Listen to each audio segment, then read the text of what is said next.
This story starts with the memory of that day. Countless eerie black monuments fell from the sky. They dropped through the clouds one after another, their shadows covering the city below. Strange glowing spheres and lightning-like energy swirled around them as they descended. Right after that, barriers were deployed. A massive purple beam shot upward from the middle of the city, twisting the sky like a vortex. People standing on the streets stopped and stared, watching the glowing tower rise in front of them. Monsters called disaster beasts broke through the barriers and invaded the human world. Among them appeared a giant dark figure, the demon of destruction, Ringa, standing tall with purple energy swirling behind him. Soon, countless terrifying beasts flooded the streets. Armored monsters, winged creatures, and huge clawed beasts rushed forward while people screamed and ran. Disaster struck instantly. A monstrous armored creature swung its arm, sending a man falling backward as he shouted for everyone to run. Nearby, his child cried and reached out, calling for his dad as his mother ran, while chaos erupted around them. Across the streets, different beasts attacked from all directions. A winged creature swooped down, a burrowing beast erupted from the ground, and blue-flamed monsters charged toward the fleeing civilians. Bodies fell on the road as the destruction spread, and the entire area was swallowed by panic. The armored monster rushed forward with blue flames bursting around its body. Its jaws opened wide as it roared, blue light flashing in its eyes. It shot a swirling vortex of blue flames toward a woman who ran away, holding a child tightly against her chest. The flames spread across the road as the monsters closed in. That woman was caught by the blue flames and threw her child ahead. The small boy reached out weakly while lying on the ground. The woman's voice trembled as she repeated the same word, telling her child, Itsuki, to run. The child looked at her with tear-filled eyes and called out for his mom. Just then, suddenly, someone shouted Itsuki's name again. A drop of sweat slid down a boy's face as the voice echoed. In the next moment, the scene returned to the present. A girl with pink hair turned around toward him. She asked what was wrong, saying he was spacing out. He stood among the lined-up students and answered quietly that it was nothing. Hearing that, she narrowed her eyes and leaned in slightly, asking him again if that was really true. Then, while he was crying, the boy, who was the same Itsuki from that day, stood still with tears running down from one eye. Before he could answer, another student suddenly wrapped an arm around his shoulder and spoke cheerfully. He said Itsuki must be sleepy since he was usually asleep at this time. But today there was suddenly a school-wide assembly. While they were talking, Itsuki pointed toward the stage and told his friends that the teacher there was dressed strangely. On stage, the teacher wearing some kind of armored helmet explained what happened after the disaster beasts appeared. Some humans gained the power to fight back, and they became known as Awakened. The armored man described how, 10 years ago, the largest disaster beast attack happened at the northern shore of the Blue River. Awakened from all over the world crossed the river to repel them in what became known as the River Crossing War. Though attacks had decreased since then, the number of descending monuments had started to rise again. A large-scale attack similar to that war was likely coming soon. Itsuki's classmate leaned in again and pointed at a man on the stage. He explained that the person was Izumi Nento, the commander-in-chief of the northern continent. He asked how Itsuki could be from the north and still not know him. Itsuki looked at Izumi Nento quietly. He said the name sounded familiar and admitted he once imagined a hunched old man with a long beard. But the person on stage looked stranger than he expected. Itsuki's classmate grinned and told him he understood. But despite the odd appearance, Izumi Nento was the first awakened. It was thanks to him that humanity knew about the monuments and the disaster beasts. Itsuki's friend spoke excitedly, saying that this man was the strongest awakened. He added that even Teiwajin, known as the Light of Humanity, was his student. The scene shifted back to the armored man as he explained that recent research showed even ordinary people who had not awakened yet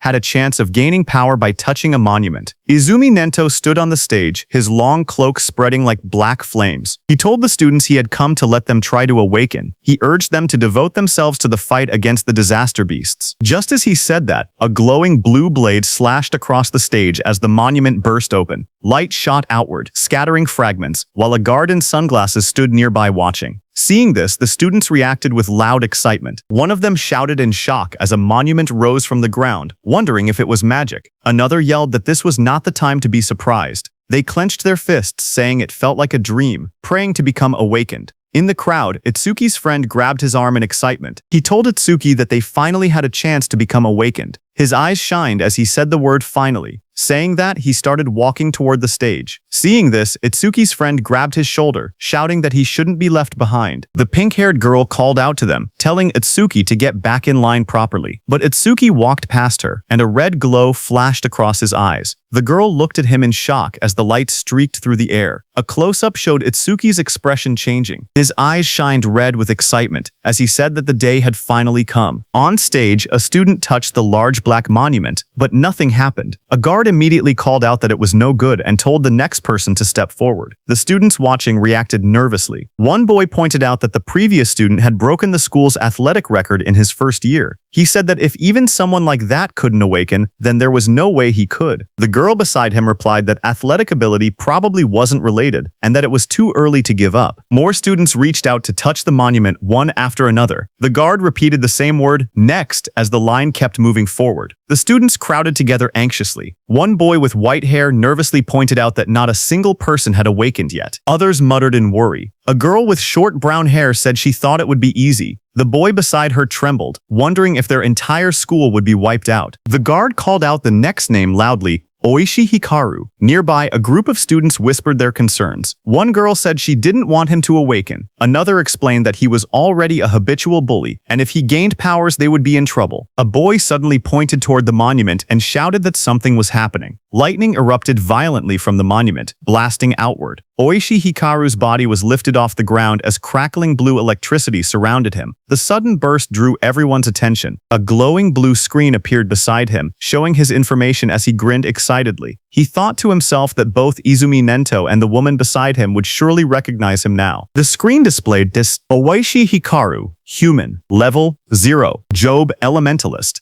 lightning gift, grade 2, undisclosed status, attack 3, agility 4, defense 2, magic 3, total 12 stat points. Watching from beside the monument, the blue-haired woman spoke softly. She told her father that they finally had one. She explained that level 0 stats usually totaled only 5, but this boy had reached 12. Her father, Izumi Nento, remained calm. The girl said it was still better than nothing. The school courtyard grew silent as Oishi Hikaru raised both arms triumphantly. Confetti sparkled around him while he grinned proudly. He muttered to himself, wondering if the old man Nento had anything to say to the first awakened student. But before he could boast further, someone grabbed his shoulder from behind. He turned sharply, surprised to see Itsuki stepping past him. Oishi spun toward Itsuki angrily, shouting at him. He demanded to know why Itsuki was touching him with dirty hands, yelling if he had a death wish. The watching students whispered among themselves. One girl asked who the boy was, noticing that he had cut the line. Another replied that it was Tenma Itsuki from class 5. Someone else muttered that he was finished. Once Oishi targeted someone, it was over. From above, the blue-haired woman and Commander Nento observed quietly. The woman narrowed her eyes and said she sensed incredibly intense emotions coming from that student. Itsuki stood before the towering monument, placing his hand on the stone. His eyes glowed red as dark memories flashed through him. He muttered that he refused to forget his hatred for the disaster beasts. He had burned the events of that day deep into his mind. Commander Nento stared forward as if sensing something unbelievable. Out on the awakening platform, a massive blue apparition rose behind Itsuki. The glowing figure towered over him, holding a sword and radiating overwhelming power. Itsuki stood calmly beneath it as blue light filled the air. The monument erupted with energy. A sharp, glowing structure formed above Itsuki, surrounded by swirling streams of light. The light expanded outward, wrapping around the entire area like a giant lotus blooming in the sky. The crowd below watched as the school grounds were covered in a glowing dome. Students stared upward, speechless. One boy pointed out that the pillar of light reached hundreds of meters into the sky. Another said it looked far more spectacular than Oishi's awakening. Two of Itsuki's classmates watched with excitement. Both of them smiled and cheered proudly, shouting that this was exactly what they expected from Itsuki. The blue-haired officer stared at the sky in shock. She said that this phenomenon only appeared when the rarest job, Order Breaker, was born. She placed a hand near her mouth, unable to hide her surprise. Even Commander Nento said he looked forward to seeing how capable the student would be. Seeing that, Oishi's expression twisted with frustration as he glared at the overwhelming light. Itsuki opened his eyes in confusion. Surrounded by shimmering blue energy, he wondered where he was and asked himself if he had awakened. Looking around, he found himself sitting cross-legged in the center of of a massive glowing lotus made of light. Countless petals surrounded him, floating in a calm, otherworldly space. Suddenly, a blue system screen appeared before him. Itsuki stared at it in shock as it displayed Tenma Itsuki's stats. He was a human at level 0, which was fixed. His job was Order Breaker, Nirvana. His gift was Nirvana, a special grade. His level was fixed. His stats increased when acquiring skills. It removed all debuffs and fully healed injuries. Just then, another blue window appeared, showing his skill, Over Mimesis, which was Z rank. It analyzed enemy attacks and allowed the acquisition of counter skills. Then another screen showed Itsuki's stats. His were Attack 0, Agility 0, Defense 0, Magic 0, Total 0. Itsuki's face went pale as he stared at the results. His jaw dropped and he exclaimed silently that everything was at 0. But then 2 blue system windows appeared in front of Itsuki. The first announced that the Z rank skill Over Mimesis had been acquired. The second stated that the special grade gift Nirvana had activated, increasing all of his stats by 200. Another screen displayed the changes. Attack went from 0 to 200. Agility went from 0 to 200. Defense went from 0 to 200. Magic went from 0 to 200. Total went from 0 to 800 stat points. Seeing this, Itsuki's expression brightened. He looked at the glowing screen with excitement and said he understood. He realized that whenever he gained new skills through Over Mimesis, Nirvana would raise his stats. Even if he couldn't level up like others, he could still grow stronger in his own way. He clenched his fist and smiled confidently. He admitted he didn't know what level this power compared to, but he had no doubt he had become an awakened. With determination in his eyes, he declared that he would annihilate the disaster beasts. A massive burst of blue light exploded from the monument. Students around him shielded their faces and shouted that the light was too bright. Some grabbed their eyes in pain.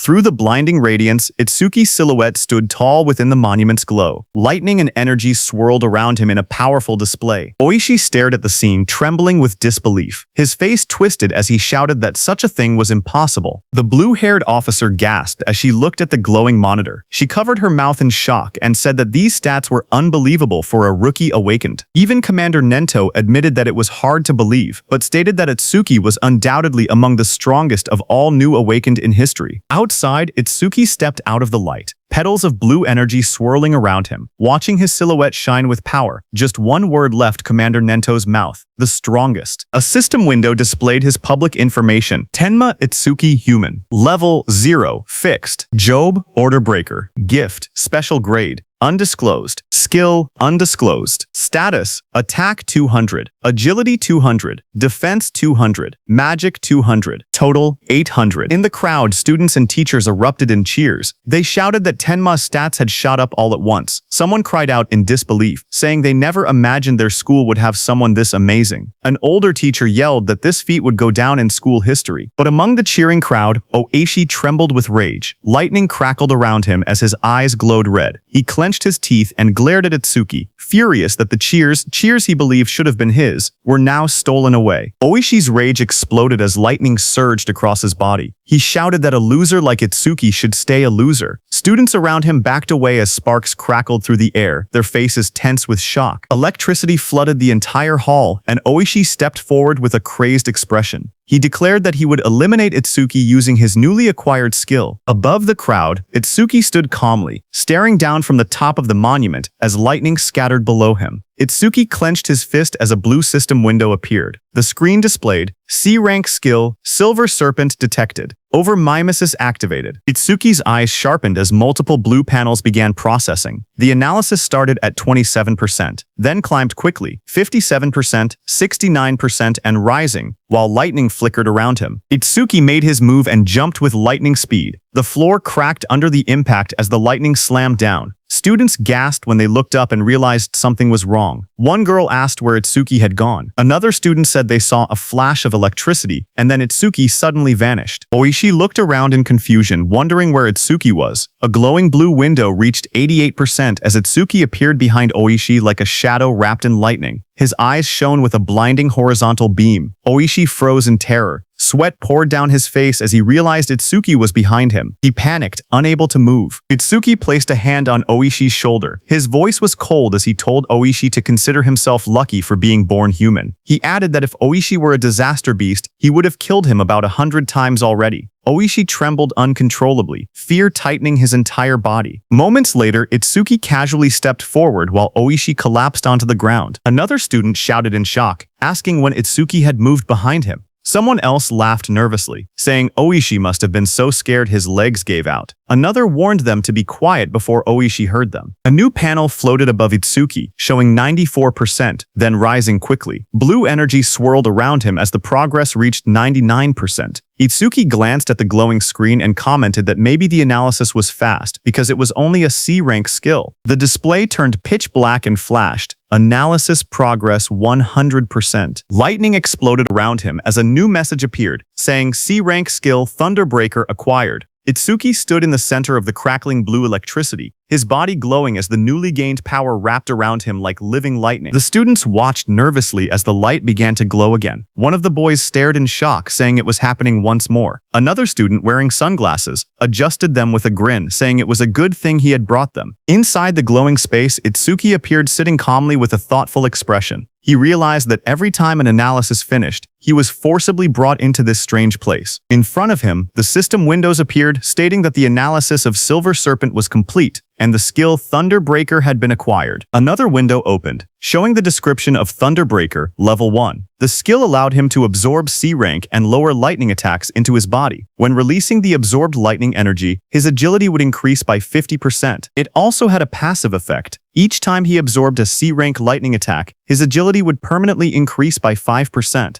Another message added that all his stats had increased by 10, all debuffs were removed, and his injuries were fully healed. Outside, the students shielded their eyes as a massive burst of blue light exploded from Itsuki's body. The lightning wrapped around him in swirling arcs as he stood in the center of the arena steps. The electric pressure pushed outward, and the crowd instinctively stepped back or covered their faces. Someone shouted that Itsuki was now cloaked in lightning from head to toe. Another student panicked, saying Itsuki's lightning was even brighter than Oishi's. Oishi, who had attacked him earlier, stared with trembling eyes, unable to believe how Itsuki had learned a skill like that. Itsuki's body glowed intensely as the system displayed his rising stats. It showed each attribute increasing: attack, agility, defense, and magic, all rising from 200 to 210, bringing his total from 800 to 840. Just then, the students looked up at the sky in confusion. One of them said it had been sunny just a moment ago. Another asked if it was rain. A third student lifted his hand, trying to feel the drops, when someone suddenly shouted that something was falling. A dark, coffin-shaped object wrapped in lightning descended from the stormy clouds.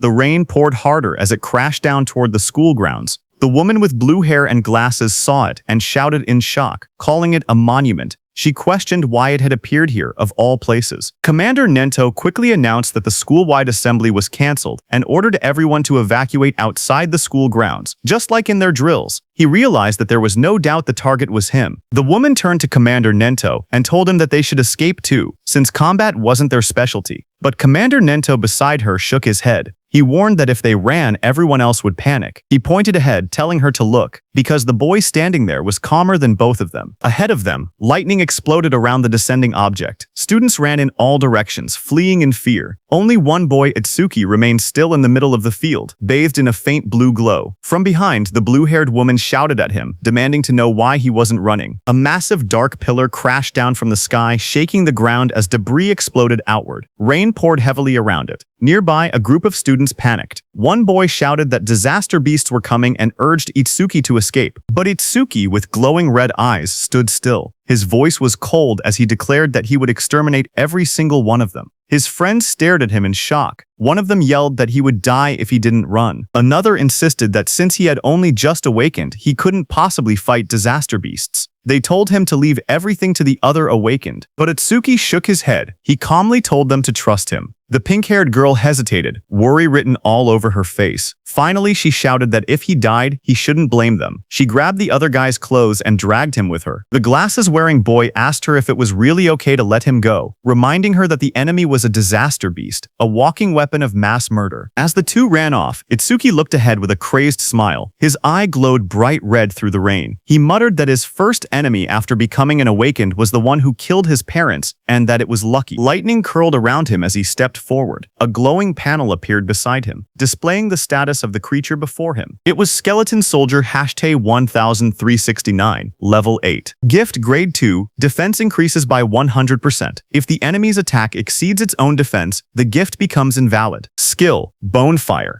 B rank. Its stats were Attack 15, Agility 10, Defense 120 plus 120, Magic 30, total 295. The skeleton soldier stood covered in blue flames as Otsuki faced it head-on. A surge of lightning wrapped around Otsuki's arms as he tightened his stance. His red eyes glowed sharply as he wondered if he should test the skill he had just acquired. In the next moment, he charged forward, electricity exploding around his body. Blue lightning trailed behind him as he rushed toward the flaming skeleton beast on the field. The two forces collided, sparks scattering through the rain. The skeletal beast swung its arms to punch, but Itsuki dodged. Then Itsuki swung his electrified fist with full force, shouting that he would not let anyone else die. His punch struck the creature's chest, and a violent burst of energy erupted. The impact sent the disaster beast flying across the field, smashing through the school building. The ground trembled as debris scattered in all directions. Students watching from afar stared in shock. One student said Itsuki's strength was too overwhelming, that maybe they didn't need to run anymore. A female student was stunned, seeing how the impact had blasted the monster away in a single hit. The blue-haired inspector stared at the ruined wall, stunned that a rookie who had just become awakened could send a level 8 disaster beast flying with only one blow. Heavy rain poured down as Commander Nento watched from a distance, thinking to himself that Itsuki's speed and power were on a completely different level from other level zeros. But even then, he believed that defeating a skeleton soldier was impossible. He explained that skeleton soldiers had two troublesome abilities. The first was a gift that increased their defense. The second was a terrifying skill called Bonefire, a flame that burned anything it touched into ash. Blue flames erupted violently across the field, spreading like a wave toward Itsuki. The students gasped as the fire surged forward.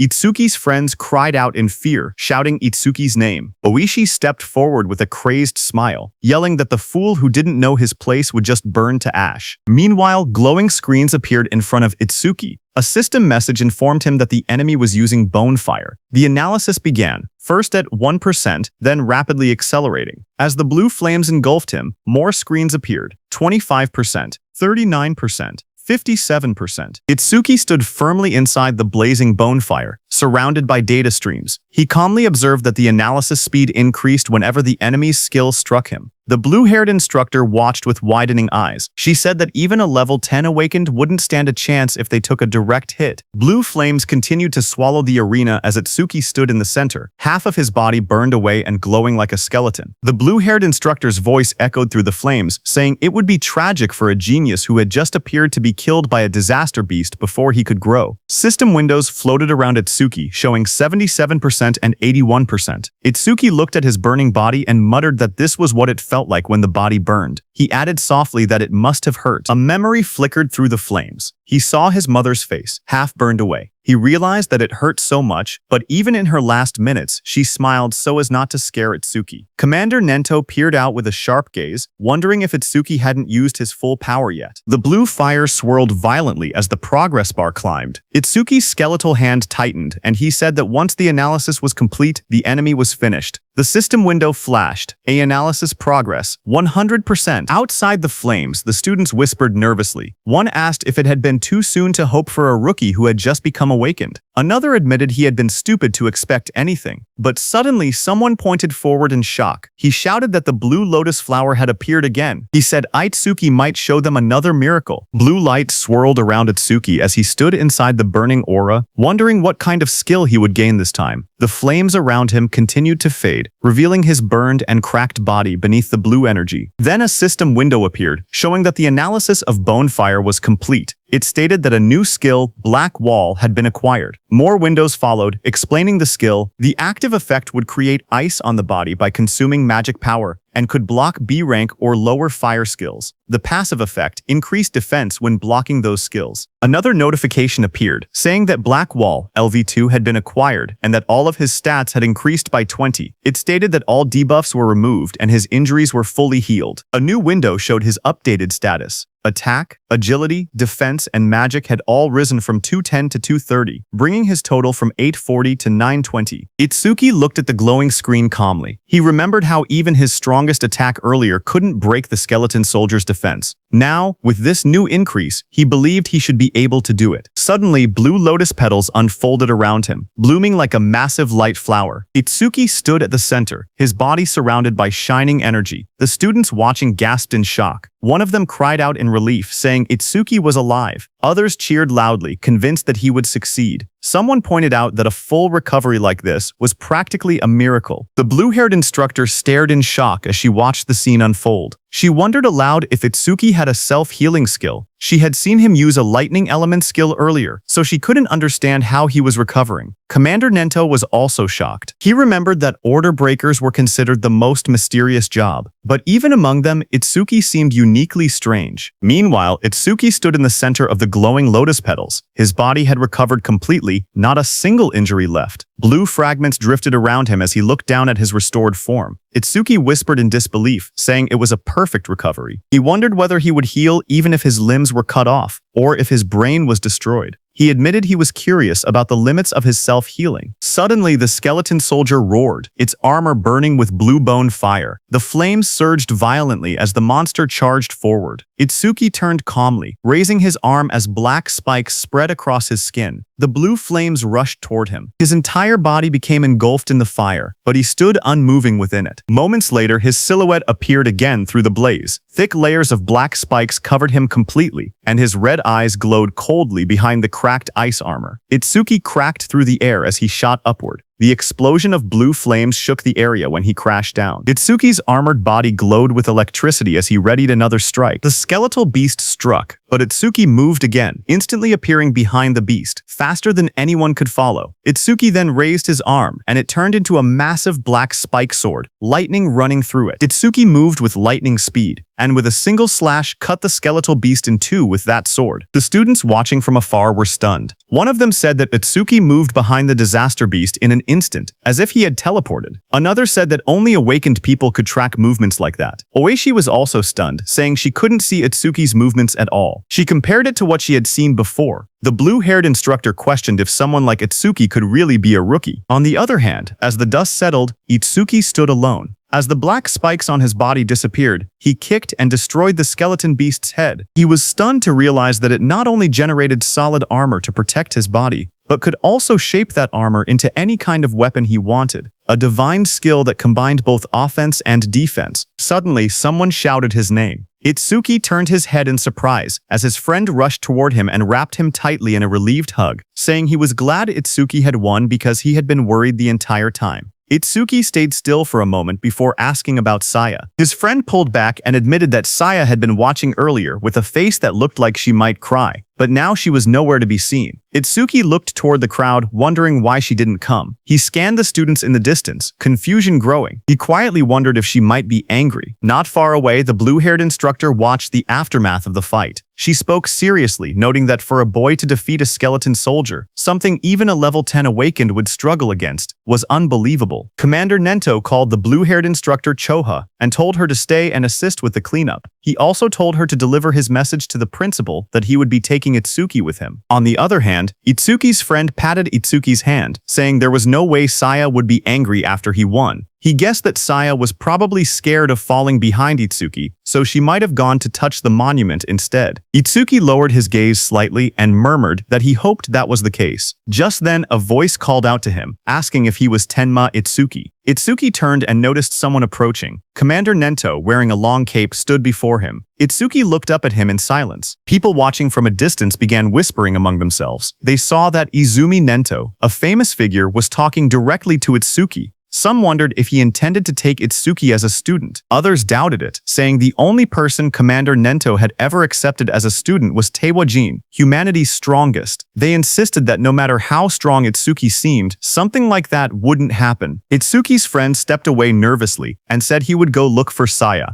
Commander Nento then looked down at Itsuki and spoke calmly. He told Itsuki that he was quite special. Itsuki looked at Commander Nento and repeated the words softly, asking what he meant by calling him special. Commander Nento observed Itsuki closely and saw dark energy gathering around Itsuki. He told Itsuki that his heart seemed filled with anger and hatred. Itsuki stood in the darkness, a glowing light shining across his eyes. Commander Nento then stepped forward and said that he wanted to know the reason behind that hatred. Itsuki finally spoke, explaining that 10 years ago, his parents were killed by disaster beasts while trying to protect him. A scene from his childhood flashed before his eyes, his younger self crying helplessly as danger closed in. He remembered how he had nearly been killed as well, but an awakened appeared at the last moment and saved him. The powerful figure struck the beast right in front of the frightened Itsuki. Itsuki told Commander Nento that, right before his eyes, he had watched his mother die. A glowing blue flame slowly consumed his mother's body. Even as half her face vanished into bone and ash, she smiled gently at Itsuki and told him that he must walk the rest of the path on his own. Young Itsuki stared at her with trembling eyes, unable to understand. His voice cracked as he cried out for his mother. Anger raged inside him as he looked at the beast. Words echoed in his mind, reminding him that both his mother and father had died because of beings like this. Tears streamed down his face as he shouted in denial. Before him, a towering monstrous figure rose from the darkness, an enormous being surrounded by raging purple flames. Its shadow loomed over Itsuki as he realized the horrifying truth. The creature before him was the root of all evil. Shaking with rage, Itsuki glared upward. His eyes burned red as hatred filled his heart.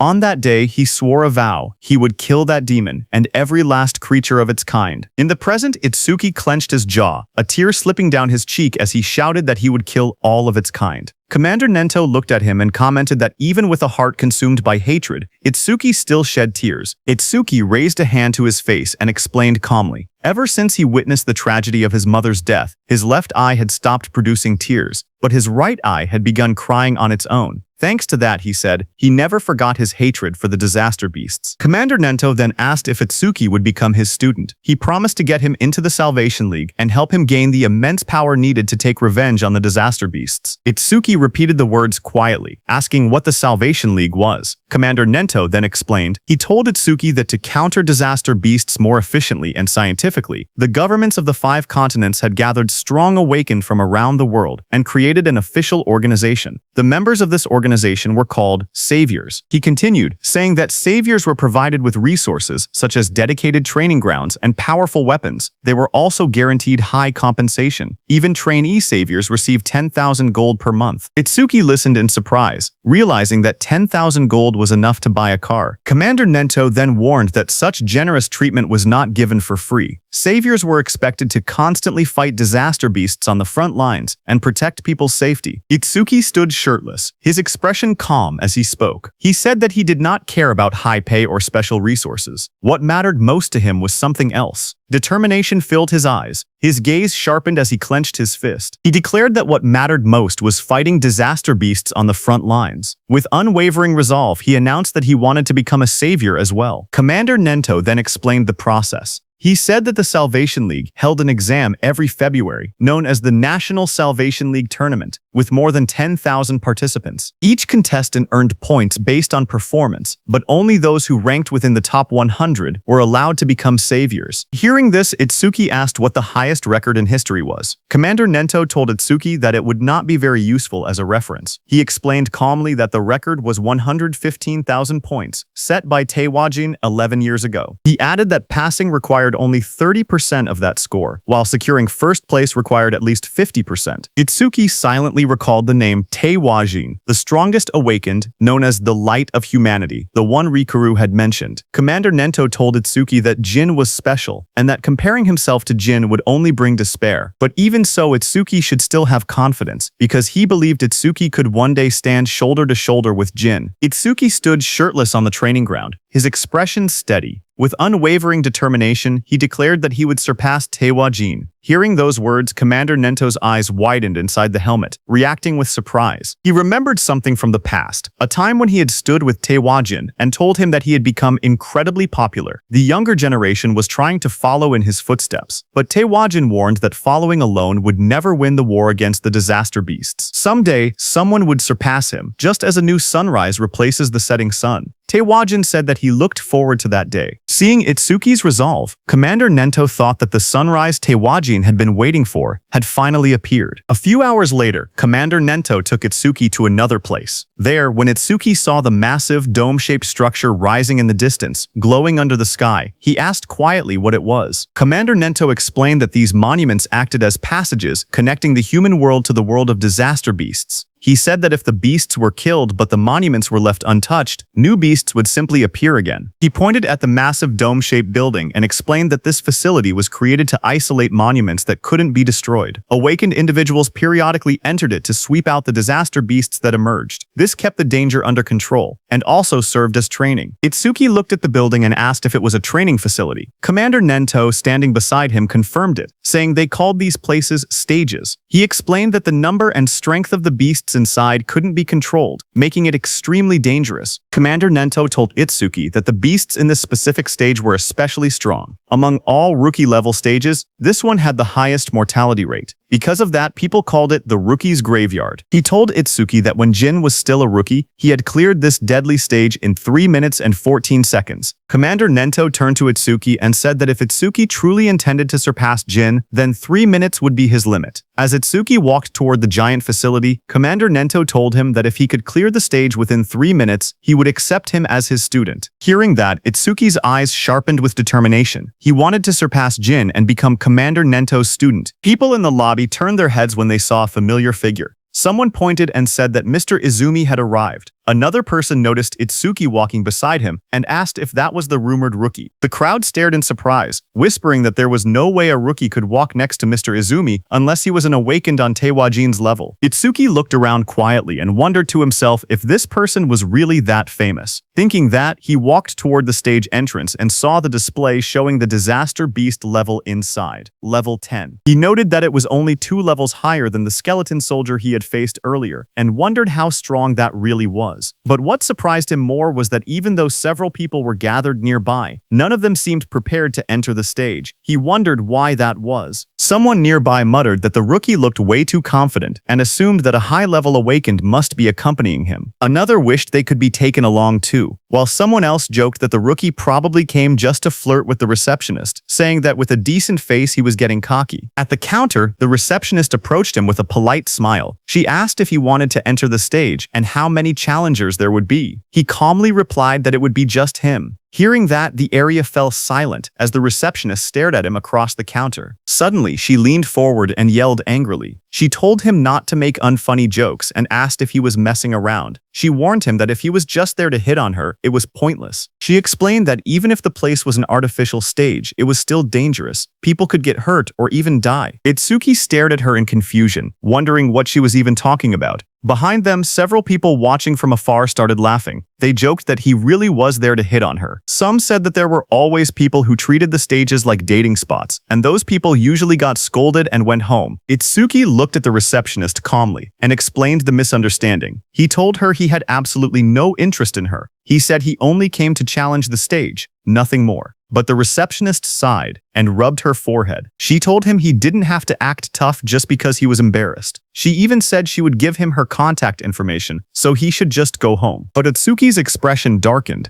A shadow fell over his face. He told her not to make him repeat himself. He didn't care about her contact information at all. He only wanted her to let him enter the stage. Hearing that, the receptionist reluctantly agreed and told him not to blame her if he died. She held out a metal bracelet with a nervous expression, clearly shaken. Seeing that, Itsuki muttered that she should have just given permission from the beginning instead of making him repeat himself. The people watching from behind whispered among themselves. One man called Itsuki an idiot, saying he could have gotten her contact information but chose to act tough instead. Another pointed out that a level 0 rookie challenging a level 10 stage was basically suicide. They guessed he would run out in less than a minute. Someone else noticed how confident he looked and wondered if he might succeed since he also had a special grade gift. But another person reminded everyone that for awakened people, gifts were just bonuses. The most important thing was level. No matter how special the gift was, it meant nothing if the level was low. On the other hand, standing in front of the gate, Itsuki checked his bracelet. He said that his personal information was registered on it, so scanning it would let him enter. A glowing screen appeared above his hand, confirming, "Entry by awakened Tenma Itsuki has been approved." Itsuki stretched his hands forward and took a breath. He reminded himself that the promise was within 3 minutes. Then he said it was time to begin. A bright digital timer appeared, showing 0001 in green numbers. And just as the gate opened, Itsuki moved with explosive speed. Red energy surrounded his body as he dashed forward, his eyes glowing sharply. He looked around and noticed the vast area. He thought that the interior space was much bigger than he expected. As he ran across the grassy field toward a tall black tower, he told himself that it was his first time entering a stage, even if it was an artificial one. Suddenly, Itsuki noticed a creature rush in and said that it was coming. That creature jumped toward him. It was a wooden monster from the Kodama tribe. A blue window appeared beside it showing its information. Kodama #, 137 from Kodama tribe, level 4. Gift, none. Attack, 49. Agility, 48. Defense, 53. Magic, 24. Total, 174. Seeing it coming, black spikes formed on Itsuki's hand. In the next moment, he slashed downward with overwhelming force. A sharp strike of energy cut through the target as he launched his attack. Itsuki stood calmly with the massive black spike axe hand. He smiled and remarked that an axe was always the best tool for trees. He then asked the remaining monsters how it felt to see their comrade cut in half. Dozens of Kodama creatures rushed at him. He stood tall and called them rotten trees. Outside, Choha spoke to her father, Commander Nento. She asked why. Out of so many rookie stages, he had made the newcomer enter this one specifically. Commander Nento answered that Itsuki claimed he would surpass Jin, so he simply brought him to the same stage Jin first challenged. Hearing that, Choha frowned and said that surpassing Jin was impossible unless someone stepped outside the bounds of humanity. Hearing that, Commander Nento asked Choha if she believed Jin had already transcended humanity. Choha recalled the time she met Jin for the first time. She had once thought Jin was kind and approachable. Then she saw Jin instantly kill a level 97 disaster beast. She recalled that Jin's eyes during that fight were different. She remembered those eyes clearly, cold, solitary, and transcendent. She felt that they didn't seem human at all. She described Jin's gaze, saying his eyes were like the eyes of a god. Hearing that, Commander Nento told Choha that Itsuki also had potential comparable to Jin, but at the moment he was nothing more than an unpolished gemstone. He added that if Jin could be compared to a godlike existence who saved people, then Itsuki was the opposite, a demon consumed by hatred. Meanwhile, on the battlefield, Itsuki stood among the fallen wooden beasts. He stated that overmimesis wouldn't even activate against disaster beasts of this level. Just then, a dark silhouette appeared behind him, its eyes glowing red. His own eye glowed the same way as the shadow towered over him. In the next moment, his body moved at extreme speed, cutting through the enemies with a sharp motion. Itsuki stood before the fallen creature and looked down calmly. He asked if that was the end. He examined the broken body and wondered if level 10 disaster beasts were only this strong. But then he thought that if that were true, this place wouldn't be called the Rookie's Graveyard. There had to be something else. Just then, a blue system window appeared before him. It displayed B-rank skill, self-regeneration detected.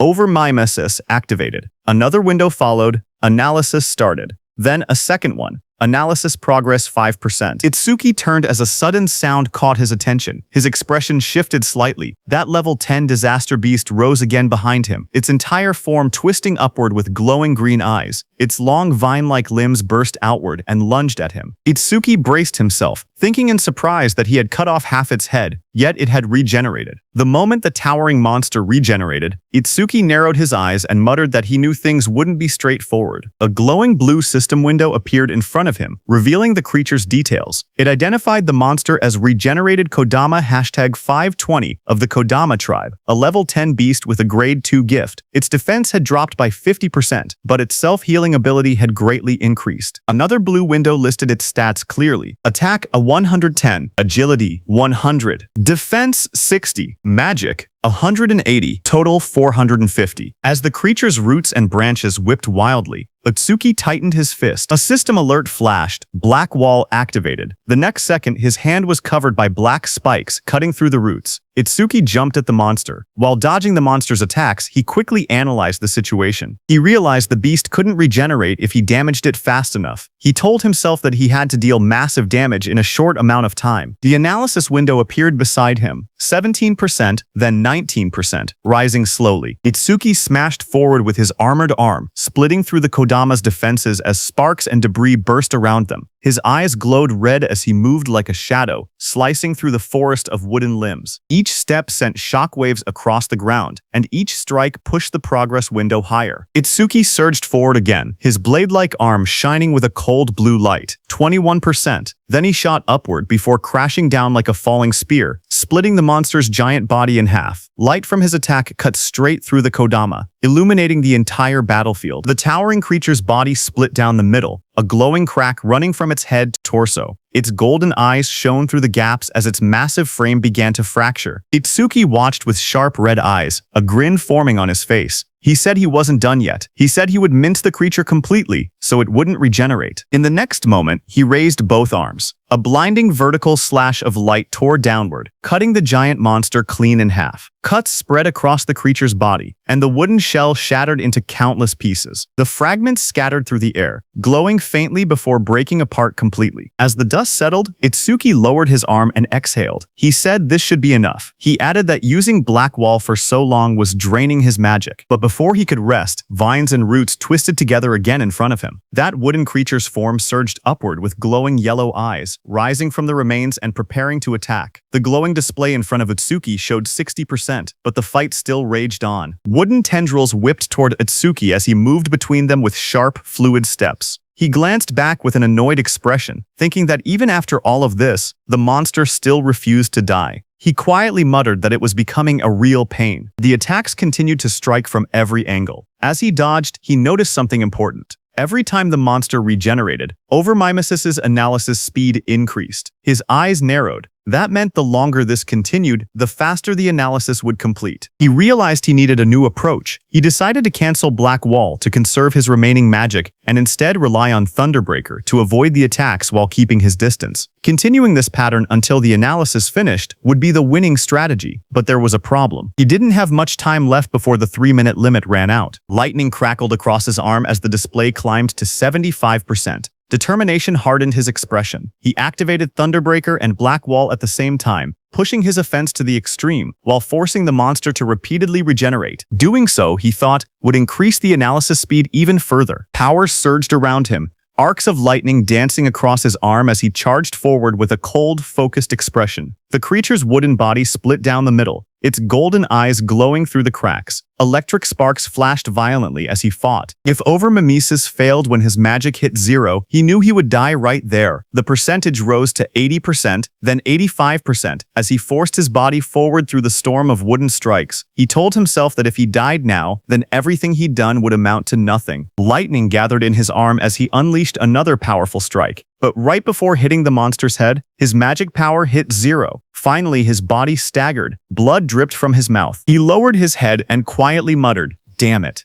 Itsuki stood pierced by sharp wooden spikes, his body battered and barely holding on. He lowered his head as white steam drifted off his wounds. He quietly admitted that his magic seemed to have finally run out. Then a glowing window appeared beside him, showing 99%. Seeing that, Itsuki's expression sharpened. Blood streamed down his chin as his eyes glowed coldly. He declared that, just as he thought, Overmimesis did not need magic to activate. With a strained smile, he announced that this match was his win. The window in front of him then showed. Analysis progress, 100%. A bright lotus-shaped energy began expanding around him, glowing blue and cracking the wooden spikes. A system window appeared, saying, Self-regeneration analysis complete. Lotus burst acquired. The lotus continued to bloom outward, pushing everything away as more spikes shattered. Another window displayed the details. Lotus Burst, LV2, active effect, consumes magic to deal explosive damage to enemies within a 5 min diameter. Power scales with magic consumption, passive effect. Each time Lotus Burst defeats a living creature of level 1 or higher, all skill ranges increase by +1%. The Lotus opened fully. A pink glow surrounded Itsuki as his wounds rapidly healed. Another window appeared. Lotus Burst, LV2 acquired. All stats +20. Remove all debuffs and fully heal injuries. The monster watching him narrowed its glowing yellow eyes. A final window appeared. Lotus Burst activated. Itsuki brought his hands together and clapped. A burst of force erupted instantly, followed by a roaring explosion of flames that engulfed everything in front of him. A blazing wave swept outward, and the monster's shadow shot through the smoke and sparks. When the flames settled, he stood there with blood running down his cheek, his hand still extended from the technique he had just used. With a calm breath, he looked ahead and said that Lotus Burst wasn't bad. Smoke rose around the scorched crater at Itsuki's feet as he examined the destruction. He noted that using only a third of his magic produced this much power, and sweeping away weak disaster beasts would now be far easier. But he admitted he never expected Overmimesis to restore magic that had already reached zero. As he stepped forward, something on the ground caught his attention. He stopped, staring at a glowing green crystal beside him, and quietly asked what it was. Meanwhile, outside, the receptionist stared anxiously at the bright red screen. She said that almost 3 minutes had passed since the rookie Itsuki went inside, yet there was still no sign of him coming out. She pointed at the display where the status window showed, Challenge in progress. Stage level 10. Challenger Tenma Itsuki. Time used, 2 minutes 09 seconds. Seeing this, she nervously added that they should call the rescue team quickly. Choha adjusted her glasses and spoke calmly. She said she didn't think Itsuki would lose to level 10 disaster beasts, but clearing the stage within 3 minutes seemed impossible. Her sentence trailed off as silence fell between them. But suddenly, a new message appeared on the large screen, saying new record achieved. Seeing that, everyone in the hall froze. Shocked whispers spread through the crowd. One woman stepped forward, staring at the green screen in disbelief, whispering, "No way." Choa widened her eyes. She asked aloud how Itsuki managed to clear it, unable to believe what she was seeing. And the most shocking thing was that even 3 minutes hadn't passed. A final notification flashed brightly on the monitor. Challenge success. Stage level 10. Challenger Tenma Itsuku. Time used 2 minutes 14 seconds. Stage clear record updated. The room fell silent as everyone stared at the unbelievable result. The leaderboard screen displayed the results. It showed first place belonging to Tenma Itsuki with a clear time of 2 minutes 14 seconds. Second place belonged to Taewajin, who cleared it in 3 minutes 14 seconds. Third place was Hiten Sho with a time of 7 minutes 17 seconds. Just then, Itsuki came out of the gate, his clothes torn and stained with green liquid.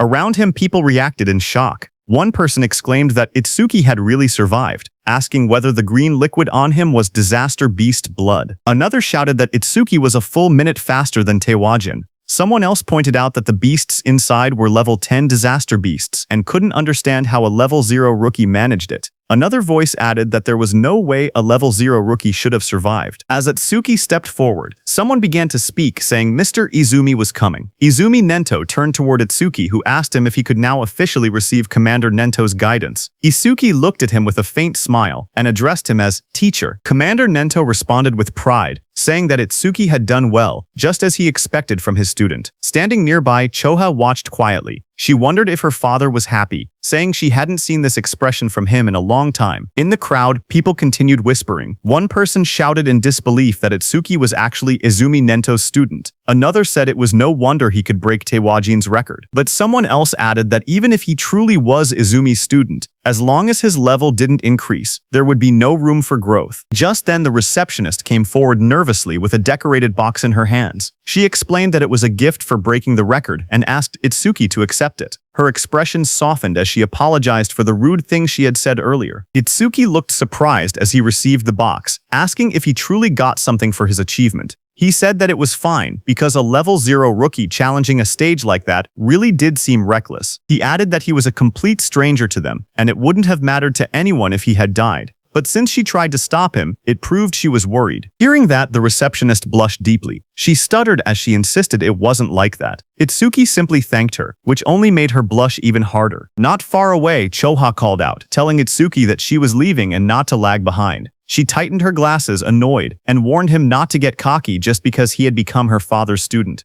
Itsuki straightened up and replied quickly, agreeing. Then Commander Nento, beside Choha, studied Itsuki and commented that a stage of this level now seemed too easy for him. He suggested raising the difficulty. He continued saying that Itsuki should be able to challenge advanced stages now. Itsuki looked at him, surprised, and repeated the words, "Advanced stages?" As the three of them walked together across the rooftop at sunset, Commander Nento continued explaining. He said that a disaster beast's strength was not determined by level alone. The most important factor, he stated, was something else entirely. He explained that the true deciding factor was species. Choa explained that species without intelligence, which moved only by instinct, were usually easy to deal with, but some species possessed intelligence equal to or greater than humans. She explained that such species were far more troublesome than ordinary disaster beasts. Choa continued. She said that awakened beings and disaster beasts were essentially the same type of creature, but with one difference. Only humans were said to possess jobs. Because of that, stats differed depending on species. She went on to explain that advanced stages contain these powerful species, or intelligent disaster beasts. Their difficulty was several times higher than normal stages. Most of the northern continent's advanced stages were located in North District 4, and she told Itsuki that this would be his next destination. She asked whether Itsuki had any other questions. Hearing her explanation, Itsuki suddenly remembered the two beasts he had defeated earlier. He thought about them in silence. They hadn't shown any signs of intelligence, and they hadn't screamed even when attacked. He wondered if that meant they didn't even have pain receptors. Itsuki's eyes glowed with sharp intensity as he looked up. He asked Choa whether intelligent disaster beasts had pain receptors or not. Hearing that, Choa suddenly felt a chilling pressure behind her. As she turned, her expression stiffened. She wondered what this terrifying aura was and what Itsuki was thinking. Behind them, a group of people gathered and whispered among themselves. One of them asked if anyone had heard that Mr. Izumi planned to make Itsuki challenge an advanced stage. Another replied that Itsuki, who broke Tewajin's record, should be fine. But one man explained that advanced stages were completely different from normal ones. More importantly, almost all the stages in North District 4 were under a single man's control. He said that every awakened person who had entered an advanced stage there had gone missing, and rumors claimed that the man had killed them. Someone immediately asked if he meant Kinoshita Reiji. Another man began to speak disrespectfully, asking who Kinoshita Reiji even was, and suggesting he acted like a king. His friend quickly covered his mouth, hushing him in panic. He warned him that he would be killed too if that man heard him. After all, he said, that man was the son of the North District 4 governor, Kinoshita Reiji. The scene shifted to a luxurious room. A young man lounged confidently while servants stood around him. He was the infamous Kinoshita Reiji. A subordinate asked him when he would be departing. Reiji smirked as he answered. He said that all the stages in North District 4 were under his control, so he would go whenever he wanted. To him, waiting in line was something only commoners did. He lifted his glass with a satisfied smile. After leaving from there, Itsuki opened the small ornate box, revealing a shining stone resting on a red cushion. As the three of them sat together beneath the shade of the trees, Itsuki looked at the stone and muttered that it was from that time. Hearing that, Commander Nento beside him asked if he had seen a karma stone before. Itsuki nodded and explained calmly. After defeating the disaster beasts inside the stage, something identical to this had dropped, but then he paused and added that there was a slight difference. He took out a green crystal. He stared at the one in his hand and said the color was green, but something about it wasn't the same. Hearing that, Choha's eyes widened in shock. She exclaimed that it was an intermediate karma stone appearing inside a beginner stage. She stepped closer, adjusting her glasses to take a look. Itsuki asked what exactly a karma stone was. Choha turned to him and began explaining. She reminded him that he had been a rookie. She said karma stones were also called experience stones. She explained that when a disaster beast or an awakened being died, karma, or an invisible energy similar to experience points, came from their corpse. Absorbing this energy increased a person's level. In other words, a karma stone was an object that contained karma. A figure glowing with energy appeared in her explanation, demonstrating how someone could use a karma stone to absorb the karma inside.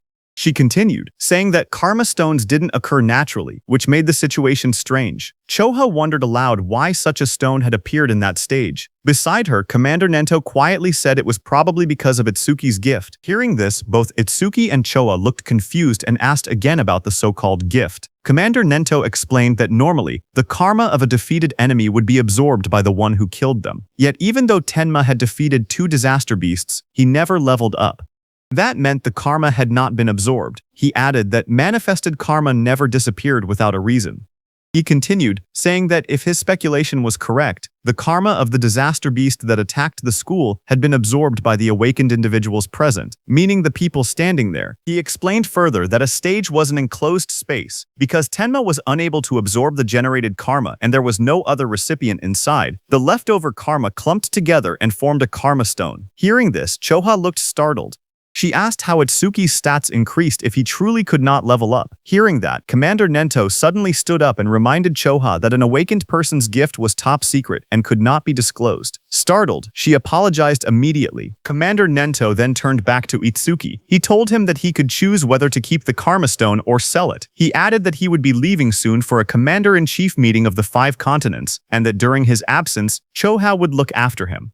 Before departing, he said there were several things he wanted him to remember. Commander Nento spoke calmly as he listed out the rules. He told Itsuki to keep their relationship confidential, then added the second rule, never disclose his gift to others. The third rule followed. Itsuki had to clear at least 6 advanced stages before the teacher returned. A fourth instruction echoed after that. He told Itsuki to do what he believed was right without hesitation, promising that no matter what happened, he would be behind him. Hearing this, Itsuki smiled with determination and answered, "Yes, teacher." At the same time, at North District 4, Flaming Rock Execution Ground, groups of students argued with suited guards blocking an entrance. One of them shouted that they had arrived first and demanded to be let in. The guards refused. They said the stage had been reserved by the Kinoshita family's son, telling everyone to go home. The students grew angry. One yelled that having money didn't give someone the right to do whatever he wanted. Another pointed out that the privileged boy wasn't even there yet and insisted they should be allowed in first. Their frustration rose. One threatened to report the situation to the Awakened Guild, saying he didn't care who the rich kid was. But before he could finish, a dark figure with glowing red eyes appeared behind them, cutting off their complaints. In the next moment, a powerful attack blasted forward. The students were thrown aside as a muscular fighter struck with overwhelming force, scattering them in an instant. Another student rushed forward, attacking the muscular man. A sharp white arc cut through the air as it struck with full power, but the attack landed directly on the muscular man's body and bounced back, sending shockwaves bursting outward. The impact echoed loudly across the ground. The blonde student watching from behind stared in horror. He muttered in disbelief that his B-rank skill, Earth Spine, had not worked at all. The muscular man turned, his face shifting into a terrifying form with glowing red eyes and metallic markings. He shouted that the attack didn't hurt or even itch. The blonde student trembled.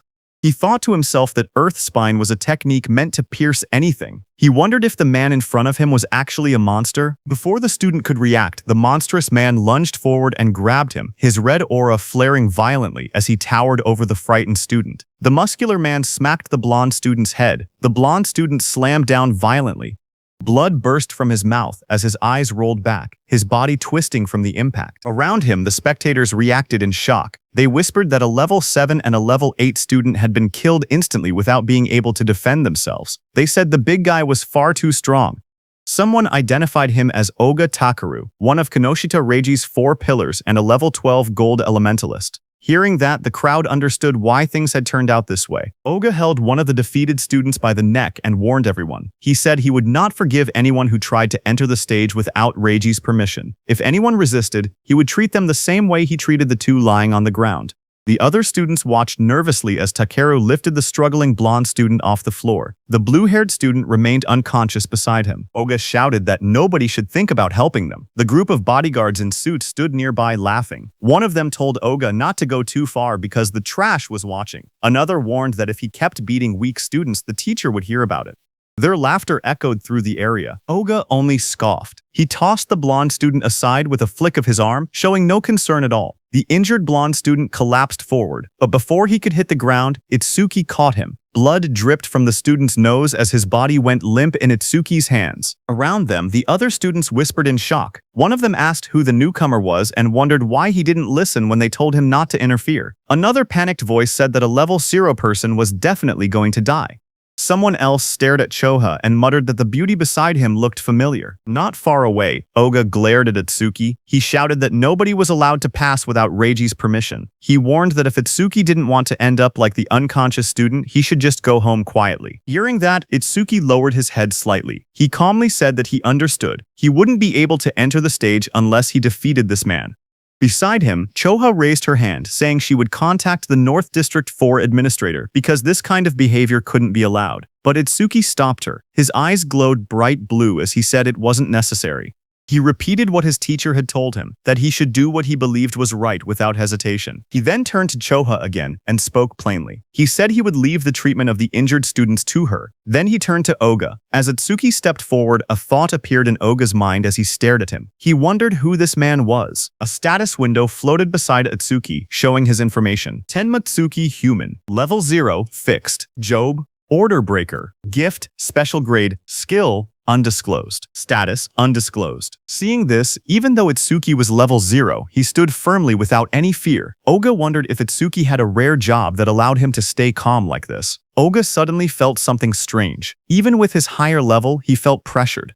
He told himself that rare job or not, he was 12 levels ahead. The stat difference shouldn't be something Itsuki could bridge. Another window appeared beside Oga, showing his status. Oga Takeru, Human, Level 12, Job, Elementalist. Gift, Grade 2. After metallization, defense plus 50% in stationary state. Skill, metallization, C rank. Status, attack 110, agility 100, defense 250, magic 145, total 605. As Oga stared, his expression changed. His eyes widened, and in the reflection of his pupil, he suddenly saw Itsuki rushing toward him at incredible speed. In the next moment, Itsuki's fist collided with Oga's body with overwhelming force, sending a shock through the frame as the impact landed cleanly. The crowd watched in shock as two students stared ahead, sweat running down their faces. One of them exclaimed that the speed was unreal, and wondered if Itsuki was really level 0. The other admitted that even though he was level 8, he wasn't sure he could keep up with that kind of movement. But as the dust settled, it was revealed that Itsuki's fist had struck Oga's metal head, sending steam rising from the impact. Oga had blocked the blow with his metallization skill, his face hidden behind the shining metal layer. Seeing this, Itsuki pulled back slightly, his eyes narrowing as he realized the strike had been stopped. Oga then raised both hands, his arms transforming completely into polished metal. He looked down at Itsuki and commented calmly that the speed was good. Then he moved and lunged forward with overwhelming force, shouting that Itsuki's attack still lacked power. The floor shattered beneath him as debris exploded outward. Itsuki braced himself, analyzing the situation in silence. He thought about what it would take to successfully land a surprise attack on an enemy above level 10. As his body blurred into motion again, he concluded that he needed to further increase his agility, using Thunderbreaker. Just then, a system window appeared. The display showed Tenma Itsuki's status. It listed him as a human at level 0, with a fixed job called Order Breaker, Nirvana Gift, a special grade ability. His Nirvana skills were shown: Over Mimesis, Z rank, Thunderbreaker, LV1, Black Wall, LV2, and Lotus Burst, LV2. All of his stats, attack, agility, defense, and magic were listed as 250, totaling 1,000. Then another screen appeared. It detected a C-rank skill, Metallization. At the same moment, Over Mimesis activated and began analysis. The progress bar rose to 1%. Itsuki crouched on the ground, watching his opponent. He wondered if the threat level was high enough for Over Mimesis to activate. He decided he needed to get serious. A new screen showed the analysis increasing to 5%.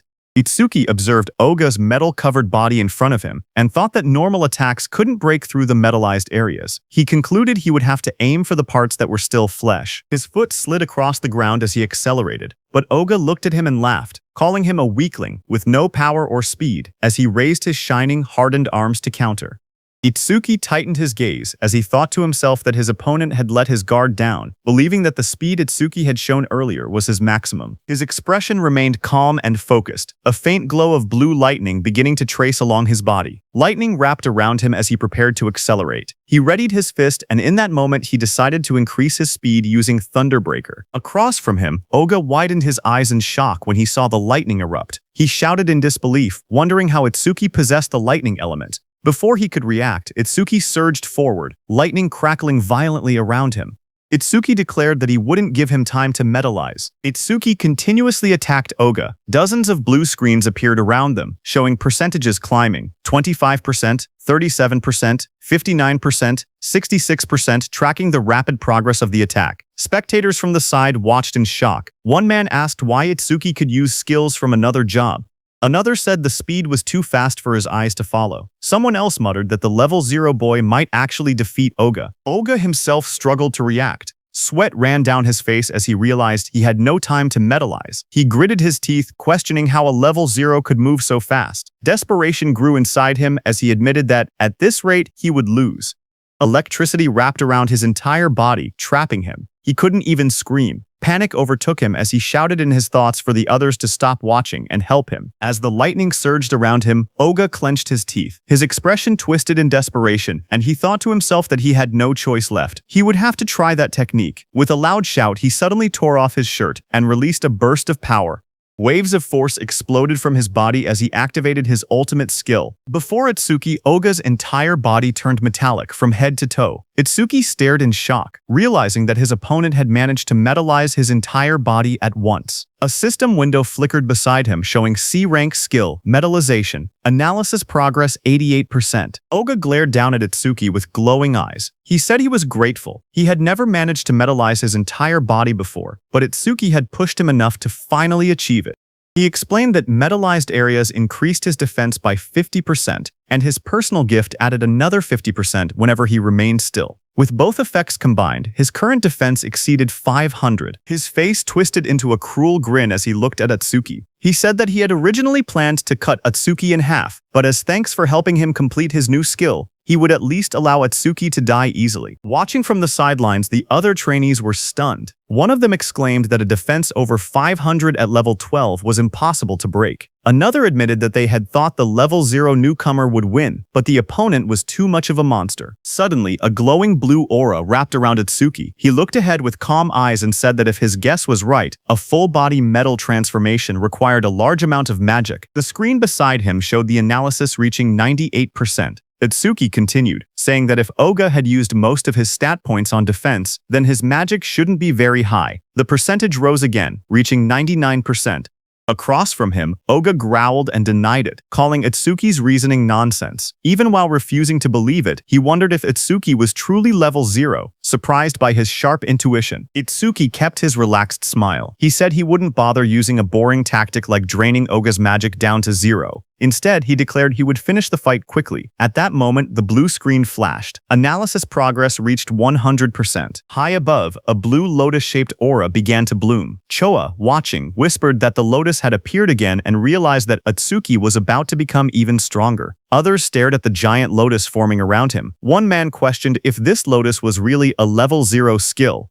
Another wondered how Itsuki planned to defeat Oga, since it didn't look like an offensive technique. A notification window appeared. The analysis of the metallization skill was complete, and a new skill called Clear Orb had been acquired. Another window described the skill, Clear Orb Level 1. Active effect. It shoots a perfect sphere along a fixed path. The sphere travels at 1 meter per second and pierces through every enemy in its path while ignoring all defense. Passive effect. Every time an enemy with higher defense than the user is defeated with Clear Orb. Seeing that this new skill had defense ignored, Itsuki thought that if he hit with this, he could definitely deal damage. But the problem was flight speed. At 1 maces, even ordinary people could dodge it, so timing was crucial. But then Itsuki thought that against that sandbag Oga, who wouldn't even move, he didn't even need to think about timing. Itsuki's eyes glowed blue as he looked at Oga and declared that Oga's prized absolute defense would be thoroughly smashed to pieces. Just then, a system window appeared, saying, Clear Orb LV1 acquired. All stats plus 10. Remove all debuffs and fully heal injuries. Status. Attack went from 250 to 260. Agility from 250 to 260. Defense from 250 to 260. Magic from 250 to 260. Total from 1000 to 1040. The blue lotus petals opened as Itsuki stood in the middle, pointing his finger at Oga. Right above his finger, a small lotus flower appeared. As the lotus spun and bloomed, Itsuki told Oga to now try to dodge this. A system window displayed that Clear Orb has been activated. The students stared at the glowing sphere and whispered among themselves. One of them said he had never seen that skill before. Another explained that this must be the Order Breaker, the job known as the most mysterious among the four. Someone questioned whether a skill released by a level 0 could break through the defense of a level 12 specialist. Another pointed out the confident look on Itsuki's face, saying that the technique must be incredible. A glowing lotus-like shape opened, revealing a small black orb. The orb floated forward, shining as colors scattered around it. The onlookers watched silently as the orb drifted through the air. Some students stared in confusion. One boy complained, saying it was just a tiny ball. Another asked if they were being serious and called it disappointing. Oga glared at the orb. He mocked the attack, saying that such a small sphere couldn't make him move or cancel his gift, calling it naive. He stepped forward confidently. He asked if this was Itsuki's trump card. Then, the orb continued floating toward him. With a mocking glare, Oga shouted that Itsuki was going to die pathetically. For a moment, he remained certain of his victory, until his expression suddenly shifted. His eyes widened as the orb began to sink into the side of his metal-coated body. A faint crack appeared where it touched him. A heartbeat later, a violent burst of blood exploded from the wound. Oga screamed in agony as the clear orb tore through his arm, ripping it apart in a single clean line. He collapsed to the ground, clutching the bleeding stump, shouting desperately about his arm. Itsuki walked toward him calmly. He told Oga that he had warned him to dodge. Itsuki said that because Oga was human, he had only aimed for the arm. If he had been a disaster beast, the attack would have been aimed at the neck. Itsuki then looked at Oga's men standing frozen nearby. He ordered them to stop staring and take Oga to a hospital, asking if they couldn't hear him. When no one moved, he turned back with cold eyes and repeated sharply that he was telling them to get lost. Immediately, Oga was carried away by the guards, blood covering his back and dripping onto their suits. One guard looked shaken while another wiped sweat from his face. In the distance, the crowd began cheering. Showa smiled proudly as the students around her celebrated. Someone shouted that Itsuki won. Another yelled, "Well done," and others said it served Oga right. Immediately, two students rushed up to Itsuki. One asked if he wanted to team up with them, saying 3 people could clear the mission quickly. The other quickly insisted he should join their team instead, explaining that with only 2 members, he would get more experience points. They argued again, asking if he planned to challenge the Flaming Rock execution ground with 3 people. They warned that all the disaster beasts inside had defense equal to Oga's. One of them added that their team had a healer who could restore his magic and let him fire the orbs endlessly. Itsuki looked ahead calmly. He thought that beasts with defense equal to Oga's were perfect. He reminded himself that Clear Orb's flight speed increased each time he defeated an enemy with higher defense. He decided he would increase the orb's speed inside that stage. The 2 boys leaned forward eagerly, asking Itsuki to let them know which team he would choose. Itsuki lowered his gaze and spoke quietly. He said he was going alone. Around him, the others reacted in shock. One person shouted in disbelief that he was challenging a level 15 advanced stage by himself. Another complained that he had become overconfident just because he defeated Oga. Those 2 students walked away. One of them admitted that Itsuki was strong, but insisted there was a limit to arrogance. The other added that they must not meet his standards and suggested they look for someone else instead. Showa stepped forward and spoke calmly. She explained that all the disaster beasts in this place had defenses similar to Oga's. She said she understood he had a way to defeat them, but questioned whether his magic would last long enough. Itsuki turned toward her with a small, confident smile and told her not to worry, he would be fine. Hearing that, Choha's face immediately reddened. She replied sharply that she wasn't worried. She said she only asked because her father would blame her if he died. Then she turned away, saying she would go treat the injured and that he could do as he pleased. Before she left, she adjusted her glasses and added one more warning. She explained that the Stone Tribe had no intelligence, but they moved in groups.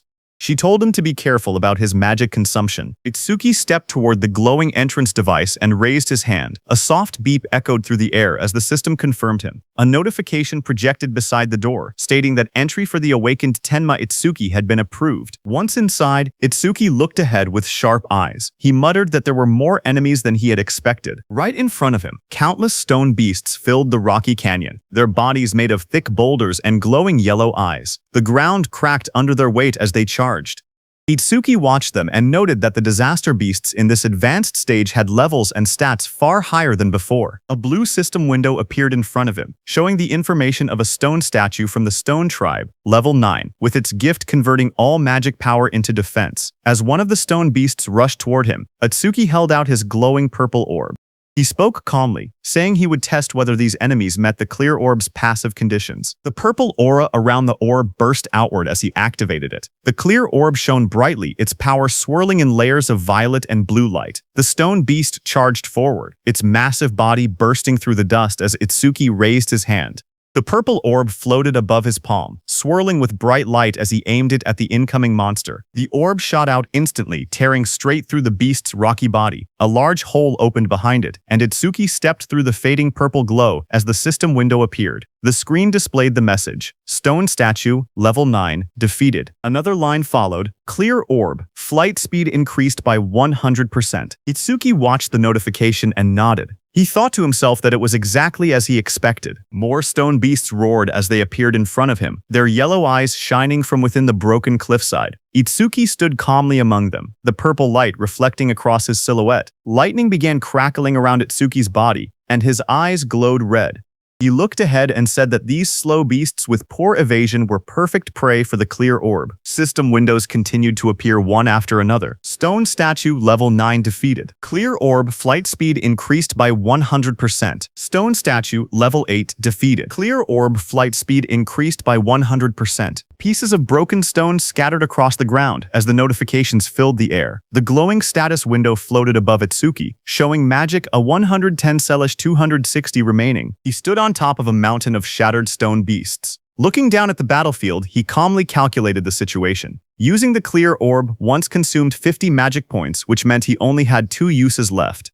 Ahead of him, the ground trembled as 2 massive stone beasts charged straight toward him. He noted that the remaining enemies were 3, including a boss that still hadn't revealed itself. Seeing the 2 stone monsters rushing in at full force, he understood what he had to do. He thought that he needed to defeat 2 enemies at once with a single orb. Itsuki lowered his stance and gathered the purple energy swirling from the clear orb. With a powerful jump, Itsuki left the ground and shot upward. Then the beasts crashed with explosive force, shattering the rocky ground. As dust and stone fragments blasted outward, Itsuki leapt forward. "Now," he said, moving straight through the debris. His eye glowed blood red as he pushed through the shockwave. A fierce grin formed on his face. "Take this," he shouted, preparing the next strike. The purple orb shot downward with blinding speed, its light stretching across the sky as Itsuki hung in the air above it. Immediately, glowing system windows appeared one after another displaying Stone Statue LV9 defeated. Clear orb, flight speed increased by 100%. Stone Statue LV10 defeated. Clear orb, flight speed increased by 100%. After the impact, Itsuki collapsed on the ground, panting heavily. Sweat dripped down his face as he lay flat on the rocky floor. He muttered that the exhaustion he felt right before his magic ran out was rough. He hoped he would someday get a magic recovery skill. He slowly sat up and looked at the glowing screen in front of him. He said that with the orb now flying at 5 meters per second, he could catch up to running enemies. The system window displayed the details of the skill. Clear orb, level 1, active effect. Fires a perfect sphere with a fixed trajectory. The sphere flies at 5 ms and penetrates all enemies in its path, ignoring defense. Passive effect. Each time an enemy with higher defense than yourself is defeated with clear orb, flight speed plus 100%. Current flight speed increase, 500%. While he was checking the details, suddenly the ground shook, and a massive stone arm dropped toward him with a loud crash. Itsuki looked up in surprise as the enormous mass slammed into the earth, sending dust and rock exploding in every direction. A massive stone giant charged forward, its rocky body trembling with each step as dust exploded around it. A system window appeared, detecting a B-rank skill and revealing the monster's details. Giant Stone Man #28. Level 15, Stone Tribe. Grade 2 gift. Converts all magic power into defense. Attack 239. Agility 60. Defense 478. Magic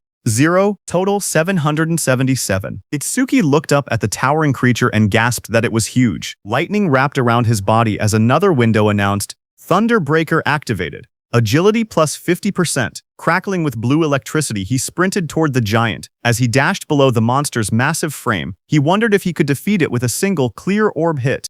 He looked up at the stone giant's head and thought that maybe aiming for the head would work. Lightning trailed behind him as he climbed the monster's rocky body. He spotted a moment of opportunity and shot a clear orb at the monster's head. However, Atsuki soon realized something troubling. He told himself the orb was too small, and even if it penetrated, it wouldn't deal much damage. The massive stone giant swung its enormous arm, and the impact sent wind blasting through the air. Itsuki leaped upward, light and energy swirling around him as he tried to avoid the attack. His eyes widened when he realized he was stuck in the air.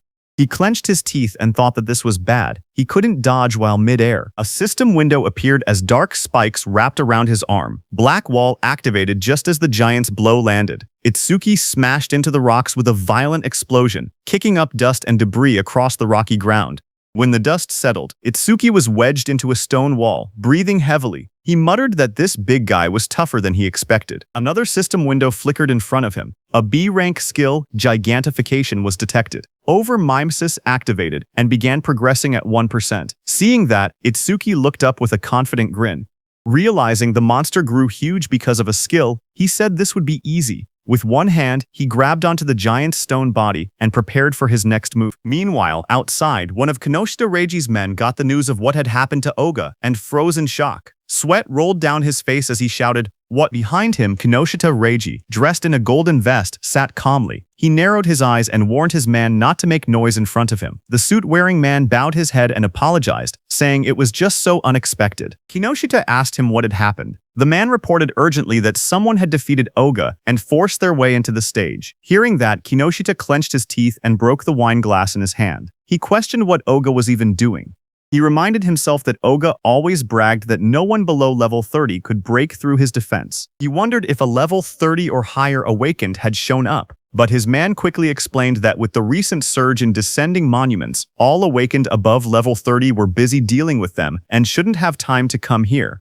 He added that challengers at the Flaming Rock execution ground were mostly level 10 rookies. Hearing that, Kinoshita shouted that there was no way a level 10 could beat Oga. His guard behind him looked down with a serious expression and said that if he was given some time, he would gather detailed information. Kinoshita adjusted his vest and tie and said that gathering information was unnecessary. Even if the opponent was level 30, he himself was already here. He mentioned that the Flaming Rock execution ground was known for its stubborn disaster beasts that slowed down challengers.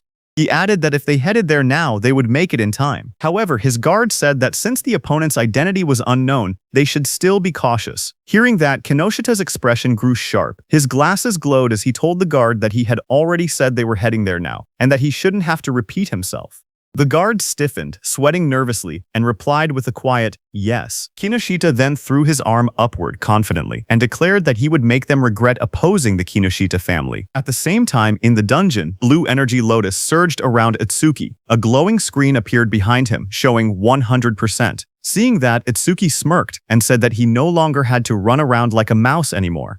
He was standing on top of the massive stone beast, and a bright blue lotus had formed on the beast's forehead. At that moment, a system window opened in the air, announcing that the B-rank skill Gigantification had been fully analyzed. Itsuki looked at the window in surprise. He muttered that instead of gaining a new skill, something else had happened.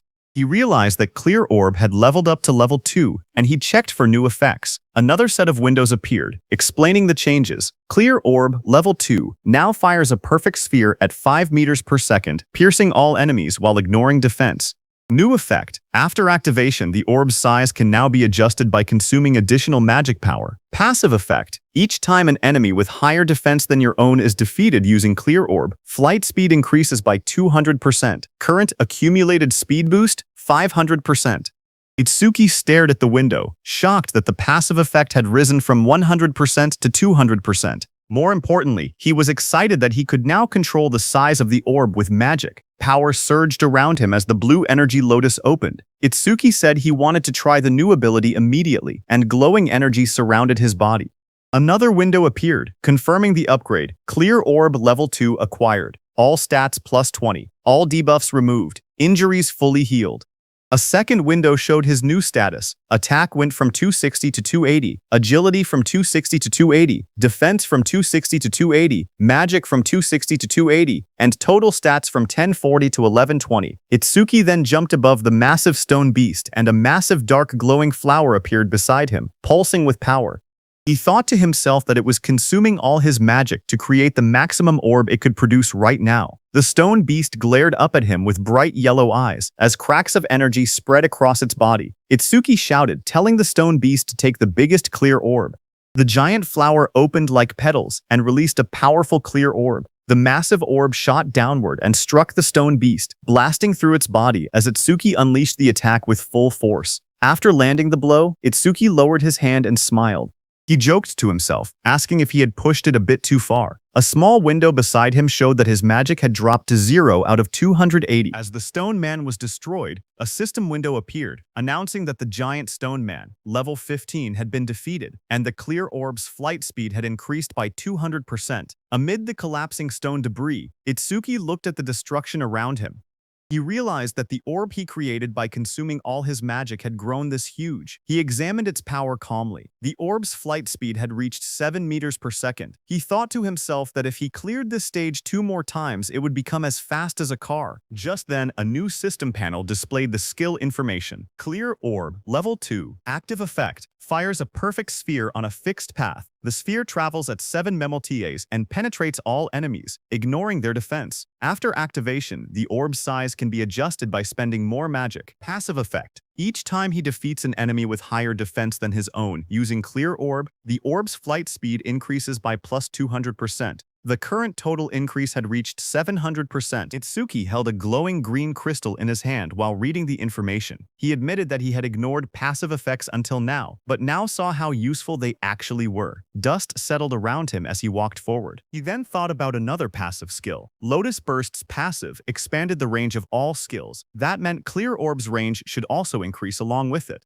He then checked Lotus Burst's passive effect. Each time Lotus Burst defeats a living creature of level 1 or higher, the range of all skills increases by plus 1%. Seeing this, Itsuki smiled slightly as he looked at the system panel floating beside him. Itsuki imagined and thought to himself that if he kept increasing Lotus Burst's passive effect, he could eventually defeat disaster beasts from thousands or even tens of thousands of meters away. Then, outside, a bright green display screen lit up. It showed the result of the challenge. The challenge was successful. The stage level was 15. The challenger was Tenma Itsuki. The time used was 3 minutes and 1 second. The stage clear record was updated. Seeing that, the crowded group reacted immediately. One man shouted in disbelief, saying that 3 minutes and 1 second was impossible. Another said that even a 5-person party needed more than 10 minutes. Someone else wondered if Itsuki had defeated all the disaster beasts in a single hit. Another person pointed out that he had even broken Tiwajin's 3-minute 19-second record and asked what kind of monster he was. They all turned as someone announced that he was coming out. More voices followed. One person questioned why he was still level 0 and wondered if the clear notification was a bug. They looked at him and said he wasn't even injured, only a little dirty, so they didn't believe he had cleared it at all. Shoha, in armor, stepped forward with a smile as a green butterfly flew around her. She was happy that he had cleared the stage unscathed again, and he had broken Jin's record again. She admitted that he always managed to surprise her. Shoha then adjusted her glasses and, with a restrained tone, admitted that the challenge had ended unexpectedly quickly. Itsuki answered casually. He said the disaster beasts inside were weak against defense, so he had taken them down easily. The glowing butterfly hovered in front of Itsuki. He looked at it with surprise and asked what it was. Cho explained calmly. She said that her job was a Shikigami user, and the glowing butterfly was her Shikigami. Itsuki watched the butterfly flutter near his hand. He softly repeated its name, Tamacho, and admitted that this was his first time seeing a Shikigami. To him, it looked beautiful. Curious, he asked Choha what kinds of awakened jobs existed. His question startled her, and she asked why he didn't know something so basic. She then began explaining. Jobs, she said, were divided into 4 major types. According to her, he should have already encountered 3 of them by now. She raised her hand and continued her explanation. The first type she mentioned was Elementalist. Elementalists controlled 7 elements: fire, water, wood, metal, earth, wind, and lightning. She said elementalists had the largest population among awakened jobs and also possessed the highest minimum combat capability. She then explained that his classmate, who used electricity attacks, and also the Oga muscular, iron-skinned man from earlier, belonged to that same type. She then introduced the second type, Shikigami user. She explained that Shikigami users could summon Shikigami that obeyed only their master. A blue system window appeared beside the butterfly, displaying that it was Tamachu B rank, level 15. ITS skill is undisclosed. Stata is undisclosed. Shoha continued explaining that a Shikigami stayed with its master from birth. Then another system window appeared showing her own status. Izumi Choha, human, level 6. Job B, Shikigami user. Gift, grade 2, undisclosed. Sekigami, undisclosed. Status, undisclosed. After explaining everything, she asked him if he had any questions so far. Itsuki looked at her Shikigami and then asked why her own level was lower than her Shikigami's level. He wondered aloud if she was really a veteran awakened. His words hit Choha like arrows. She wondered to herself if Itsuki had no concept of sugarcoating things. Choha touched her forehead with a tired expression and explained that Shikigami also absorbed experience and leveled up. Because of that, they were basically always at a higher level than their master. Hearing that, Itsuki's expression darkened.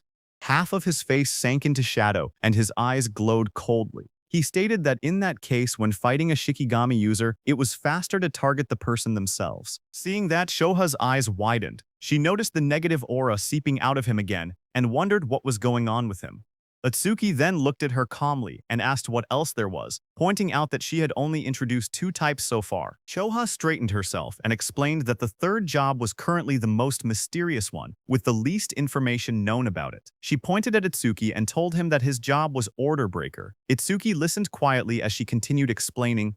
She said the reason this job was mysterious was because every Order Breaker possessed different abilities, like the Blue Lotus Flower ability he had shown earlier. She then explained that there were Order Breakers who could change the size of their bodies at will, others who could create infinite clones, and even some who could stretch their bodies freely like rubber. Next, she compared Order Breakers to regular awakened jobs.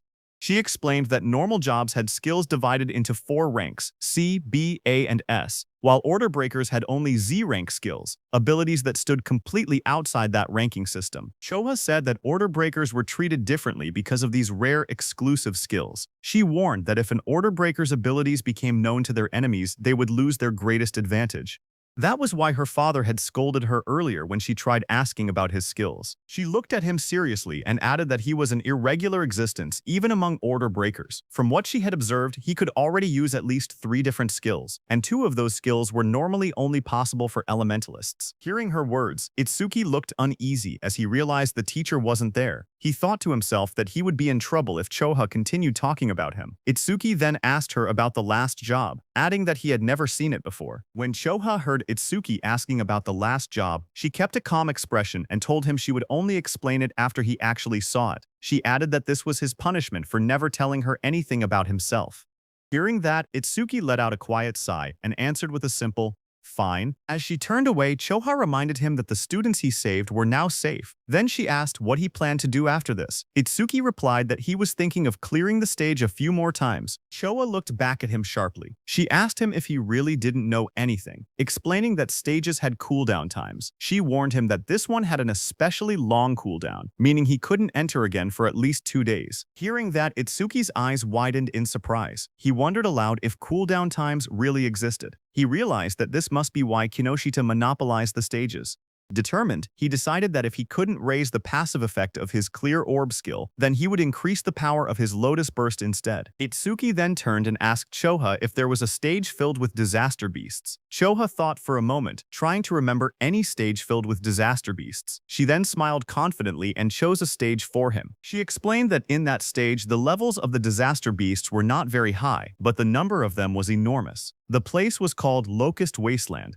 She explained that there were at least 100 locust-type disaster beasts, even by a conservative estimate, and many awakened people backed out just from seeing how many there were. She then looked at him seriously and asked what he planned to do, since it would be difficult without AoE skills. For those who didn't know, AoE meant Area of Effect, or area attacks. Itsuki answered firmly that he was going. In his thoughts, he remembered that he hadn't used Lotus Burst in front of her yet, so she didn't know he actually had an area attack. A shocked Choha asked him again if he was really going. She reminded him once more that without AoE skills he would have a really hard time, but Itsuki told her not to worry, saying he would be fine. Some nearby awakened individuals became shocked as they listened. One of them asked if he was really going to the Locust Wasteland and said he must not know fear. Another person whispered that once Kinoshita Reiji heard about Oga, he would definitely come. The group decided to leave quickly. They said they should get out before getting caught in the crossfire. Then, a few minutes later, Kinoshita Reiji arrived there and looked around the empty area. He asked in shock why there wasn't a single person present. His bodyguard in a suit stood behind him and reported that the target had gone somewhere. Kinoshita Reiji asked how it was possible. It had only been 30 minutes since the target entered, yet the target had already cleared the Flaming Rock execution ground. His bodyguard said it was hard to believe but seemed to be true. He then asked what Kinoshita planned to do now. Kinoshita Reiji gritted his teeth and said the target was making a fool out of him. He then said that if the target had used skills, there should still be magic traces left behind. He ordered his bodyguard to contact the hound and make it track the target. Kinoshita Reiji shouted angrily for them to capture the target alive no matter what, saying he would make the target taste what living hell was. At the same time, inside a dim alley lined with machinery, a man pressed his back against the wall, hidden in the shadows. His panicked thoughts echoed as he regretted taking the assassination request. He muttered to himself that he never knew Kinoshita Reiji had such a strong subordinate, and cursed himself for accepting the job. That same man slumped to the ground, exhausted and trembling. He breathed heavily and admitted that, without his earth escape technique, he would have been killed. Sweat dripped down his face as he caught his breath. He slowly peeked around a corner, whispering that he should be safe now that he had gotten this far. His eyes widened with fear as he carefully watched his surroundings. Suddenly, a massive beast lunged toward him with its jaws wide open. The monster's sharp teeth and glowing red eyes filled his vision as it attacked. Before he could react, the creature pinned him to the ground. He choked as its fangs pressed against him. A voice spoke nearby, calm but cold. The speaker approached and looked down at the scene. He ordered the beast, called Death, to loosen its grip, saying the man seemed to have something to say. The giant wolf-like creature eased up slightly as the man lay helpless beneath it. The wounded man lay on the ground with blood on his face. With fear in his trembling voice, he asked how they had managed to find him. In front of him, the long-haired man in the coat explained calmly. He said that their beast, Death, had a sharp sense of smell. The creature could sense the scent of death coming from people like him. That man was the hound Kinoshita Reiji had been talking about. His name was Charles. He stepped forward, tipping his hat as he walked. He said that Death could smell the death they were giving off. Filled with terror, the injured man begged for his life. He cried and pleaded for them not to kill him. Charles looked down at him with a cold smile. He said that the request was difficult because Mr. Kinoshita would get angry. He added that Death had not eaten human flesh in a long time. Then Charles' eyes glowed red. He gave a sharp command, telling Death that it was mealtime. The massive black wolf lunged forward with its jaws wide open, fangs bared as it roared fiercely. A moment later, it ate the man. The wolf stood beside the long-haired man in a trench coat. The man looked at it calmly and said that it had finally leveled up. A glowing blue panel appeared, showing the creature's details. Death Hound, B rank, level 16. Skill, Death Smell, C rank. Detects all magic traces in an area and identifies the magic source. Second skill, Respawn Desire, B rank. After the Shikigami dies, its respawn time is greatly reduced. Status, Attack 250, Agility 250, Defense 150, Magic 150. Just then, the man's phone began vibrating. He glanced at the screen and answered the call. He told the person on the other side that he had finished things there. As he listened, his expression changed. He asked if Oga had been badly injured. He wondered aloud if someone had struck that stubborn Oga's weak point. Finally, he replied that he understood and said he was on his way. He ended the call and turned back toward the wolf. With a small gesture, he told it that a new prey had appeared and ordered it to move. Sometime later, in a bright golden field labeled as the Locust Wasteland, a dome-shaped building stood in the distance. Itsuki and Choha approached it along a narrow dirt path. Itsuki looked at the structure and asked softly, "Here?" He stared across the endless wheat fields and wondered aloud if there were really that many locusts in a place that looked so quiet and peaceful. Walking beside him, Choha explained calmly. She said that disaster beasts always chose environments that suited them when invading this world. Because of that, predicting the type of beast based on the surrounding terrain was an important skill for awakened individuals. Hearing that, Itsuki nodded. As they moved closer, he noticed there wasn't even a reception desk. Choha touched her forehead and explained that the danger level of this stage was extremely high, so high that it had already reached the point of a dismantlement resolution. Confused, Itsuki compared it to the Flaming Rock execution ground, noting that this stage was actually below level 13. He asked why such a drastic decision was made. Choha replied that in normal stages, people could still escape if they couldn't win. But here, the disaster beasts were unnaturally aggressive and appeared in overwhelming numbers. As they studied the stage's environment, Choha explained the danger. She said that if an awakened person let their guard down even a little, they would quickly be surrounded by countless locusts. She continued, saying that anyone caught like that would be devoured completely, down to the marrow of their bones. Hearing all of this, Itsuki only smirked. He said that it was perfect if there were really so many disaster beasts here. His excitement made Choa stare at him in disbelief. She asked if he was in a rush to die. He calmly replied that he wasn't desperate enough to die by being eaten by bugs. Moments later, he stepped toward the entrance of the glowing stage gate. Choa watched him, noting from his attitude that he seemed confident enough. She reminded herself that he had entered this stage by his own choice, and she had already given him all the advice she could. With a quiet sigh, she accepted the situation. If something happened inside, it would be entirely his own responsibility. But Choha suddenly froze as worry washed over her face. She wondered what she should do. She realized she had forgotten to tell Itsuki an important detail. Locusts inside the stage would continue spawning endlessly unless the boss was defeated. Panic rose as she decided she had to enter the stage and warn him herself. But suddenly, she heard some noise from behind. Just as she turned, her expression stiffened. Someone had appeared behind her. She saw a tall man wearing a hat, with glowing red eyes, standing beside a giant hound. The man looked at her and spoke with a cold smile, saying he was looking for someone. On the other hand, inside the stage, Itsuki stepped across a ruined field. Dirt and trampled crops surrounded him. He looked around and muttered that it was a mess. Then he clapped his hands together lightly and smiled with confidence.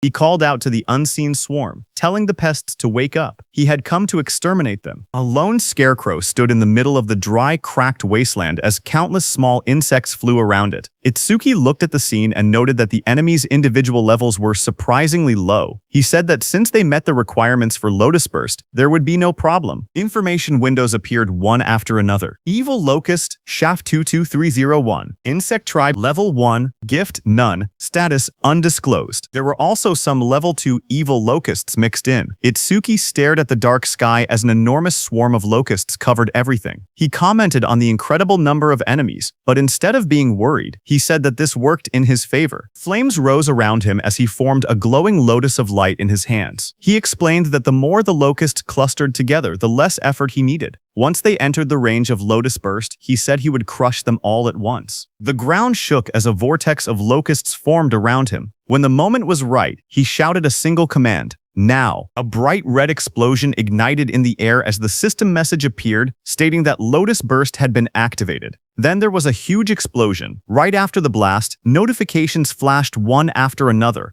Each one reported that an evil locust had been defeated by Lotus Burst, increasing all of the user's skill ranges by 1%. More messages followed, showing both Level 1 and Level 2 locusts being wiped out instantly. When the smoke cleared, Itsuki stood calmly in the middle of the scorched ground. Sparks drifted around him while charred insect bodies lay scattered at his feet. Another notification floated beside him, confirming the defeat of a Level 2 locust and awarding another 1% increase. New windows opened, explaining Lotus Burst's abilities.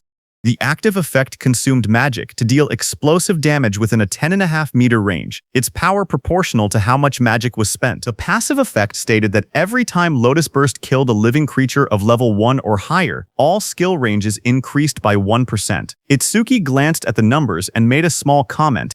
He had defeated 110 enemies, which meant a 10% increase, therefore receiving 10% at once. Lotus Burst's range had now expanded to 10.5 meters, which he considered impressive. He analyzed the situation calmly. Against disaster beasts of this level, consuming 10% of his magic to output 10% of his firepower should be enough. Taking his remaining magic and recovery speed into account, he could probably use about 10 more shots. If he gained even 100 kills per use, he could increase his total skill range by 1000%. Another screen displayed his magic level, 252 out of 280. He looked at it and muttered that things would go much more smoothly if stages didn't have cooldown times. But suddenly, Itsuki noticed something. He stared at his bracelet with a confused expression. He noticed that the usual challenge success notification was missing. He muttered that something felt odd. As he frowned, a thought crossed his mind, and he wondered if the reason was something unexpected. Just then, a system window suddenly appeared. It reported that a C-rank skill called Mother's Will had been detected.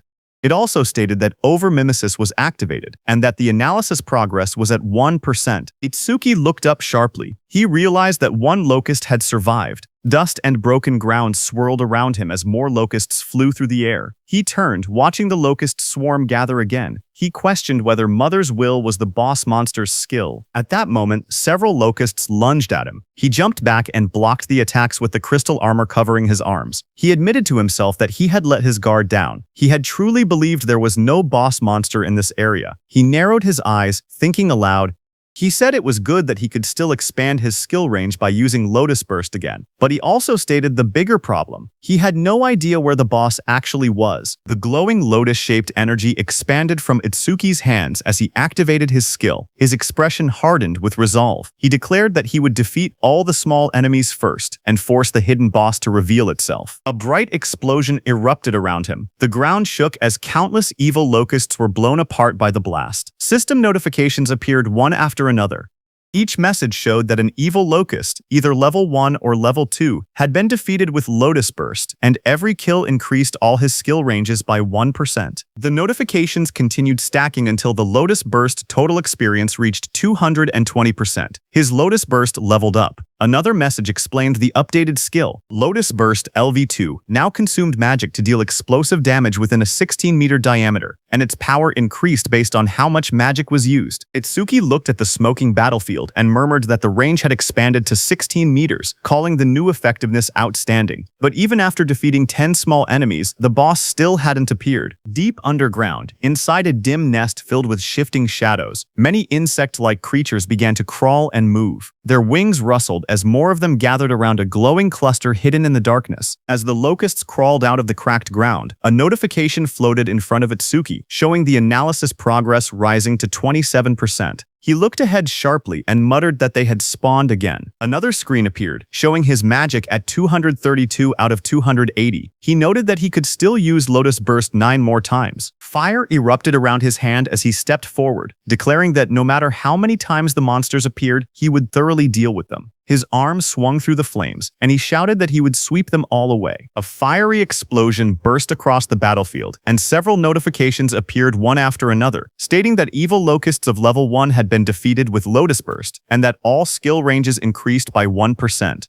More screens stacked up endlessly, showing the same message again and again. A blinding explosion tore through the ground as Lotus Burst activated again, scattering debris in every direction. Bright light flashed across the stage, and the blue notification window appeared with the same message, Lotus Burst. Another massive blast followed right after, engulfing the area in a wave of yellow flames and flying rubble. The screen repeated the skill name, Lotus Burst. A new system panel displayed the updated description of the skill. It stated that Lotus Burst LV2 consumed magic to deal explosive damage within a 54.5-meter diameter. Its power tied directly to magic consumption. Below it, another panel explained the passive effect.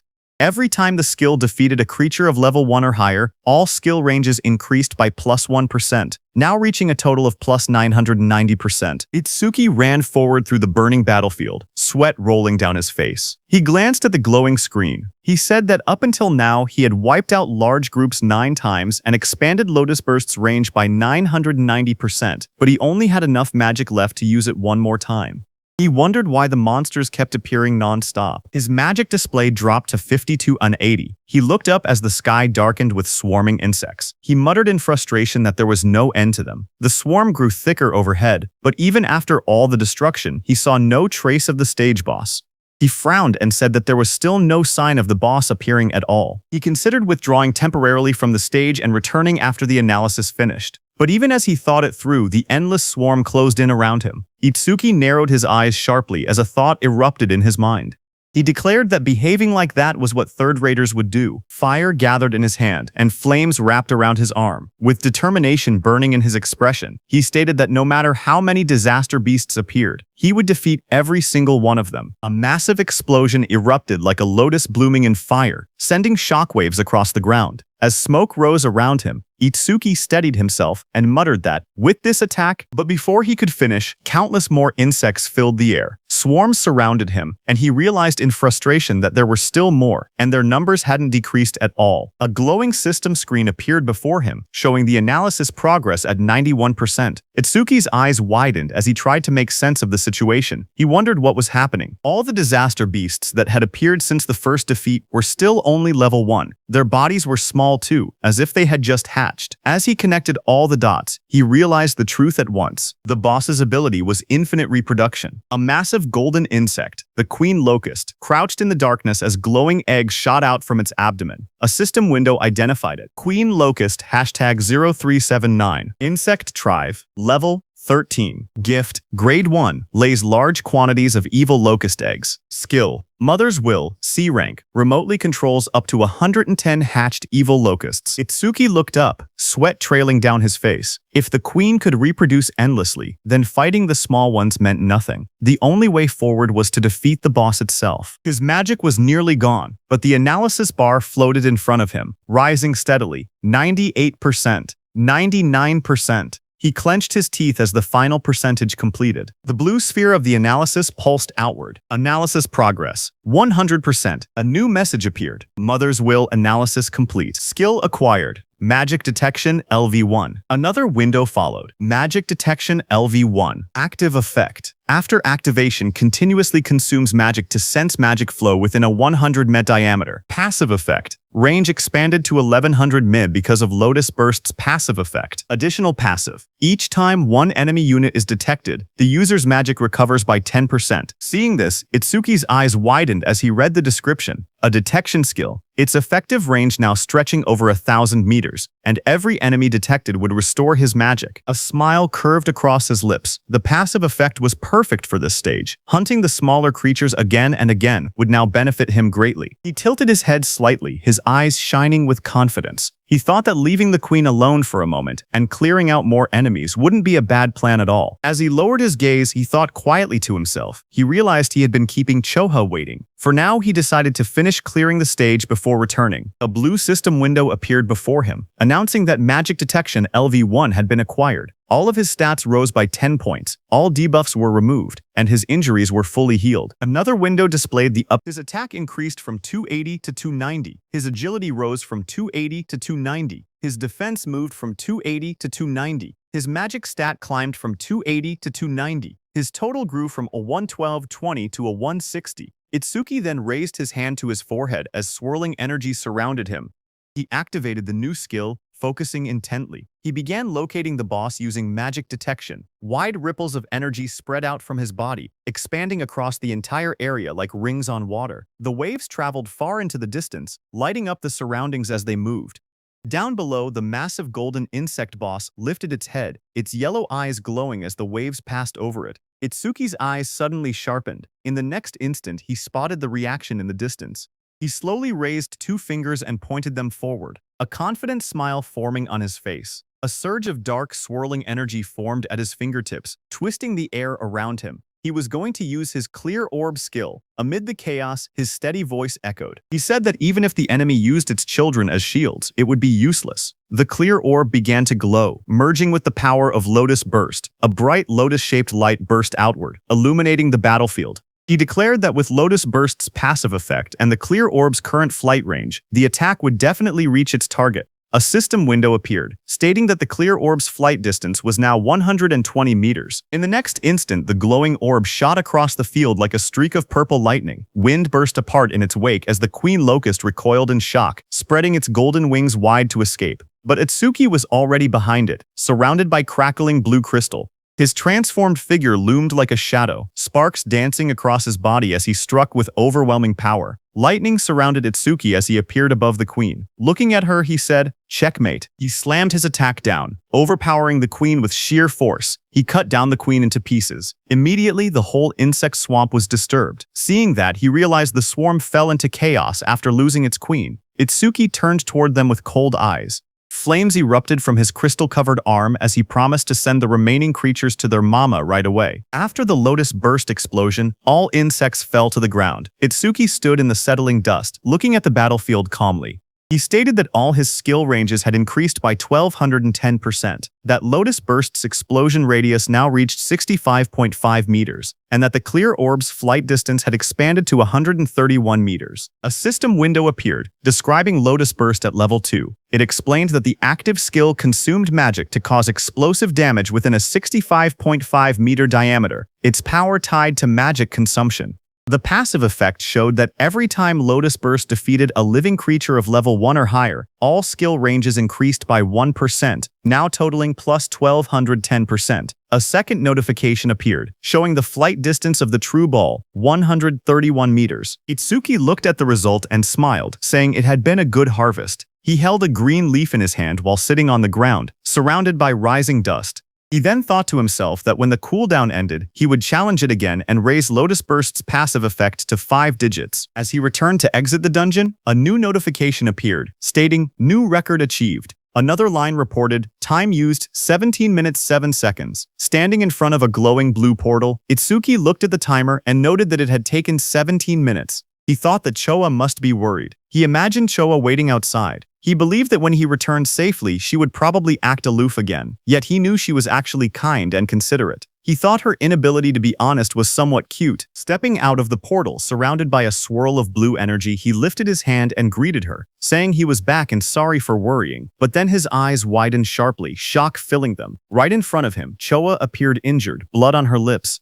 A man with glowing red eyes held her up by the collar. He looked down at Itsuki and spoke coldly. He said that going solo and coming out of the stage safely could mean only one thing. Itsuki was the guy Reiji had been looking for. Charles in the wide-brimmed hat looked at Itsuki and spoke calmly. He said the timing was perfect. He had been trying to get information about Itsuki from Choha, whom he had captured, but even in her current condition, she refused to talk. Charles added that Choha had more backbone than most men. Across from him, Itsuki stepped forward. His voice was cold as he told Charles to let go of Choha with his filthy hands. He warned that if Charles did not do so now, he would only be half killed. Hearing that, Charles laughed loudly. He mocked Itsuki and told him not to get cocky, calling him just a level 0 rookie. But in the next moment, blue electricity burst from Itsuki's body as he shot forward with incredible speed. His eyes glowed with a sharp red light as he charged toward Charles. Charles flinched in fear, shouting that he was fast, then called out to Death.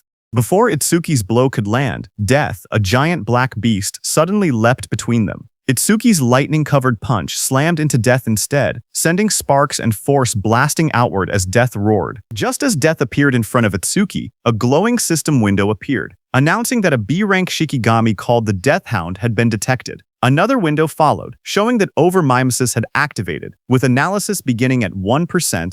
When Itsuki saw the notification, he realized the truth. This dog was a Shikigami, which meant the man wearing the hat was its user. The analysis window continued to rise, reaching 12%. Charles narrowed his eyes as he watched Itsuki move. He noted that there were no wasted movements and that his opponent's speed was extremely high. He understood now why Oga had lost. Oga likely did not even have enough time to metalize before being defeated. But Charles showed no fear. He grinned and declared that he had Death and a hostage. Behind him, Choa struggled weakly in his grasp. Hearing this, Itsuki shouted her name, his expression tightening in alarm. Itsuki, who stood firm and was holding Death's snout with one hand, got distracted. Death broke free from his grip and roared, baring its sharp teeth as it lunged. The monster's glowing red eyes locked onto him. Charles smirked as he spoke. He said that Death's bite force could crush any enemy with a defense lower than 30. At best, he said, Itsuki would get his arm bitten off. But the next second, Charles's expression suddenly froze. His eyes widened in shock as he looked ahead. In front of him, black spikes grew around Itsuki's body, blocking the beast's bite. Immediately, Itsuki used his Lotus Orb skill, aiming at Death. With a violent burst of energy, the Lotus Orb was released from Itsuki's hand and hit Death directly in the head. It tore through Death's skull, ripping out its core and ending its life instantly. A blue window appeared, showing the analysis progress climbing. The number reached 77%. Itsuki stood calmly over the defeated hound. He explained that without a Shikigami user was basically defenseless. Charles stared at him in disbelief. He wondered if Itsuki did not know that as a rookie, the Shikigami could respawn. On top of that, because of the B-rank skill Respawn Desire, Death's respawn time was greatly reduced. The next second, Death respawned and attacked Itsuki from behind. Charles warned Itsuki that staying careless like that would make him Death's prey. The beast charged, jaws wide open, but suddenly, waves of magical detection spread out as Itsuki activated his skill, magic detection. Itsuki sensed Death's attack and moved with lightning speed to counter it. He thought to himself that keeping magic detection active ever since he acquired it had been the right choice. The analysis progress climbed. 89%, 90%, 91%. Itsuki glanced at Charles, who was watching while holding Choha, and noted that the analysis would finish soon. He thought that if the blue lotus appeared from over mimesis, Charles might become wary. The progress bar reached 95%. Seeing Itsuki move and kick Death without even looking back, Charles started sweating. He realized the truth. This opponent had more power and more speed than Death and even possessed detection skills. He panicked, realizing he could not launch a surprise attack at all in this situation. Charles pulled Choha in front of him and tightened his grip around her neck. His voice trembled with panic as he warned that if Itsuki resisted any further, Choha's life would end. Itsuki watched quietly. He wanted to finish his analysis without revealing the blue lotus, but the situation made it difficult. Just then, a bright system window appeared before him, showing the message, "Analysis progress 100%. Another screen followed. Death Eater analysis complete. Shikigami Eater has been acquired. It explained the active effect. By directly touching a Shikigami, he could take ownership of the opponent's Shikigami. Itsuki looked at the result and realized he could even control whether the blue lotus appeared, because the analysis had completed without revealing it. More system messages appeared. Shikigami Eater, LV2, acquired. All stats increased by 20. Then a system notice explained that because over-mimesis had activated incompletely, debuff removal and full recovery had failed. Itsuki's updated status flashed. Attack, agility, defense, and magic increased from 290 to 310, and his total stat points increased from 1060 to 1240.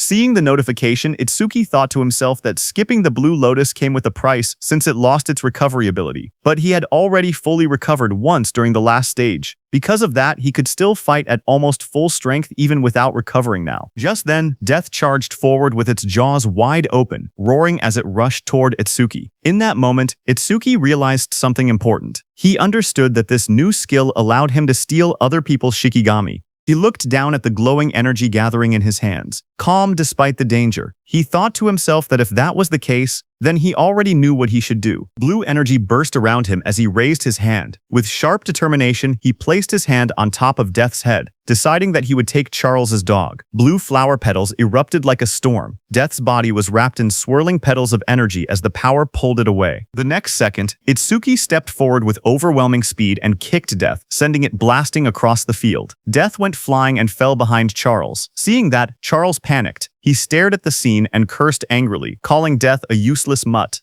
He shouted in frustration, demanding to know what he had fed it all that experience for. Charles tightened his grip on the injured Choha and shouted in rage. He warned that if Itsuki resisted any further, he would snap her neck. Choha, battered and barely conscious, forced her eyes open. With a trembling voice, she told Itsuki not to worry about her. Across from them, Itsuki slowly raised both his hands in surrender. He called out, telling Charles not to touch her. Seeing that, Charles smirked coldly. He said that if Itsuki had been obedient from the beginning, Choha wouldn't have had to suffer like this. Itsuki glared at Charles and asked why he was being targeted, saying he didn't remember doing anything to earn such a grudge. Hearing that, Charles sneered, accusing him of still trying to probe for information. He then explained that it didn't matter because Itsuki would meet him soon anyway. He told Itsuki that Kinoshita Reiji was furious that Itsuki had entered a North District 4 stage without permission. He introduced himself, saying he was Charles the Hound, sent under Reiji's orders to capture him. Hearing that name again, Itsuki muttered that he needed to meet Kinoshita directly and talk things out. Charles grinned and said that Itsuki would meet him soon, but only in a battered body. He then announced that Death would bite off his legs next and warned that if Itsuki wanted Choha to stay alive, he was forbidden from using that strange ice again. Charles pointed at Itsuki and gave the command, telling Death to bite off both of Itsuki's legs. Hearing that, Itsuki narrowed his eyes. Instead of fear, a cold determination filled them. He told Death to prove it was worthy of being his Shikigami. In the next instant, Death turned and lunged. Not at Itsuki but at Charles, sinking its teeth into its former master. Taking advantage of the moment, Itsuki moved at lightning speed, appearing behind Choha. Blue sparks burst around him as he caught her gently in his arms, pulling her away from danger. Charles screamed as he stared in shock. Sweat ran down his face as he shouted, asking why Death was attacking him, its own master. Shikigami Death stood beside Itsuki with glowing red eyes. Death growled quietly as Itsuki praised it, telling it that it did well. Itsuki then held the injured Choha in his arms. Blue energy surrounded him as he spoke coldly. He said he would return the pain Choha suffered 10 times. No, 100 times over. He warned that Charles would regret laying hands on them, crying and wailing. Hearing that, Charles fell back terrified. He begged for a chance to speak, claiming he had only followed Reiji's orders. His voice shook as he suggested they team up instead. He said he would lure out Reiji for him. Itsuki's eyes glowed red. He looked down at him and said that it was a good proposal. Seeing this, Charles's expression changed. A sharp grin spread across his face as he muttered that he had found an opening. He threw a blade toward Itsuki and shouted for him to die. The attack flashed forward with blinding light, but Itsuki was calm and easily dodged the blade. His eyes narrowed as he watched the attack pass by. He muttered that he alone was more than enough to kill Kinoshita Reiji. Beside him stood Death, its eyes glowing red, ready. Itsuki ordered Death to make Charles suffer the same treatment Choha had endured. Death's jaws opened wide, revealing sharp fangs as it prepared to strike. Seeing that, Charles froze in terror. Sweat dripped down his face as he begged for mercy. He insisted that his hand had slipped earlier and that he would apologize. Trembling, he pleaded for one more chance. But Itsuki didn't falter. Holding Choha in his arms, he stared coldly and told Charles that it was mealtime. Death, with glowing red eyes, rushed forward, its fangs bared as it charged at the man. Charles panicked as he stumbled back. Tears streamed down his face as he shouted, asking if Death had forgotten who its master was. He reminded Death how much he had fed it. His voice shook as he tried to speak again, but Death opened its jaws wide, revealing rows of sharp teeth as it lunged at him. Death finished off Charles. A short distance away, Itsuki stood while carrying the injured Choha in his arms. He had sensed someone watching them. Itsuki told the hidden person that he had been watching them ever since Itsuki left the stage. Itsuki then turned and asked how long the hidden person planned to stay hidden, telling him to show himself. Hearing his words, nearby tall grass rustled as someone began to move, stepping out into the light. It was a hooded blonde young man who stepped out from the tall grass, scratching the back of his head with an awkward smile. He said softly that they had caught him. Itsuki held the injured Choha in his arms as a dark aura spread behind him. His eyes glowed as he asked the blonde man if he was working with Charles from earlier. Startled, the blonde man waved his hands frantically and shouted that he wasn't an enemy. He begged them to listen. Itsuki glanced at him coldly and said fine. He didn't have time to deal with him. Behind them, Death continued eating Charles it had taken down. Itsuki ordered Death to follow him after finishing the meal. The blonde man watched in shock. Even a savage beast like Death obeyed Itsuki without hesitation. He thought that someone like Itsuki might actually be able to help him. He quickly approached and introduced himself as Iberia, asking for Itsuki's name.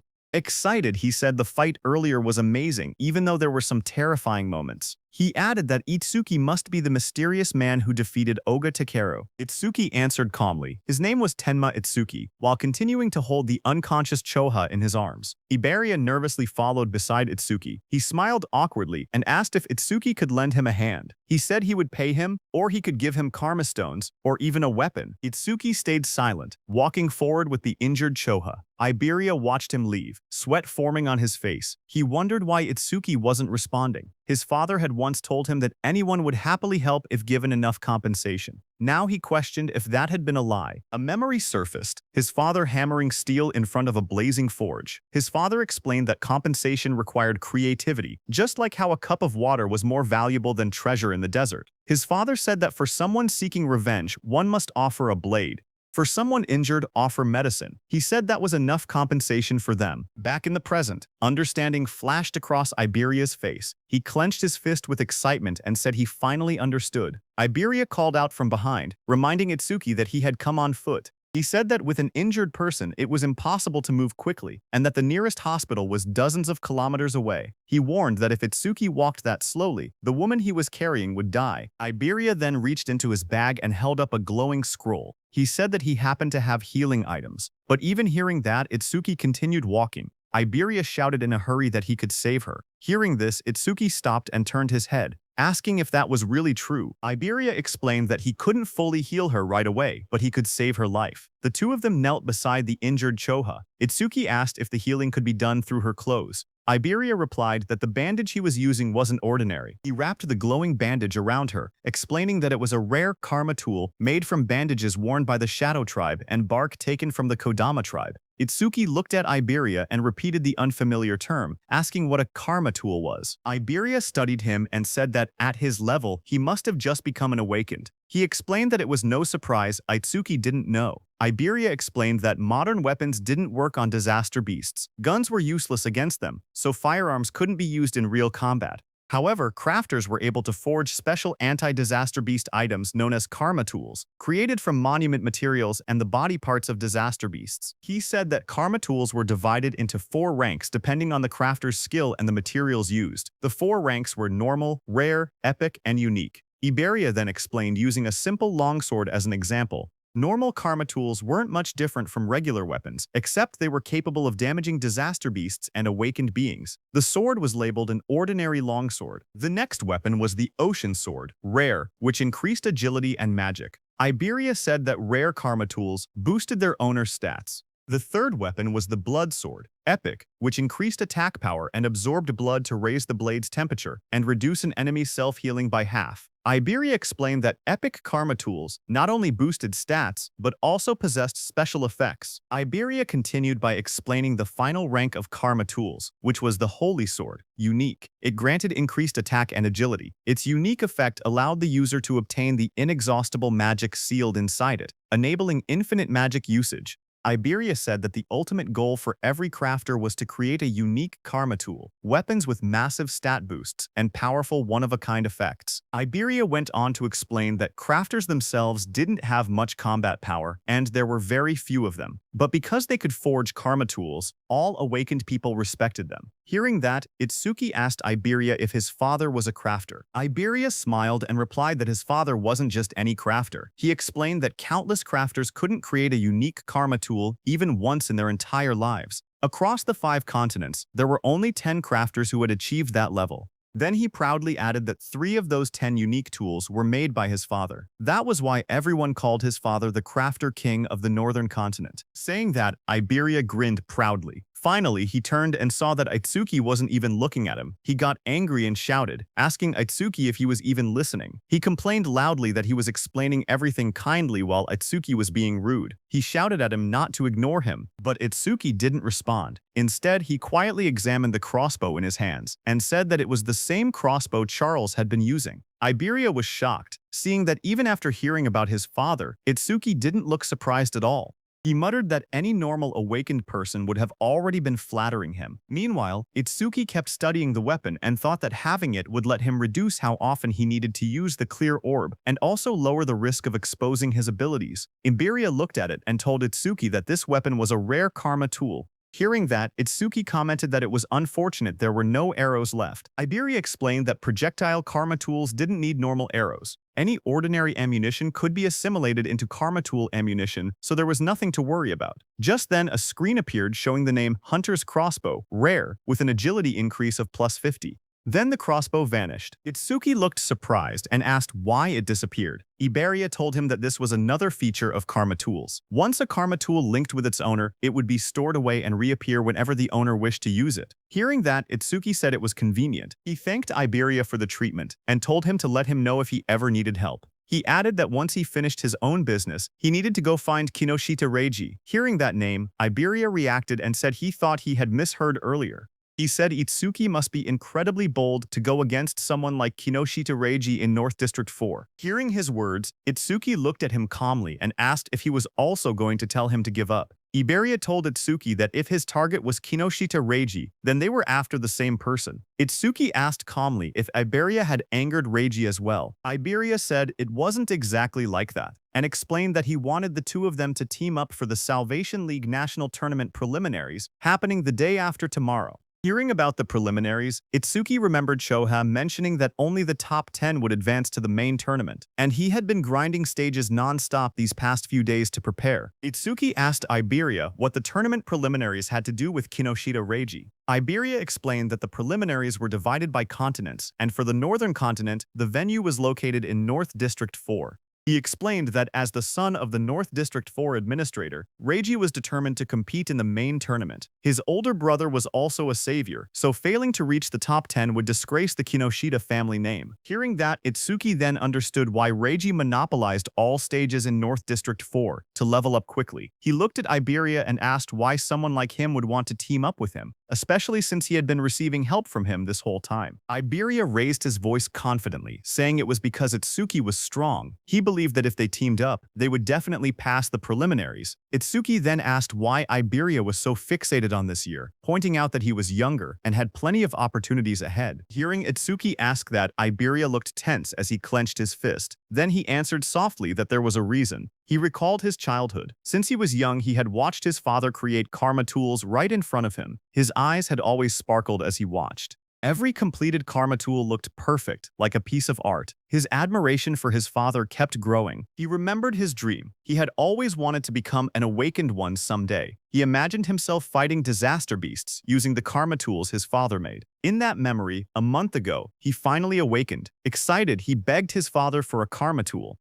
But his father refused, telling him it was too early. His father said that only saviors could use his karma tools. Iberia didn't give up. He kept begging. Finally, his father set a condition. If he passed this year's preliminaries, he would receive one. Iberia clenched his fist tightly. With determination in his eyes, he declared that this was why he had to win this year's preliminaries, no matter what. Itsuki looked at Iberia and spoke calmly. He said that with such an amazing father, Iberia should have plenty of options. There was no need for him to team up with someone like a level 0. Iberia lowered his eyes and replied that his father had thought of that too. So before he left, his father told him to pass the preliminaries with his own skills. His father warned him that if he teamed up with strong partners using his father's name, he would not receive any karma tools. Hearing that, Itsuki commented that his father seemed strict. Iberia explained further that according to his information network, most strong participants had already been bought off by Kinoshita. What remained were lone wolves who disliked teaming up, or groups with fixed members. He had no prospects for teammates. With excitement, Iberia grabbed Itsuki's hand and explained that 2 days ago he had heard news that someone had defeated Oga Takeru, one of the 4 pillars, and even broken stage records. Because of this, he dug for information continuously and eventually found his way here. Itsuki first freed his hand and then agreed to team up. He said the team was no problem, but first he wanted to take Choha to the hospital. With excitement, Iberia declared that he would come along. From now on, they were a duo. Iberia then said they needed a duo name. He brought up possibilities, combining Tenma Itsuki and Iberia. He suggested Ibiten, but rejected it because it sounded like a store name. He tried Ibulaitsu, then Tenmaria, then Tenibei, changing ideas one after another. Nearby, Itsuki carried the unconscious Choha in his arms. He looked tired and thought to himself that he was in trouble because Iberia talked even more than Rikuru. Suddenly, Itsuki thought about Rikuru and Saya. He wondered how they were doing and whether they were participating in the preliminaries now that both had awakened. Just then, Iberia suddenly brightened with an idea. He said that since both of their names contained the letter I, they could call their duo Double I. Far away, as Itsuki thought of Rikuru, Rikuru suddenly sneezed while training. Saya looked at him and asked if he had caught a cold. Rikuru scratched his head and said maybe someone was talking about him. Maybe Itsuki. Saya lowered her gaze and quietly asked how long it had been since the attack incident. She said she never expected them to be apart for so long, and wondered if Itsuki was doing well. Rikeru looked at her strangely. He said that if she was that worried, she should have gone to see Itsuki after the disaster beasts were defeated. Saya blushed deeply and bowed her head in embarrassment. A moment later, she thrust her hands forward and released a burst of water, sending Rikeru flying back as he shouted in surprise. Rikeru shouted that attacking suddenly was unfair, but Saya quickly replied that fair or not, it was sparring practice, and he was the one who left an opening. Just then, their teacher appeared behind them. Both students straightened up in shock. Rikuru called out, "Sensei," while the teacher scolded them, reminding them that the national tournament preliminaries would start the day after tomorrow. He asked if this was really the time to fool around. Saya's eyes lit up. She said she was excited to finally fight other awakened people, because sparring only with Rikuru had become boring. A glowing screen appeared beside her, revealing her stats as an awakened water elementalist. Rikuru looked at his own status window as well. He said he had never been to North District 4 and had heard it was a prosperous town. He said he wanted to see it with his own eyes soon. Elsewhere, someone opened a metal case holding 3 sharp crystal stones. It was Kinoshita. He looked at the crystals and frowned impatiently. He commented that the hound still hadn't arrived and said it was unusual for him to be late. His bodyguard standing behind him wondered if something unexpected had happened. Hearing that, Kinoshita's expression darkened. He muttered that those useless fools had failed again. His glasses glowed red as a message appeared, saying the Karma Stone had been used and experience had been gained. His bodyguard asked if they should send people to search. Kinoshita looked frustrated and said to forget about that person. The national tournament preliminaries were the top priority now. He muttered that if he failed, his father would lock him in the confinement room again. Then he asked about the matter he had assigned his bodyguard. His bodyguard reported the results. Out of the 3,113 participants in the northern continent, he had persuaded 87 to cooperate. All of them were level 5 or above, just as ordered. Hearing that, Kinoshita smiled and said his subordinate had done well, and that he was the only one he could rely on. He then took another glowing stone. His bodyguard told him that it was the last Karma Stone. Light surrounded Kinoshita as he broke it. The experience was absorbed, and his level went up. Power surged around Kinoshita as lightning burst from his body. He said it was enough, and that he would use this strength to crush the commoners. A status screen appeared, showing Kinoshita Reiji, level 12, job, Lightning Elementalist, gift grade 2, attack 135, defense 130, agility 168, magic 170, total points 603. A bright blue teleportation column formed outside the hospital as Itsuki stood calmly in the center of it. He lowered his head and spoke softly, saying he was sorry to his teacher. He explained that he had let Choha end up in such a condition. His teacher came out of the teleportation portal and asked what he wanted to do. He said he could dispose of Kinoshita if Itsuki wished. Itsuki looked up and answered firmly, telling his teacher to leave Kinoshita to him. His teacher agreed. He told Itsuki to explain the details of what happened later. Nearby, Iberia watched in amazement. He realized that the Northern Continent Commander-in-Chief had been Itsuki's teacher. Iberia understood why Itsuki wasn't surprised, even after hearing who Iberia's father was. Iberia thought that Izumi Nento was truly a mysterious person. He even wondered if he should ask for his autograph later. Then, in the hospital room, Itsuki calmly explained what had happened and told his teacher that that was why he chose to participate in the Salvation League National Tournament preliminaries. His teacher said he understood and turned toward Choha, asking how she was feeling. Choha smiled softly. She said Tamachu had treated her, so she had fully recovered. A glowing green butterfly floated near her hand. She added that Iberia's rare karma tool had also helped in her healing. Hearing that, Izumi Nento looked at Iberia in surprise. He said that since Iberia possessed the rare karma tool Kodama Bandage, crafted by Aiden, he must be Aiden's son. Iberia was surprised to hear that. Realization hit him as he thought to himself that Izumi Nento knew about karma tools and even recognized his father. He reminded himself that he needed to show the dignity of the Crafter King's eldest son. He pointed proudly at himself and shouted with confidence that he was Aiden's father. Hearing that, everyone stared at him in silence. Then Itsuki told him that he had gotten it backwards. Hearing that, Iberia lowered his head, hiding his red face behind his hand. In a shaky voice, he apologized and admitted that Aiden was his father. Commander Nento cleared his throat and tried to shift the atmosphere. He said he was grateful that Iberia had saved his daughter. He added that once the preliminaries ended, he wanted to visit Aiden together with Tenma.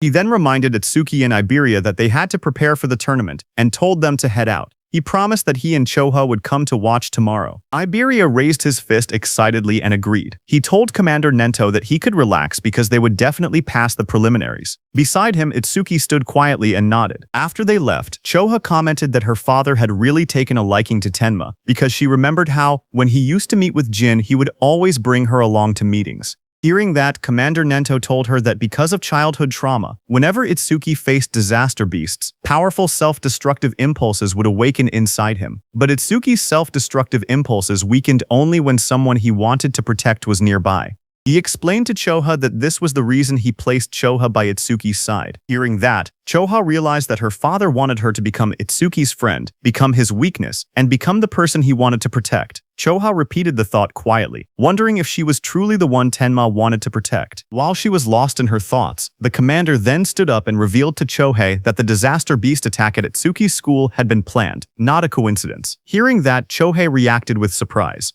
Commander Nento added that more traitors were joining the disaster beasts, and that similar attacks on commanders-in-chief had happened across other continents as well. The commander turned toward a large window, his silhouette dark against the night. He said that for now humanity's future was pitch black. Then he added softly that Itsuki would surely be the one to illuminate it. His voice rang out that Itsuki would become a light of hope. Then, at the national tournament preliminary venue in North District 4, The massive circular arena sat in the middle of the wasteland. Inside, a crowd gathered. Atsuki looked around and remarked that there were more people than expected. Iberia explained that once news spread that Commander Nento would be watching, many who originally refused suddenly decided to participate. The number of contestants rose from about 3,000 to nearly 5,000. On the side, Reiji glared in frustration. He muttered that Izumi Nento had increased the number of unpredictable variables far more than expected. His subordinate tried to calm him, saying the newcomers were just last-minute riffraff who didn't have time to form teams, so Reiji's side still held the numerical advantage.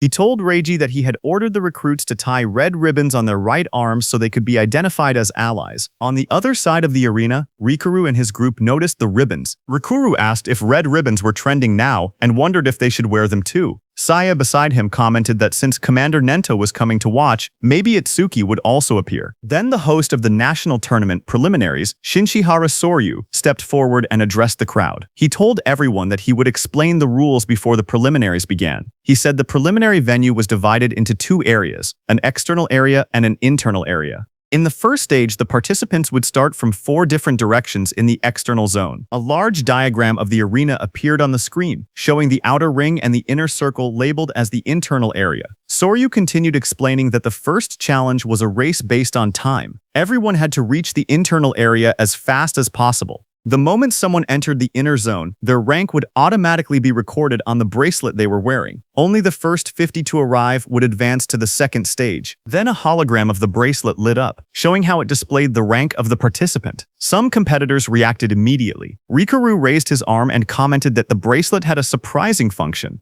Hearing that, Saya beside him thought that eliminating thousands of people in just the first stage was extremely harsh. Next, Soryu explained that each person was allowed to carry up to 2 karma tools. Participants were also free to team up with anyone they wanted and use any method necessary. Results were all that mattered. As the rules were being announced, Iberia nudged Itsuki and pointed ahead excitedly, asking Itsuki to look. He was pointing at the Reiji team in front of him. As the host announced that the first stage would end with rankings and an explanation of the second stage, Iberia pointed at Kinoshita Reiji standing in the middle of a group and told Itsuki that he was Kinoshita. Meanwhile, Kinoshita ordered the people he had recruited to obstruct anyone running ahead of him. Watching from the side, Iberia guessed that the people standing near Kinoshita were the ones he had bought off. He suggested that they should rush into the internal area as soon as possible. His plan was to launch a surprise attack once Kinoshita lowered his guard after entering the interior. But before he could continue explaining, Iberia suddenly froze with a shocked expression. He saw Itsuki walking toward Kinoshita. Shocked, Iberia asked if he had even been listening. One of Kinoshita's men noticed Itsuki approaching. He asked who Itsuki was. Another man warned everyone to be careful because Itsuki didn't have a red ribbon. Just then, from high above, the host raised his voice and declared that the first stage was beginning. The host looked at the students and commented that more and more young people wanted to join the Salvation League, which he found reassuring. But suddenly, a voice told him that having numbers without quality was meaningless. It was a black-haired man. He said that in their time, there had been many participants above level 15. This black-haired man was also an instructor. A blue screen appeared, showing Heitan Akira's information, but most of it was hidden. Instructor Soryu corrected him, saying that only 2 participants had reached that level in Heitan's year. That year, Heitan Akira was at level 18, and along with him was Taewajin at level 21. Remembering the past, Instructor Heitan commented that things were boring now without rookies like Taewa. He said he hoped someone similar existed in the current group, but Instructor Soryu shook his head and replied that geniuses like that did not appear easily. Instructor Heitan stepped forward and asked Commander Nento about a rumor.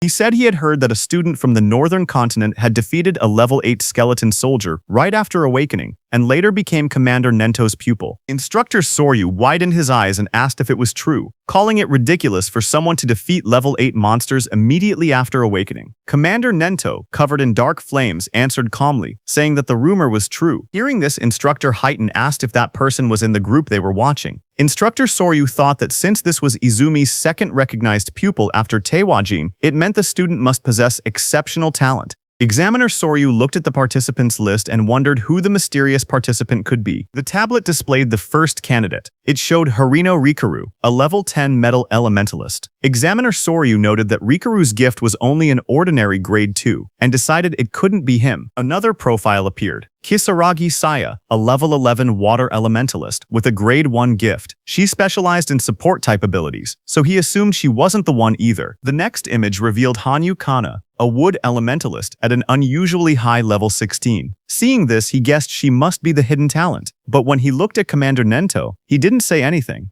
Seeing that, Instructor Soryu realized that his guesses seemed incorrect, even though Hanyu had the highest level among all participants. Just then, Instructor Heighten pointed out that among this year's participants, there was even someone at level 0. But Instructor Sorya didn't think much of it, and remarked that there was always one person every year who joined the tournament, out of curiosity, only to get beaten badly and withdraw soon after. On the other hand, Kinoshida's group burst into laughter as Kinoshita pointed toward Itsuki, shouting in disbelief that a level 0 had really joined the competition. His team laughed loudly, mocking Itsuki and asking if he had gotten lost. Hearing them, Itsuki stepped forward silently and raised his hand, showing the mechanical glove of Charles on his hand. Kinoshita froze when he saw the glove. He stuttered, recognizing it as something belonging to Charles. Fear spread across his face as he demanded to know who Itsuki was. Itsuki stared directly at Kinoshita and asked if Kinoshita was the one who had been looking for him this whole time. Hearing that, Kinoshita grew furious. He refused to believe it. He shouted that there was no way a level 0 could have defeated Oga.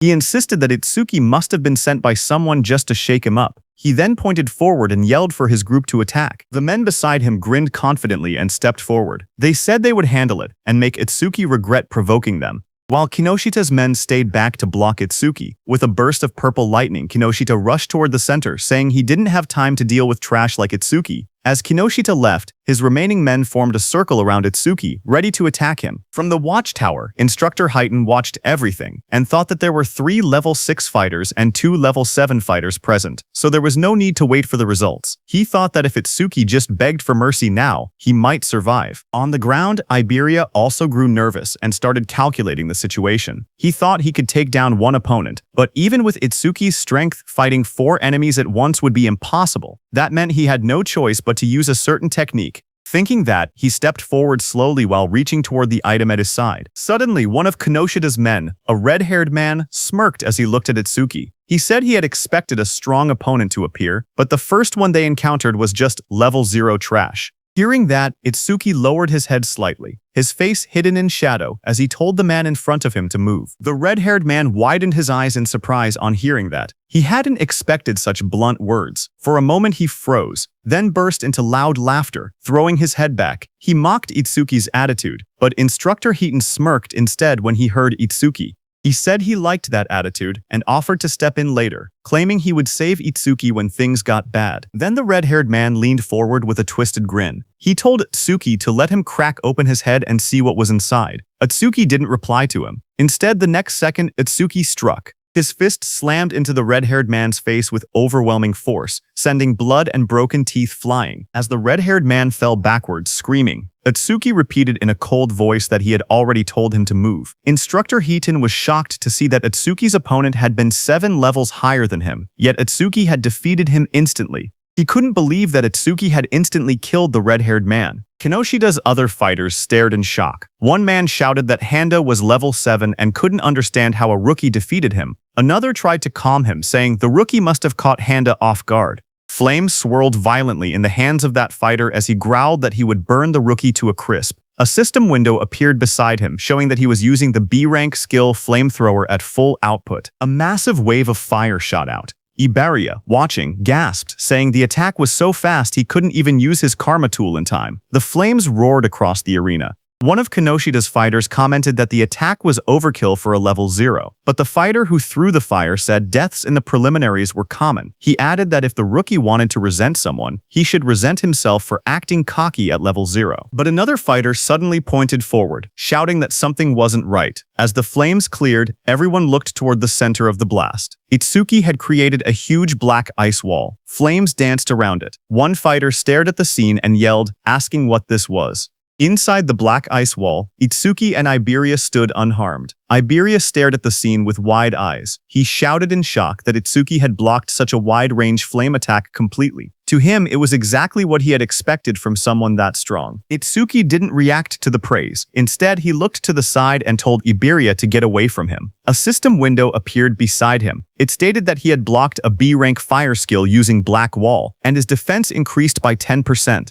Another window listed his updated stats: Attack 3110, Agility 3110, Defense 341, Magic 3110. His total rose from 12040 to 12,071. Seeing that, Itsuki noted that his defense had increased by 31. He thought to himself that he needed to confirm whether Black Wall's passive effect would activate again if he blocked the same skill more than once. From a distance, one of Kinoshita's fighters pointed at Itsuki in disbelief. He asked how Itsuki was still unscathed and wondered if that strange ice-like shield was really his ability. He looked around in confusion, saying there wasn't even a water elementalist present, so how could Itsuki use ice skills? Itsuki then stepped forward and raised a finger. His voice was steady as he told the fire user to use that technique one more time, saying that this time he wouldn't block it. Hearing this, the fire user glared angrily at him as flames rose around his hands. He asked if Itsuki was making fun of him. He shouted that Itsuki shouldn't go back on his word. Itsuki calmly replied that he promised. Hearing that, the fire user gathered even more flames. He yelled that he would finish Itsuki for sure this time, using his strongest technique. A massive fiery blast formed in front of him as he used his B-rank skill Flamethrower, Overheat.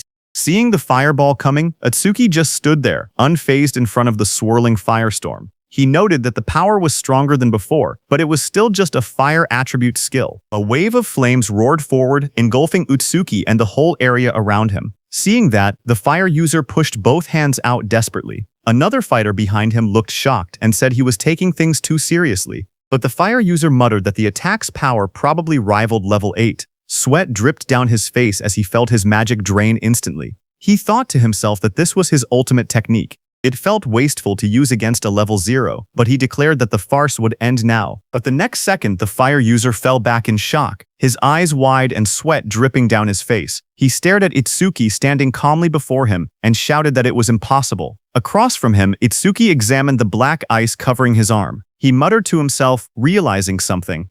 When the same skill came from the same target, Black Wall's passive effect no longer activated a second time. With a quiet nod, he said that he understood. He stepped forward confidently. Cracks of heat and smoke spread across the ground as he declared that the verification was over, and now he would finish this. Seeing this, the fire user trembled. He couldn't believe that his ultimate technique had been defeated so easily. Standing beside him, another fire user clenched his burning fists and insisted that he had already figured out the weakness behind the ice skill. He charged in with blazing attacks. Flames burst around him as he unleashed his B-rank skill Fire Barrage. Fireballs shot toward Itsuki from every direction. Surrounded by heat and swirling flames, he looked unfazed. He asked calmly if they were planning to win just by numbers. His whole body got covered by black ice as a glowing notification appeared, saying Black Wall activated. The explosion of flames erupted across the arena, shaking the ground. The large fire user shouted confidently that even if their opponent had a powerful skill, a level 0's magic capacity was meaningless. He claimed that if they drained all of Itsuki's magic so he couldn't produce water anymore, they would win.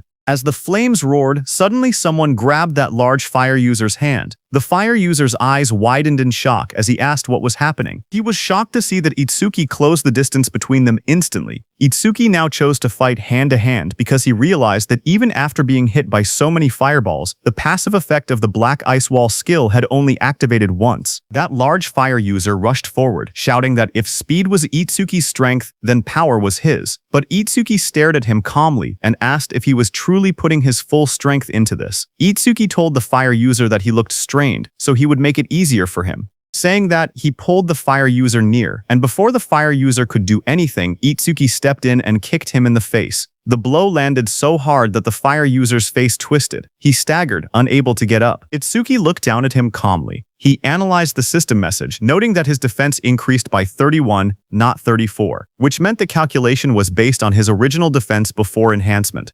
Just then, another window appeared, showing that he had blocked a B-rank fire skill, gaining a 10% defense boost. His total defense now stood at 310, with an additional 62 from Black Wall. Turning away, Itsuki noticed 2 lightning users standing nearby. He muttered to himself that lightning elementals were perfect targets and decided to increase Thunderbreaker's passive effect next. Seeing Itsuki, those 2 lightning users panicked. Watching both of their allies fall, they shouted that Itsuki's stats must be fake. One of them cried out that they should run. Itsuki glanced back with cold eyes and asked if they really thought they could escape. The 2 lightning fighters roared in desperation. Lightning burst around their bodies as they charged at Itsuki, yelling that this wasn't a fire attribute and the same trick wouldn't work.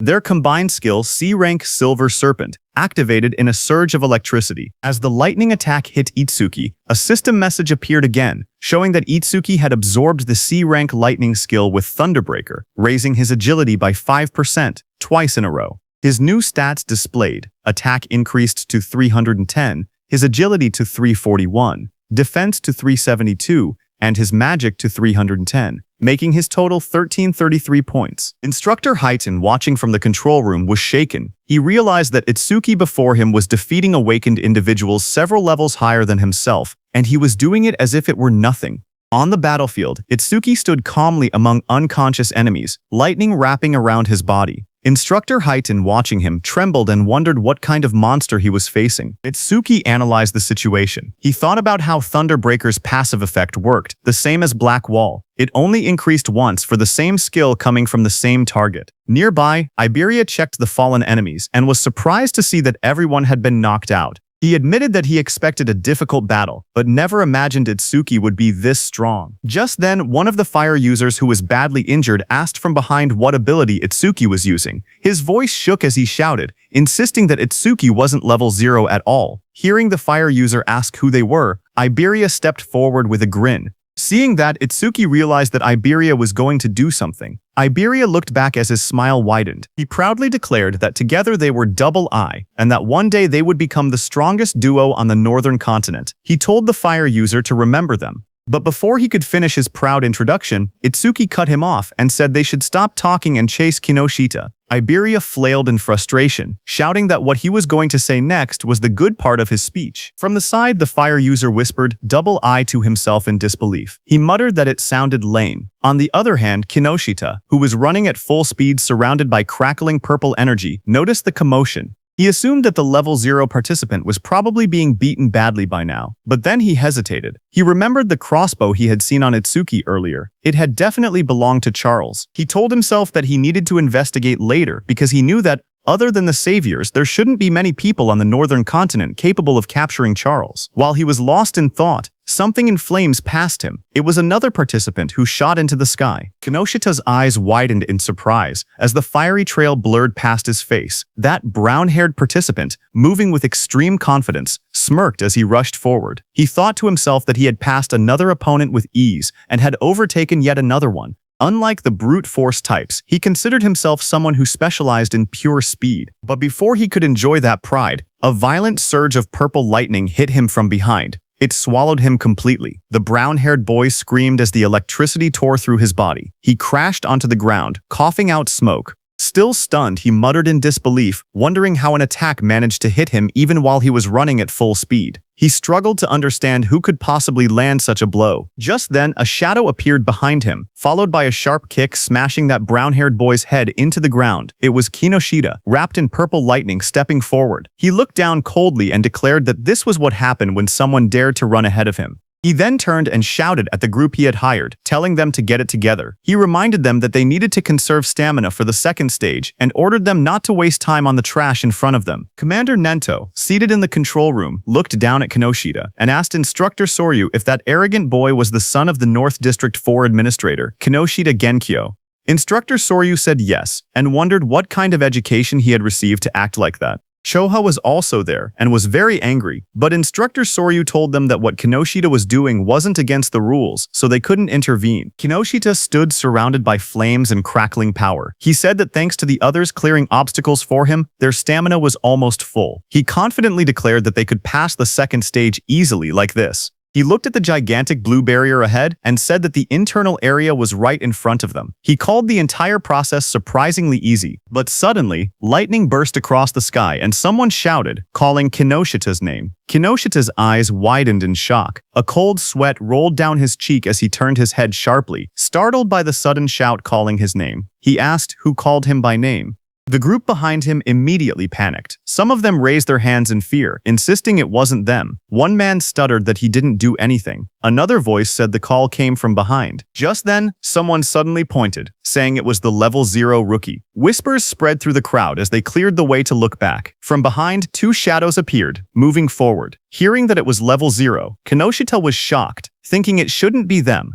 But as those two figures came forward, they turned out to be Itsuki and Iberia. Kinoshita recognized Itsuki instantly and shouted that it was that guy. Kinoshita froze. His eyes trembled as he realized that his men had been taken down. He gritted his teeth, saying there had been too many enemies for just a level 0 and level 7 to handle. But then his expression twisted. He convinced himself that Itsuki must have bought them off. Kinoshita leaned forward with a furious glare. His voice dropped into a snarl as he demanded to know how far a level 0 trash planned to follow him. Rain poured heavily as Itsuki and Iberia stood side by side. Itsuki told Kinoshita that he would stay here until the matter was settled. Standing beside him, Iberia admitted that he had made it this far only because of Itsuki. Every enemy they met had been taken down instantly, and without Itsuki he would have been defeated long ago. Ahead of them, Kinoshita turned and raised his hand. He said he was too busy to deal with them himself, but he would prepare some playmates to handle them. Then Kinoshita's eyes glowed red as he shouted for his men to take out Itsuki. Hearing that, his group of armed men stepped forward.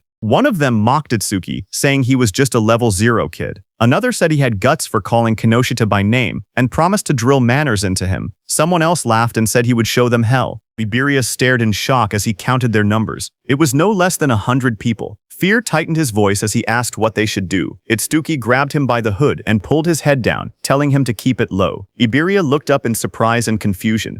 Blue lightning ripped across that group of men before they could understand anything. Itsuki, using his lightning skill, moved very fast. He reached Kinoshita and grabbed him from behind. Kinoshita's expression froze as the lightning wrapped around his collar. Before anyone could react, Itsuki pulled Kinoshita off his feet and slammed him into the ground with overwhelming force. And before Iberia could understand anything, Itsuki threw him toward the blue barrier. Both Iberia and Kinoshita landed on the ground. Shock filled their faces as they didn't understand what had just happened. In front of Kinoshita, Itsuki stepped forward and said it seemed he hadn't been clear. Then he corrected himself and told Kinoshita and his men that until everything was settled, no one was going anywhere. His cold gaze made everyone freeze where they stood. Inside the internal area, Saya dropped to her knees, breathing heavily. A screen beside her showed her result. Internal area arrival rank, 4th place. She complained that the guys wearing red ribbons had all teamed up and obstructed them again. Beside her, Rikuru lay on the ground, catching his breath. His own screen showed internal area arrival rank, 5th place. He said that if they had acted separately, they might have fallen before reaching the area. Rikuru looked up, shocked, saying he thought they were pretty fast. But now he realized there were people even faster. A huge man holding a large hammer stood nearby. He was Gale, who ranked in 3rd place. He clicked his tongue, annoyed that he only placed 3rd. At his feet, a cat-eared girl stretched lazily. She was Akagami Shion in 2nd place. There was a cat on her back that yawned. Akagami Shion told her she had just eaten and was already hungry again. Then the two looked toward another girl across the room. She was Hanyu Kana in 1st place. She sat calmly on the ground, a cloak draped around her. They whispered that she was already level 16. Looking at all of them, Saya thought about Itsuki. She said he would definitely act alone, and if he was obstructed like they were. But suddenly Rikuru pointed upward, panicked, saying someone was flying toward them. She slowly lifted her head, eyes widening as she looked up at the sky.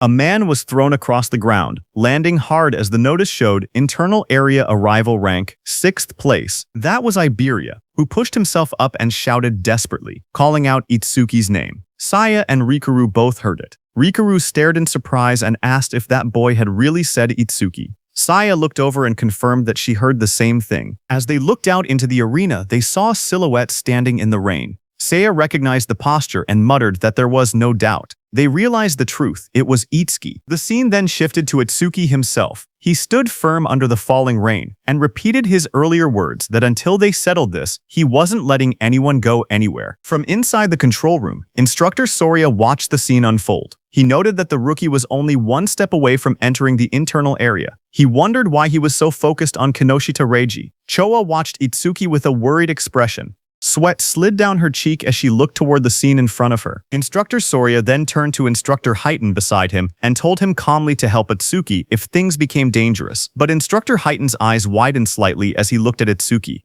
He muttered the name Tenma Itsuki, remembering how just moments earlier Itsuki had moved with incredible speed. He admitted to himself that he wasn't sure he could have done something like that at the same age. Far away, under the rain, Kinoshita was furious. He spoke with frustration, saying that Itsuki kept interfering again and again, so he warned Itsuki to prepare himself. He lifted his gaze, and his voice grew heavier. He said that what was about to begin wasn't just a battle. It was complete subjugation. Across the field, a huge group of fighters stepped forward through the rain. Their eyes glowed red as they surrounded Itsuki. Kinoshita's voice explained what it meant. A 100-on-1 group attack. The moment rain slid down his face, Itsuki's eyes narrowed with cold determination. Passing the preliminaries didn't matter anymore. Right now, his top priority was avenging Choha. Across the field, Kinoshita screamed with bloodshot eyes. He pointed forward and yelled for everyone to kill Itsuki. In an instant, dozens of fighters charged toward him, lightning and flames clashing as the battlefield erupted into chaos. One man, covered in blazing fire, rushed ahead of the others. He shouted that nobody was allowed to get ahead of him and claimed Itsuki's head as his own. Flames wrapped around his arms as he used his C-rank skill, Fire Punch, and lunged straight at Itsuki. But Itsuki didn't move. He simply raised his arm and grabbed the fiery fist with his bare hand.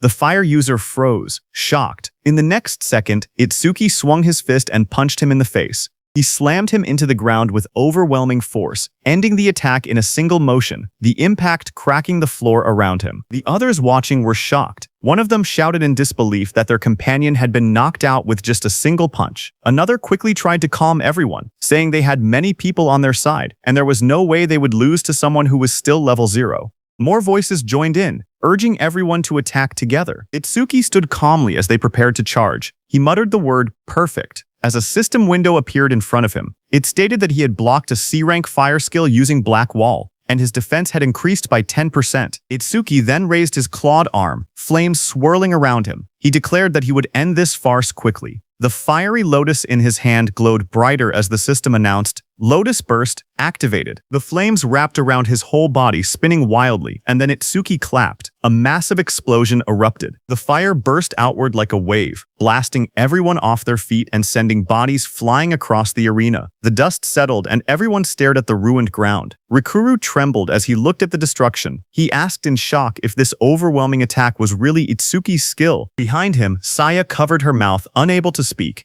Gaku rushed over asking what had just happened. Beside him, Shion calmly stroked her small cat, saying that Mi-chan should be able to swallow an explosion of this size without any problem, speaking as if the blast meant nothing. Not far away, Kana sat silently with her sword, her expression unreadable as sparks drifted through the air. From inside the control room, Instructor Soria stared at the screen in disbelief. He shouted that the explosion had been caused by a level 0. He couldn't understand how someone with such a low rank could use so much power. What shocked him even more was how Itsuki used skills that didn't belong to his job class at all. Instructor Heighten was also shocked. Choha couldn't believe her eyes because she never knew Itsuki had learned an AoE skill. She thought back to the Locust Wasteland incident and finally understood why he had been so confident back then. She looked at him, wondering just how many trump cards he had. On the battlefield, Itsuki stood calmly. His suit was torn, and faint flames glowed around his clawed hand. He thought that 30% of his power would be enough. Since his opponents were human, he reminded himself to hold back and not to kill them. Kinoshita looked at the destruction in front of him. Smoke filled the air as the ground cracked open. Bodies lay scattered across the arena. Itsuki was standing in the middle. He looked straight at Kinoshita and said that he was the only one left. Seeing that, Kinoshita panicked, sweating heavily. He shouted that there had been over 100 people, and they were all taken out instantly. He asked why Itsuki was targeting only him. Itsuki stepped forward through the smoke. He repeated Kinoshita's words and said that it was Kinoshita who had attacked him first and seriously injured his friend. Itsuki said now he would return the pain she had suffered back to him. Enraged, Kinoshita released a surge of purple lightning. He called himself the young master of the prestigious Kinoshita family, saying every stage in the area was under his control.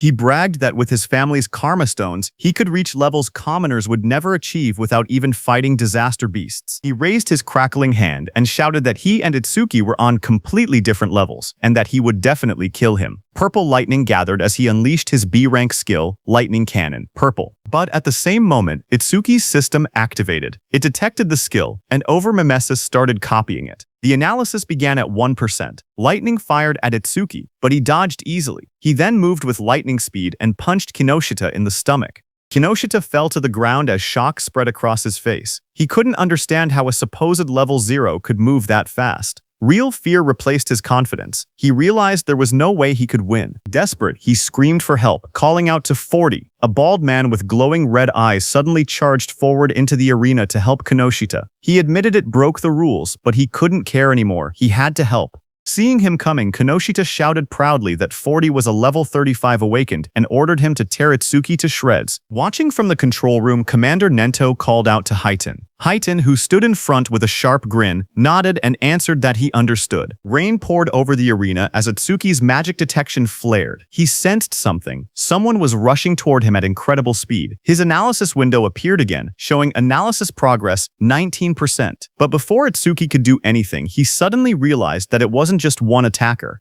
Multiple people were coming. A figure crashed down from the sky, landing on Kinoshita's bodyguard 40 with heavy force. Dust shot up everywhere as Itsuki stood calmly watching with sharp, focused eyes. His expression didn't change. He simply observed the incoming threat, but then he realized that it was Instructor Highton, who sat calmly on top of Kinoshita's bodyguard. Without even looking back, he told Itsuki to keep going. Itsuki then turned and stood in front of Kinoshita, surrounded by glowing purple lightning. He stared down at the trembling Kinoshita and said that it looked like his lifeline wouldn't be coming anymore. Seeing Itsuki, Kinoshita panicked. He stuttered and begged for a moment, explaining that his father was the North District 4 administrator and his brother was a member of the Salvation League. Sweat rolled down his face as he warned that touching him would cause trouble. Before he could finish, a scream tore through the air, long and painful. The next moment, Kinoshita lay flat on the cracked ground, unconscious. Rain fell lightly around him. Itsuki walked away slowly, his coat swaying in the wind. He then looked up at the control room and muttered softly that this settled the score for Choha. From the control room, Choha looked toward him while blushing, realizing that he did this for her. Instructor Sorya was surprised to see that Itsuki had really beaten Kinoshita Reiji, but he wondered why Itsuki was suddenly looking their way. Meanwhile, the system window showed Itsuki that his analysis was at 99%. He thought to himself that if he paused it now, he could reset his condition once during the second stage. He stopped the analysis just before completion. Just then, from the internal area, Saya shouted Itsuki's name. Hearing her voice, Itsuki froze for a moment. His eyes widened as he recognized it. He turned slowly toward the sound. He whispered her name, Saya, as he saw her standing in the internal area with Rikuru and Iberia. Saya stood in the rain, holding her arm as the cold wind hit her. She looked up and softly asked Itsuki to hurry inside. She told him he would catch a cold if he stayed out any longer. As Itsuki came inside the internal area, Saya smiled gently and said it had been a while. In front of her stood Itsuki, whose arrival rank in the internal area was 7th place. Just then, suddenly, Rikuru and Iberia rushed toward Itsuki, shouting his name. Rikuru cried that he wanted to see him, calling him a bastard out of frustration and relief. Both of them hugged him tightly, crying that they were glad he was safe. But when both of them saw each other hugging Itsuki, they glared at each other. Rikuru demanded to know who he thought he was, crying on Itsuki like that. Iberia pointed at himself in confusion, asking who he was. With a proud grin, Iberia raised his fist and declared that he was Itsuki's partner. Hearing that, Rikuru shouted angrily at Itsuki, saying he never heard about him teaming up with someone else. He called him a traitor. Saya looked at them with surprise while Itsuki stood quietly beside them. Sorya thought it was rare for Itsuki to make friends. Iberia and Rikuru started arguing. Iberia asked how Itsuki was a traitor and whether Rikuru had been in a duo with him. He demanded to know their duo name. Rikuru yelled back, asking why a duo name even mattered, and saying they weren't kids. He then asked if they themselves had a duo name. Iberia immediately puffed up with confidence and said, "Of course." Hearing that, Rikuru asked him to say it. Itsuki, watching from the side, quietly whispered for Iberia not to say it. But Iberia's eyes shone dramatically as he proudly announced the duo name, Double I. He insisted it took a lot of effort to come up with it. Hearing that, Rikuru fell to the ground laughing, saying Double I sounded lame. Iberia became frustrated and shouted that it was a good duo name. Just then, Instructor Soria walked out onto the high platform. He announced that 500 people had reached the internal area, and those who had not arrived were eliminated. He said the second stage would begin shortly. He told them that in the second stage they would fight disaster beasts alone in the trial grounds for 1 hour. Hearing that, Rikuru got very excited, saying finally it was the second stage, but Iberia was shocked when he heard that he had to be alone in the second level. A wide smile appeared on Instructor Hitten's face when he heard that the second stage was finally here. He had been looking forward to it. He looked at the top 7 participants, wondering what they had got. These 7 participants were Kana at first stage rank, first, Shion at first stage rank, second, Gaku at first stage rank, third, Saya at first stage rank, fourth, Rikuru at first stage rank, fifth, Iberia at first stage rank, sixth, and Itsuki at first stage rank, seventh. Then sometime later, as the large metal structure stood in the center, countless participants gathered around it from all sides. Itsuki and the others walked toward the entrance. Rikuru looked up and asked if the second stage venue was inside the building. Iberia said that this place felt gloomy and scary. Rikuru asked Itsuki that it had been a while and he was still at level 0. He asked if his level was still fixed at level 0. Itsuki quietly answered yes. He then asked how Itsuki became stronger if his stats never increased. Iberia agreed, saying he was also curious why Itsuki was so strong despite being level 0. Itsuki looked away awkwardly and said his teacher told him not to tell people. Saya reminded them that they learned in class that order breaker skills were state secret level. She told Itsuki he didn't have to deal with the questions. Then suddenly, far ahead, the instructors and Commander Nento, along with Choha, appeared. They walked forward with serious expressions. Instructor Soria asked if everyone was ready. Hearing that, Iberia suddenly stiffened in shock, turning his head sharply. Up on the raised platform stood several well-known figures. Someone in the crowd whispered that the man in front was Fujiwara Soryu, the one who oversaw the national tournament every year. Another person explained that the muscular man beside him was Hiten Akira, a war veteran known for having the strongest physique. They also pointed out the masked individual and called him the legendary Izumi Nento. The murmurs spread as people recognized them as all legends. Instructor Soria then stepped forward and began speaking. He announced that he would now explain the second stage rules and told everyone to listen carefully. He continued, saying that various disaster beasts would appear in the trial grounds and kill points would differ based on difficulty.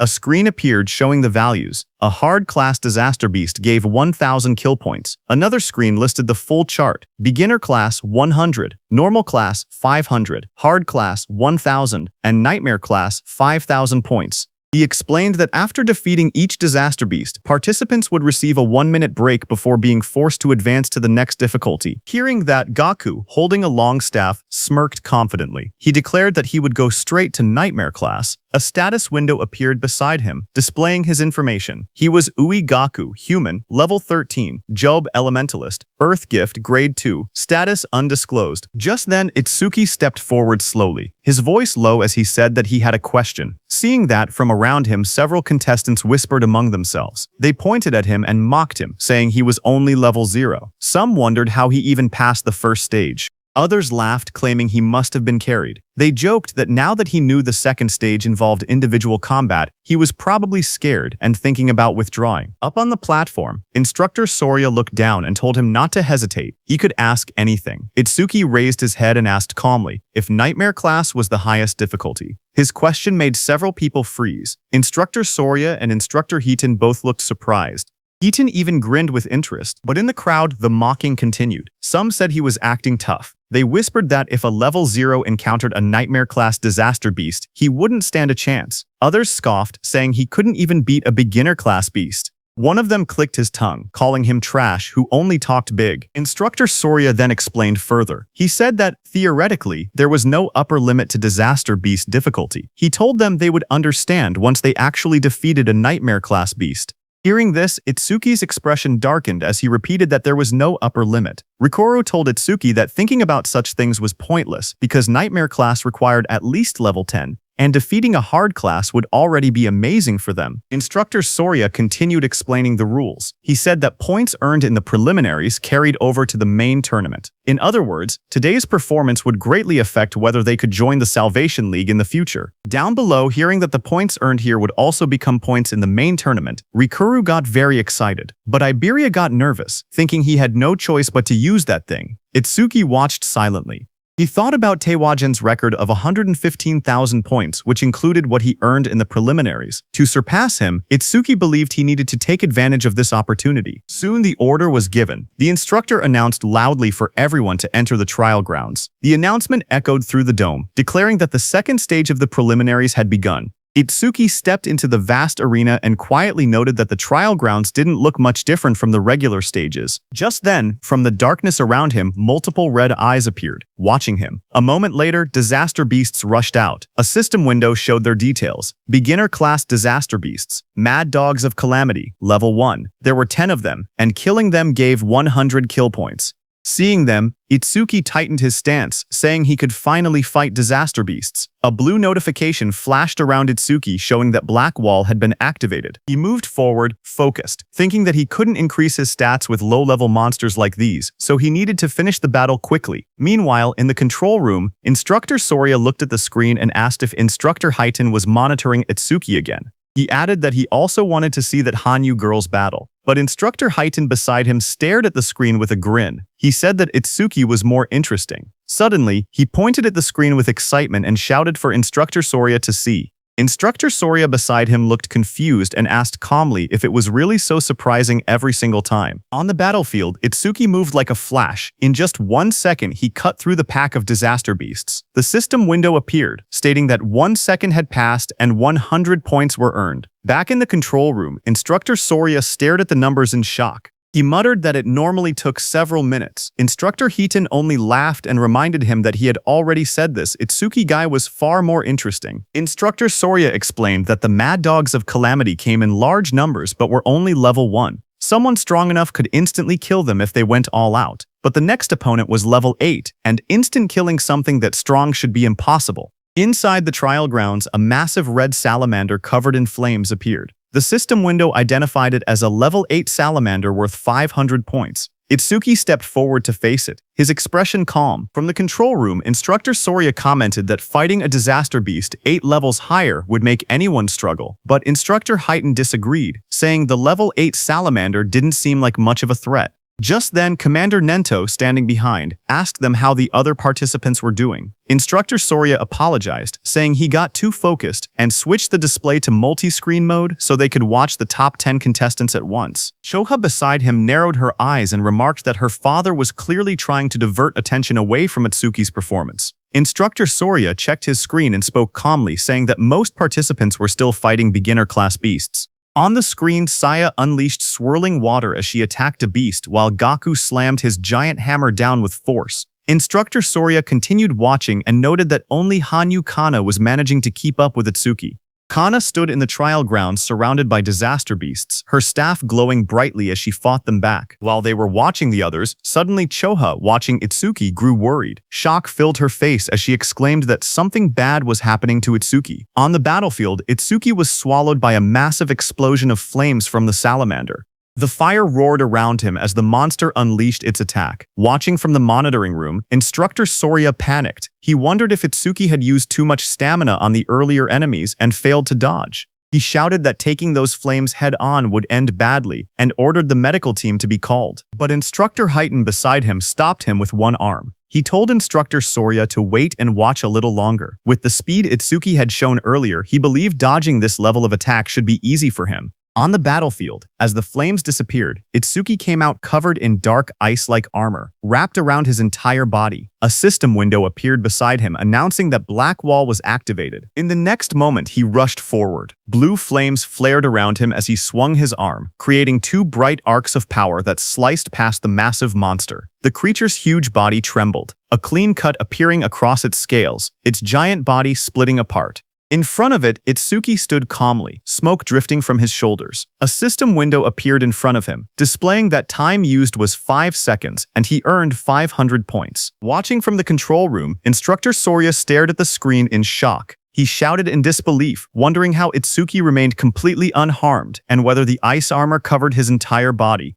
Instructor Hiten beside him narrowed his eyes, questioning why Itsuki chose to take the monster's attack instead of instantly killing it. Just then, another system notification appeared beside Itsuki, showing that he blocked a C-rank fire element skill with Black Wall. His defense increased by 10%. Itsuki looked at the message and thought to himself that he needed to take every chance available to increase his stats. Just then, a blue screen appeared beside Itsuki, showing his updated stats. It stated that his defense had now risen to 484. A full status window opened. It displayed Tenma Itsuki, Human, Level 0, Fixed. Job, Order Breaker, Nirvana Gift, Nirvana Special Grade. Skills: Over Mimesis, Z-Rank, Thunderbreaker Level 1, Black Wall Level 2, Lotus Burst Level 1, Clear Orb Level 1, Magic Detection Level 1, and Shikigami Eater Level 1. His status was Attack 310, Agility 341, Thunderbreaker increased 10%, Defense 434, Black Wall increase 40%, Magic 310. Total 113.95 points. Then another screen appeared counting down remaining break time, 58 seconds. There was an option to skip break. Itsuki lifted a finger toward the yes option and pressed it. He calmly decided that he wanted to test his enhanced defense against the next disaster beast. From the control room, instructors observed the next trial. Instructor Hiten asked Instructor Sorya if this upcoming difficulty would test a participant's speed and combat sense. Instructor Sorya nodded. On the battlefield, as the next stage monster, a glowing blue creature appeared next, an Eleki Rhino. Instructor Sorya continued the explanation that the rhino stored electricity in its horn when charging and could unleash a double physical lightning attack. A status window showed that it was a hard-class disaster beast, level 10 Eleki Rhino, that gave 1,000 kill points. Instructor Sorya warned that taking the attack head-on carried two risks. With low defense, the horn would pierce the body, and with low lightning resistance, the shock would paralyze the body, leaving the person unable to move. Instructor Sorya quietly explained that to defeat the Eleki Rhino, there was only one method. He said a fighter had no choice but to rely on speed, using clever movements to wear the beast down, and strike only when it was exhausted. But then his eyes widened. He suddenly leaned forward, shocked, and asked aloud what Itsuki was planning. Inside the arena, Itsuki calmly stood before the massive blue rhino. He reached out and placed his hand on the creature's glowing horn. Itsuki examined the horn closely and said that this horn was perfect for testing his defense. The rhino didn't like Itsuki touching it. The Eleki Rhino let out a heavy breath, electric sparks rippling across its body as it prepared to attack. Power surged through its horn. The next second, the rhino hit Itsuki with its thunder horn, sending him flying upward, heading straight toward the rooftop. The impact sent Tenma flying backward as swirling energy wrapped around his body. Choa saw him fall and screamed his name in panic. Instructor Hiten watched quietly and remarked that Itsuki always acted unpredictably, yet his results always went beyond imagination. A massive explosion shattered the rooftop as Itsuki hit it hard, but he was completely fine. A system window appeared, stating that Itsuki had absorbed a C-rank lightning element skill called Thunderbreaker, increasing his agility by 5%. Itsuki crouched amid the broken rooftop and noted that the test was complete. Attacks from disaster beasts below level 10 could no longer injure him. With his eyes glowing red, he lifted his head and declared that it was time to settle this. Lightning wrapped around Itsuki's body as the system announced that Thunderbreaker had been activated. His speed shot upward as his agility increased by 50%, and he launched himself forward like a bolt of blue lightning. The Eleki Rhino exhaled steam, its glowing horn crackling with electricity as it braced for impact. Itsuki's swirling sphere of lightning tore across the ground. Before the rhino could even react, Itsuki's speed overpowered it. In a flash, the lightning sphere struck. A moment later, Itsuki stood over the fallen rhino. He had pinned his hand, covered by ice wall, into the rhino's head. Mist swirled around him as the result window appeared. Time used: 7 seconds, 1,000 points earned. From inside the control room, Instructor Hiten stared at the screen in disbelief. He said that the total time Itsuki used so far was under 15 seconds. He laughed, saying Itsuki was even faster than he had been in his youth, and it still didn't look like Itsuki was using his full power. But then Instructor Sorya narrowed his eyes, his tone shifting. He said softly that what came next was on a completely next level. Its sharp claws moved swiftly, slicing enemies into shreds. Iron chains shot out, and a giant mouth opened wide, ready to swallow everything. The creature's massive body was covered in a rigid, armor-like exoskeleton. Instructor Soria explained that a ferocious disaster beast possessed all these traits. It was the most powerful creature in the preliminaries and the greatest goal for every participant. A system window appeared, showing the identity of the monster. Nightmare-class disaster beast, Inferno Giant, level 15, kill points 5,000. The giant charged forward with a roar as chains rattled around its body. Seeing that, Itsuki raised his hand and purple energy gathered around his hand. A system notification came, saying his skill Clear Orb activated. The next second, a beam of dark purple energy shot forward, striking the giant. The impact tore through its body. Itsuki lowering his hand after using his skill. A system window appeared below him.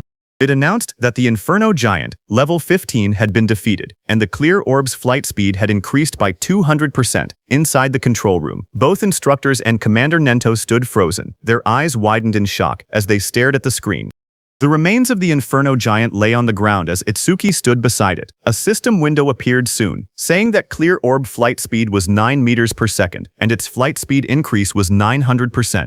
On the giant display screen, Itsuki's face appeared, telling the instructors that he would now move on to the next stage. Instructor Soria watched in disbelief that even the Nightmare-class Inferno Giant had been instantly killed. Just then, a new window flashed as Itsuki killed another beast. It showed that time used was 3 seconds, and he earned 5,000 points. On the other hand, a massive beast with glowing red eyes opened its jaws wide to attack, but a torrent of blue energy burst out like a violent stream and killed it. A system window appeared, announcing that a C-rank skill, Water Bullet, had been activated. The one who used that skill to kill the beast was Saya. She stepped forward with her fingers pointed like a gun as water swirled around her hand. She told herself that if she defeated the remaining 2 monsters, she could advance to normal class. Another window displayed her current status. Beginner class, clear progress, 80%. On the other side, Gaku faced a giant monster. Flames burned beside him as he spoke confidently. He said that since the other person skipped the break time, he would definitely reach normal class first. His panel showed, normal class clear progress, 0%. Meanwhile, Hanyu Kana stood atop a defeated creature, surrounded by bright green magic. She said she needed to recover the magic she used before moving on. Her window displayed, normal class clear progress, 100%. Just then, there was an announcement saying, Nightmare class clear confirmed, time used, 21 seconds, rank first. Hearing the notification, Saya reacted first. She said the one who finished must be Asuki.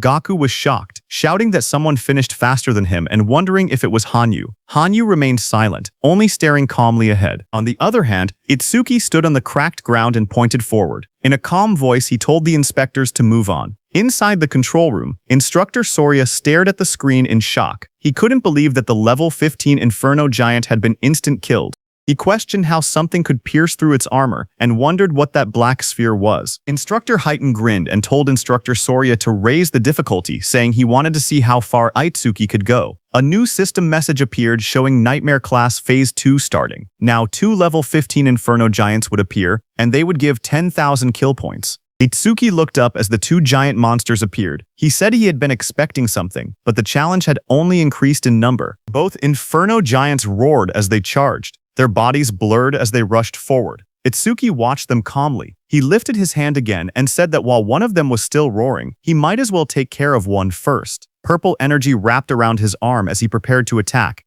The clear orb activated, glowing as one Inferno Giant was struck down. The system window appeared, announcing that the level 15 Inferno Giant had been defeated, and the clear orb's flight speed had increased by 200%. Another window followed, showing the orb's speed, 11 meters per second, with its total increase reaching 1100%. From the control room, Instructor Soria stared in shock. He shouted that it was another one-hit kill and questioned what that strange sphere was. He wondered aloud if there was no limit to how many of those spheres could exist. Instructor Heighten stepped forward, watching the screen closely. He admitted that Itsuki's skill was extremely powerful, but warned that it carried a fatal flaw. Instructor Soria beside him turned slightly and asked what flaw he meant. Back inside the battlefield, the remaining Inferno Giant crashed down in front of Itsuki. Dust exploded upward as the huge creature roared with glowing red eyes. Itsuki looked at the charging beast and muttered that its speed was faster than any disaster beast he had ever encountered. Watching from the control room, Instructor Heighten explained that Inferno Giants were often mistaken for being slow because of their large bodies. But that assumption was wrong. Instructor Soria asked what he was trying to say. At that moment, Itsuki moved forward. Purple energy wrapped around Itsuki's arm as he aimed. His eyes glowed sharply, and dark cracks of power spread around him. A system window appeared, announcing that the Clear Orb skill was activated. Itsuki shot, and at the same moment, the Inferno Giant rushed toward him with chains rattling and red light burning in its skull. At the same time, Instructor Heighton explained the Inferno Giant's traits. He said that as a racial trait, the Giants had no magic power, but their other stats were greatly enhanced. Despite their huge bodies, they were technically a speed-type race. Just as he said that, on the battlefield the Inferno Giant moved to the side with lightning speed and dodged Itsuki's clear orb. A glowing window displayed its information. Inferno Giant of the Giant Tribe, level 15, unable to use magic, but all other stats raised by 25%. Its attack, agility, and defense numbers flashed on the screen. Itsuki stared in shock. He couldn't believe that such a big monster moved that fast and dodged his attack. Back in the control room, Instructor Heighton analyzed the situation. He said Itsuki's black ball caused massive damage but wasn't actually very fast. Itsuki had taken advantage of the giant's habit of roaring before fighting to catch the first ones off guard. He added that Itsuki clearly had good combat sense, but if he couldn't increase the black ball's flight speed, he wouldn't be able to advance any further. As he said that, the Inferno Beast charged at Itsuki with overwhelming force to punch. The Inferno Giant hit Itsuki with so much power that Itsuki's body shot forward like a cannonball, tearing across the battlefield and smashing into the ground with explosive impact. Dust and shockwaves rippled outward as the ground cracked under the force. Through the cloud of debris, Itsuki pulled himself up from the crater. He calmly noted that from mid-range, this Inferno Beast's attack could still be dodged. In the control room, Instructor Soria commented that even knowing the attack wouldn't land, Itsuki still used it, meaning he probably had no other moves left. But Instructor Heighton didn't believe it. He wondered if that were the case, then why was Itsuki smiling? Lightning flickered around Itsuki's face as he grinned, blood running down his cheek. He admitted that the monster's speed wasn't bad at all. Then he said he would simply close the distance and finish the fight his own way. Saying that, Itsuki moved. A blue notification appeared in the air, stating that Thunderbreaker had activated. Lightning burst across the ground as the shockwave exploded. He shot upward like a streak of blue light, electricity trailing behind him. The giant monster looked up as he rose through the air. The monster swung its massive fist, wrapped in spinning force, aiming straight toward him. Its punch landed hard, crashing into the ground as the impact spread in wide circular shockwaves. From the control room, Choha covered her mouth in shock, her eyes trembling as she watched. Instructor Soria stared at the screen, panic rising in his voice. He said this attack was nothing like the Aleki rhinos. If Itsuki took a direct hit, even he wouldn't survive unharmed. He ordered the rescue team to be called immediately. But Commander Nento told Instructor Soria to wait. Instructor Soria was shocked to hear that. Instructor Heighton watched the battlefield and spoke calmly. He said the monster's strike had tremendous power, but power meant nothing if the attack didn't land. Down below, the monster raised its massive metal fist, but there was no blood. The monster looked at the crater, its red eyes glowing and its chains rattling. It looked around for Itsuki in confusion. Then a voice called out from behind, telling the monster he was here. The monster turned, its jaw opening wide in surprise. Its glowing eyes widened even more when it realized Itsuki had slipped behind it without it noticing. Before the Inferno monster could react, Itsuki's powerful clear orb tore through its neck, purple energy spraying out violently. High above, Itsuki hovered in the air, lightning and violet aura swirling around him. His expression was fierce and focused as he looked at the monster. The Inferno Giant collapsed, its huge frame slamming into the ground. Chains cracked apart, and its body shook violently before falling still. System messages appeared around him, showing Inferno Giant, level 15 defeated. Clear orb flight speed increased by 200%. Itsuki landed lightly amid the dust and smoke, red eyes glowing as he surveyed the fallen foe. More notifications followed, saying, Clear orb flight speed 13 miesishas, flight speed increased by 1300%.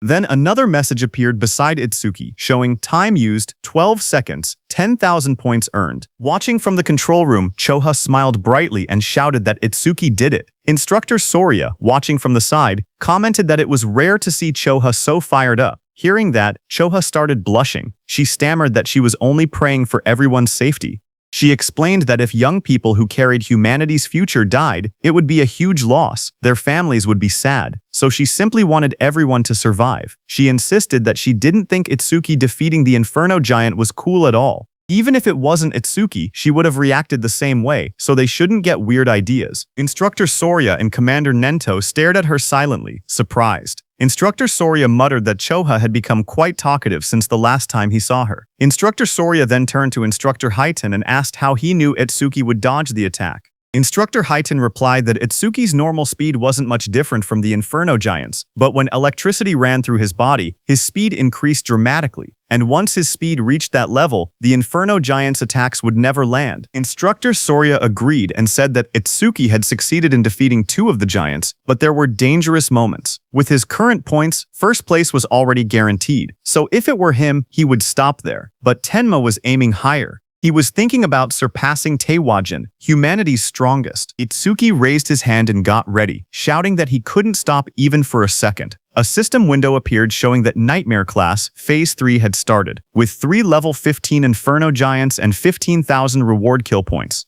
3 Inferno Giants appeared in front of him as chains rattled around their bodies. Tenma activated his clear orb. A bright purple blast shot upward toward the first giant's head, killing it instantly. Back in the control room, Instructor Highton smirked proudly. He said that, as expected, Isuki chose to continue. But suddenly, Instructor Sorya turned to Instructor Highton and asked if he hadn't also gone all the way to Phase 4 in a single attempt. Instructor Highton replied that he had only gone there once. Hearing that, Instructor Sorya said that even with Instructor Highton's strongest physique, he had only made it to Phase 3. They both turned to the monitor again, wondering how far Isuki would go. On the battlefield, another giant lunged at Itsuki, but Itsuki darted forward, lightning exploding from his feet. The monster tried to catch Itsuki in its hand, but Itsuki disappeared from there and appeared behind the monster's back. Itsuki's plan was to increase his agility using Thunderbreaker, get behind the monster, and close the distance. He succeeded and shot his clear orb again. The system window flashed as Itsuki finished his second kill.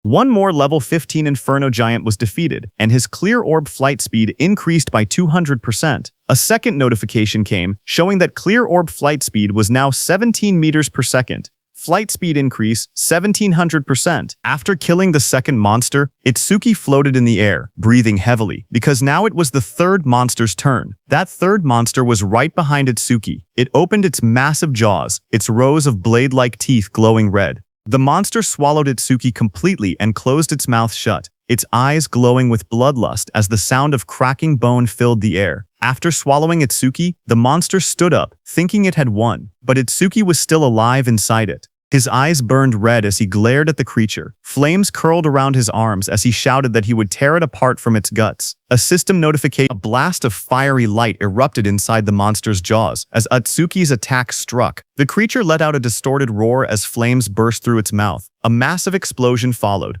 The system window appeared, stating that the Inferno Giant level 15 had been defeated with Lotus Burst, and that all skill ranges had increased by plus 1%, now totaling plus 1110%. Another window showed the results. The time used to kill was 13 seconds, and the kill reward was 15,000 points. Itsuki stood alone on the scorched battlefield, surrounded by smoke and molten ground. Back in the control room, Instructor Sorya stared at the screen, shocked. He whispered that this was the same skill that had blown away a huge number of participants in the first stage. On the battlefield, Itsuki exhaled weakly. He said his magic had completely run out. His system window showed that his magic power was 0 out of 310. Itsuki stood over the scorched battlefield, looking at his status window. He muttered that as long as disaster beasts kept spawning, the passive effect of magic detection would continue to replenish his magic. His magic detection was at level 1. Its passive effect was that upon detecting one enemy unit, his magic recovered by 10%. Suddenly, multiple Inferno Giants emerged.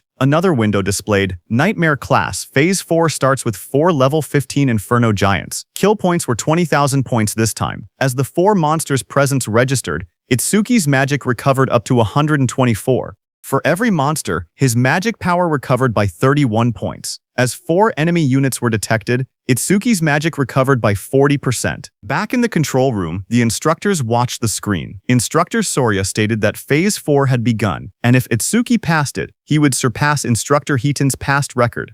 Instructor Heaton replied with a simple yay and added that aside from humanity's strongest, Teiwa, no one had ever cleared Phase 4. He said it would be interesting to see how far Itsuki could go. On the battlefield, Itsuki flashed forward, electricity trailing behind him as a giant lunged. He noted that every time the clear orb's flight speed increased, its accuracy also improved. He realized that if he raised the flight speed a few more times, he wouldn't need to get close to point-blank range anymore. Another giant swung through the storm, purple lightning on Itsuki's hand as he stared ahead and reminded himself that his magic was limited. He couldn't afford to waste even a single clear orb. Itsuki rushed forward through swirling purple energy.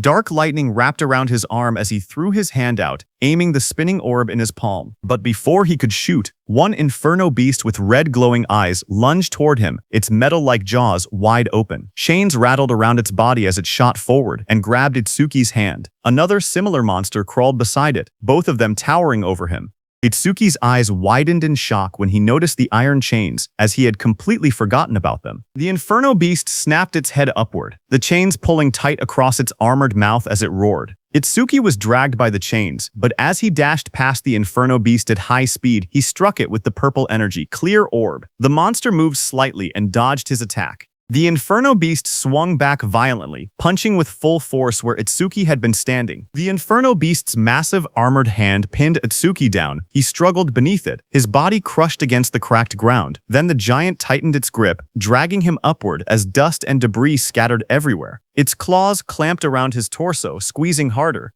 Itsuki was in very bad shape, as he couldn't put any strength into that position. A sickening crack echoed as the giant's grip twisted violently. A skeletal image of Itsuki flashed, showing all the bones in his body snapping under pressure. The giant then slammed him brutally into the ground. The impact split the earth, sending shards of stone flying. His body lay inside the crater, blood covering his clothes as smoke rose around him. Both his arms and legs were completely broken. Back in the control room, Instructor Soria panicked and shouted for Instructor Heighten to go help quickly. Instructor Heighten watched the screen with worry. Sweat slid down his face as he stared forward. He murmured that this must be Itsuki's limit. A memory flashed before his eyes. Just like Itsuki, he himself had once collapsed at the same point. Determined, Instructor Heighten turned away from the monitor. He said he was going to help right now, but before he could move, someone called out for him to wait. It was Commander Nento, who looked at the large screen. He said that Itsuki hadn't given up yet. Hearing that, Instructor Soria stepped forward urgently. He told Mr. Izumi that this wasn't the time to talk about such things. Choa agreed, saying that if they didn't act quickly, Itsuki would die. Instructor Hiten beside him also said that Itsuki's situation was desperate, but Commander Nento kept his eyes on the screen. He spoke with certainty, saying he could tell Tenma still had a trump card left. Instructor Soria looked surprised and asked how Commander Nento knew about a trump card. Commander Nento answered quietly, saying it was because of his eyes. The scene shifted to Itsuki's face. His eyes glowed fiercely. Commander Nento said these were not the eyes of someone who had accepted death. Itsuki stood battered and bloody, remembering the looming blue phantom Linga behind him. He thought about how he had exhausted every method to grow strong enough to kill that Linga who had killed his parents. Just then, a system window appeared, showing Overmimesis activated, resuming the analysis. This happened because during the battle with Kinoshita, Overmimesis had activated from Kinoshida's skill, B-rank skill Lightning Cannon, but Itsuki had chosen to stop the analysis at the very last moment. At that time, the system displayed analysis progress at 99% when Itsuki paused it. Now, when the analysis resumed, the progress reached 100%. Blue energy wrapped around Itsuki's body as he rose upward. He stated that he had prepared exactly for a situation like this. A system window appeared, showing B-rank skill, Lightning Cannon analysis complete. Thunderbreaker Level 2 acquired. Shoha suddenly pointed at the screen with excitement. She said that the usual blue lotus had appeared again. Beside her, Instructor Soria stared in shock and asked if that blue lotus was also one of Itsuki's skills. But he wondered aloud what use it could possibly have in Itsuki's current condition. Instructor Hiten looked toward Shoha. He noticed how happy she seemed and wondered whether she knew something they didn't. A system window appeared, explaining Tenma's new power. It showed the details of Thunderbreaker Level 2. Active effect. He could absorb B-rank and lower lightning attacks into his body. When releasing the absorbed lightning energy, his agility would increase by 100%. Absorption count 0/5. Passive effect. Each time a B-rank lightning attack was absorbed, his agility increased by 10%, currently increased by 15%. Blue energy swirled around Itsuki's body. His legs lit up first, then his hands slowly clenched as the power surged. Another window appeared, showing that Thunderbreaker Level 2 had been acquired. all stats plus 20, all debuffs removed, and injuries fully healed. Just then, the Inferno Beasts attacked the Blue Energy Lotus as lightning burst outward, but Itsuki pushed himself up from the shattered ground, covered in swirling energy, and blocked their attacks. He declared that his warm-up was over. From that moment on, he said he would be going all out. A status screen appeared beneath him, showing that his attack, agility, defense, and magic had increased from 310 to 330 points each. The total rose from 1,240 to 1,320 points. Instructor Soria stared in shock. He said that Itsuki had been brutally beaten, yet had recovered completely in just a few seconds. He shouted that the healing was stronger than what a dedicated healer could do. He continued, saying that along with that absurd area attack, he couldn't understand how many abnormal skills Itsuki actually had. On the battlefield, Itsuki moved with lightning speed and attacked the Inferno Beasts with his clear orb before they could even react. A notification appeared. It showed that an Inferno Giant, level 15, had been defeated, and the clear orb's flight speed had increased by 200%. More flashes filled the scene as another giant fell. Again, the display said Inferno Giant, level 15, defeated, and the clear orb flight speed increased by 200%. As all the Inferno Beasts fell, another pop-up appeared above the arena. It said that Nightmare Class Phase 4 had been cleared successfully. The time used was 31 seconds, and 20,000 points were earned. Itsuki stood confidently as two large Inferno Giants fell down. He shouted that the current him would not lose, no matter how many Inferno Giants attacked. As time passed, another giant was pierced by Itsuki's purple beam of clear orb. The system message repeated the same result: Inferno Giant, level 15, defeated, with another 200% boost. Another notification followed, showing that the clear orb's flight speed was now 27 ms. Flight speed increased 2700%. Itsuki killed another Inferno Beast. The Nightmare Class Phase 5 message appeared. The system stated that Phase 5 had been cleared in 57 seconds, earning 25,000 points. Then another beam of clear orb pierced straight through the back of another giant. The second later, Itsuki's clear orb again pierced straight through another Inferno Giant's body, splitting it from top to bottom as chains shattered around it. A system window appeared, announcing that Nightmare Class Phase 6 had been cleared successfully. The time used was 1 minute and 34 seconds, and 30,000 points were earned. From the control room, the instructors, Commander Nento and Choha, watched the results in shock. Instructor Soria's eyes went wide and his mouth hung open. The scene shifted to the battlefield, which looked like a distorted landscape filled with countless Inferno Beast corpses stacked across the ground. Instructor Soria's voice echoed faintly as he asked, "Is this hell?" Itsuki sat in the rubble of corpses, chains wrapped around his arms as enormous clawed limbs loomed over him. Instructor Soria's shaken voice wondered aloud which one was the real monster, Itsuki or the Inferno Giants. Admitting he was starting to lose track, Itsuki looked upward, panting heavily, blood covering his clothes as he looked at the camera, and asked about the next phase, saying no Inferno Giants were coming out. Instructor Soria stared forward in shock. He said it was unbelievable, and that he had never thought something like this would happen. Sweat ran down his face as he looked at the scene before him. He slowly reached out his hand and pressed a glowing red button on the platform. With a heavy voice, he spoke into the microphone. He told Itsuki that it was over. On the battlefield, a loud announcement echoed. Instructor Soria told Itsuki that all the Inferno Giants they had prepared had already been defeated. As the huge pile of fallen Inferno Giants lay scattered across the ground, Instructor Soria told Itsuki that he had defeated every Inferno Giant they had prepared. Hearing that, Itsuki took off the chains around his body, exhausted and covered in wounds. He asked if he had really beaten them all, reminding Instructor Soria that he had said the difficulty had no upper limit. He stood up slowly, trying to recall how many enemies he had taken down. He wondered how many points he had ended up getting. He thought to himself that if he had hit the ceiling, then the gap between him and Taewajin couldn't be that big. As he walked forward, he noted that he had achieved his other goal too, increasing the clear orb's flight speed. He considered it not a bad haul at all. A glowing panel appeared, showing the results. It listed that he had defeated 11 level 15 Inferno Giants, and the clear orb's flight speed had increased by 1100%. Another notification appeared, showing the orb now moved at 38 meters per second, faster than an average car. But just as he was about to exit the training ground, a bright blue energy swirled behind him. Itsuki froze in place, staring ahead as the light rose around his body. A sharp glow flashed in Itsuki's eye as he turned his head, his expression tense and alert.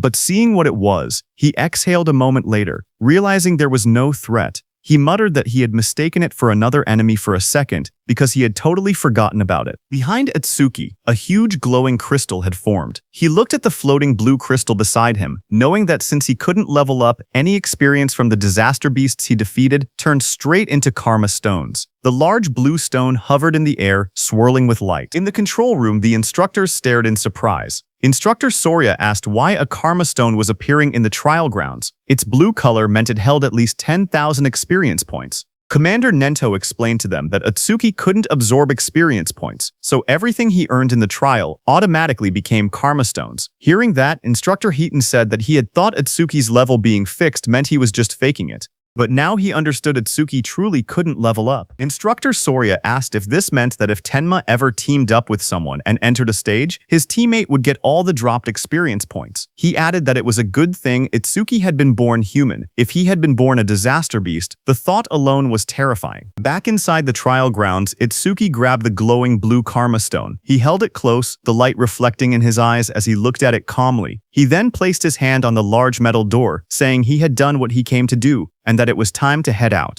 The heavy door slowly slid open. Outside, Instructor Soria leaned forward in excitement, telling the others that Atsuki had come out. A bright panel appeared above Atsuki as he stepped through the exit. It displayed his results. Tenma Atsuki. Preliminaries, second stage clear. Points earned, 160,600. Time used, 3 minutes 55 seconds. Rank 1. Itsuki walked forward, still covered in blood and dust. Instructor Soria hurried toward him. He said he had witnessed Itsuki's performance with his own eyes and called him pure potential. He told Itsuki to come with him, promising to arrange a mentor worthy of him. Itsuki replied that he appreciated the offer, but he already had a teacher who trained him, so he was fine. Hearing that, Instructor Soria grew frustrated, telling Itsuki he didn't get it. He said, so what if he had a teacher? He insisted that not just anyone was qualified to guide someone as talented as Itsuki. He said Tenma would be better off following someone like him, someone with connections and resources. Itsuki repeated that he was fine. Instructor Hiton, beside Instructor Soria, leaned in and warned him that if he kept pushing, Itsuki would start disliking him, but Instructor Soria refused to back down. He shouted that he couldn't give up so easily and told Instructor Hiton to talk some sense into Itsuki. He asked if he was really okay letting someone waste Itsuki's talent. When Itsuki looked toward Instructor Hiton, he recognized him as the one who had handled Kinoshida's lackeys before. Instructor Hiton waved it off, saying he had only judged someone who broke the rules. He added that there was something else. He then smiled and told Instructor Soria that Itsuki was the disciple of Izumi, so there was no way he wouldn't help him. Hearing that, Instructor Soria froze in shock. He asked Instructor Hiton what he had said, whose disciple was Itsuki. Itsuki thanked Instructor Piton for what he had done in the past. On the other hand, Instructor Soria stiffened as he repeated the words, Itsuki was Commander Izumi Nento's disciple. Commander Nento, standing behind, confirmed it with a confident smile. Hearing that, Instructor Soria muttered that an out-of-spec youngster had appeared, and of course he had turned out to be Izumi's pupil. Itsuki looked at Commander Nento and called him Sensei. Commander Nento stepped forward and praised Itsuki, saying he had watched his performance closely. He asked if he was hurt anywhere, and said he could have Choha heal him if needed. Shoha, standing behind, blushed and told her father that Itsuki had been fired up about challenging Phase 7, so there was no way he could be hurt. Itsuki smiled weakly. He said he wasn't injured, but admitted he was a bit worn out. He added that he would be fine after a short rest. Instructor Soria nodded and said that if Itsuki was Izumi Nento's disciple, it made sense he could perform at this level. He then mentioned that his disciple had wiped out every disaster beast prepared for the second stage. Itsuki then asked if Tewa had made it to Phase 6 as well. Instructor Soria answered that back then, Phase 4 had been the maximum. Later, they expanded it to Phase 6, but even that no longer seemed enough. He suggested they might need to extend it to Phase 8 next time. Commander Nento then told Itsuki to sit back and watch for now, because, for the other participants, the second stage had only just begun. Inside the exam field, the screen showed Rikuru. A notification appeared beside him showing hard class progress at 100%. Rikuru then collapsed to the ground, saying his arms wouldn't lift anymore. He muttered that nightmare class was beyond him.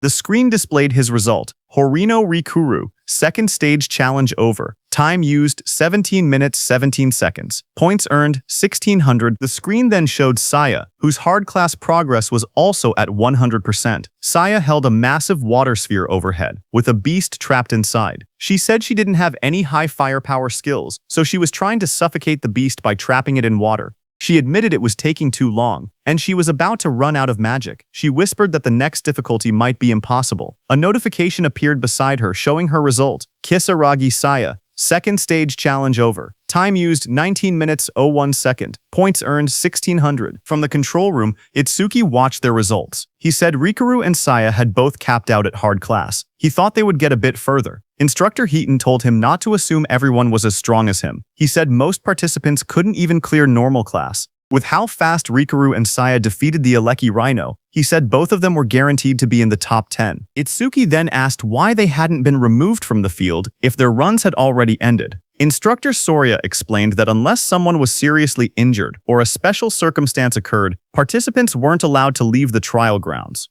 He added that Itsuki was a special exception. At that moment, Instructor Heaton then looked up and said someone else had reached Nightmare Class. Inside the stage, Uegaku swung a huge hammer down with full force. Instructor Heaton explained that with a rare karma tool, Gaku should be able to take down at least one Inferno Giant. Another scene showed a silver-haired girl fighting an Inferno Beast. Instructor Heaton said that the Shikigami user Akagami Shion reaching this far was impressive too. Just then, Shion shouted for her cat Michan. Her cat jumped as Shion used its complete form. The cat turned into a massive black creature and moved forward as red light burned in its eyes. The monster rose to its full size, towering over the battlefield. Across from it, Shion stood calmly, watching as the creature roared. The beast then charged and struck down with overwhelming force, fighting the Inferno Beast. Their claws crashed with destructive power. Itsuki watched all this from the control room. He asked if Shikigami could change into different forms. He asked Choa if her Tamacho could do the same. She replied with a simple no, explaining that it was her first time seeing one that could transform.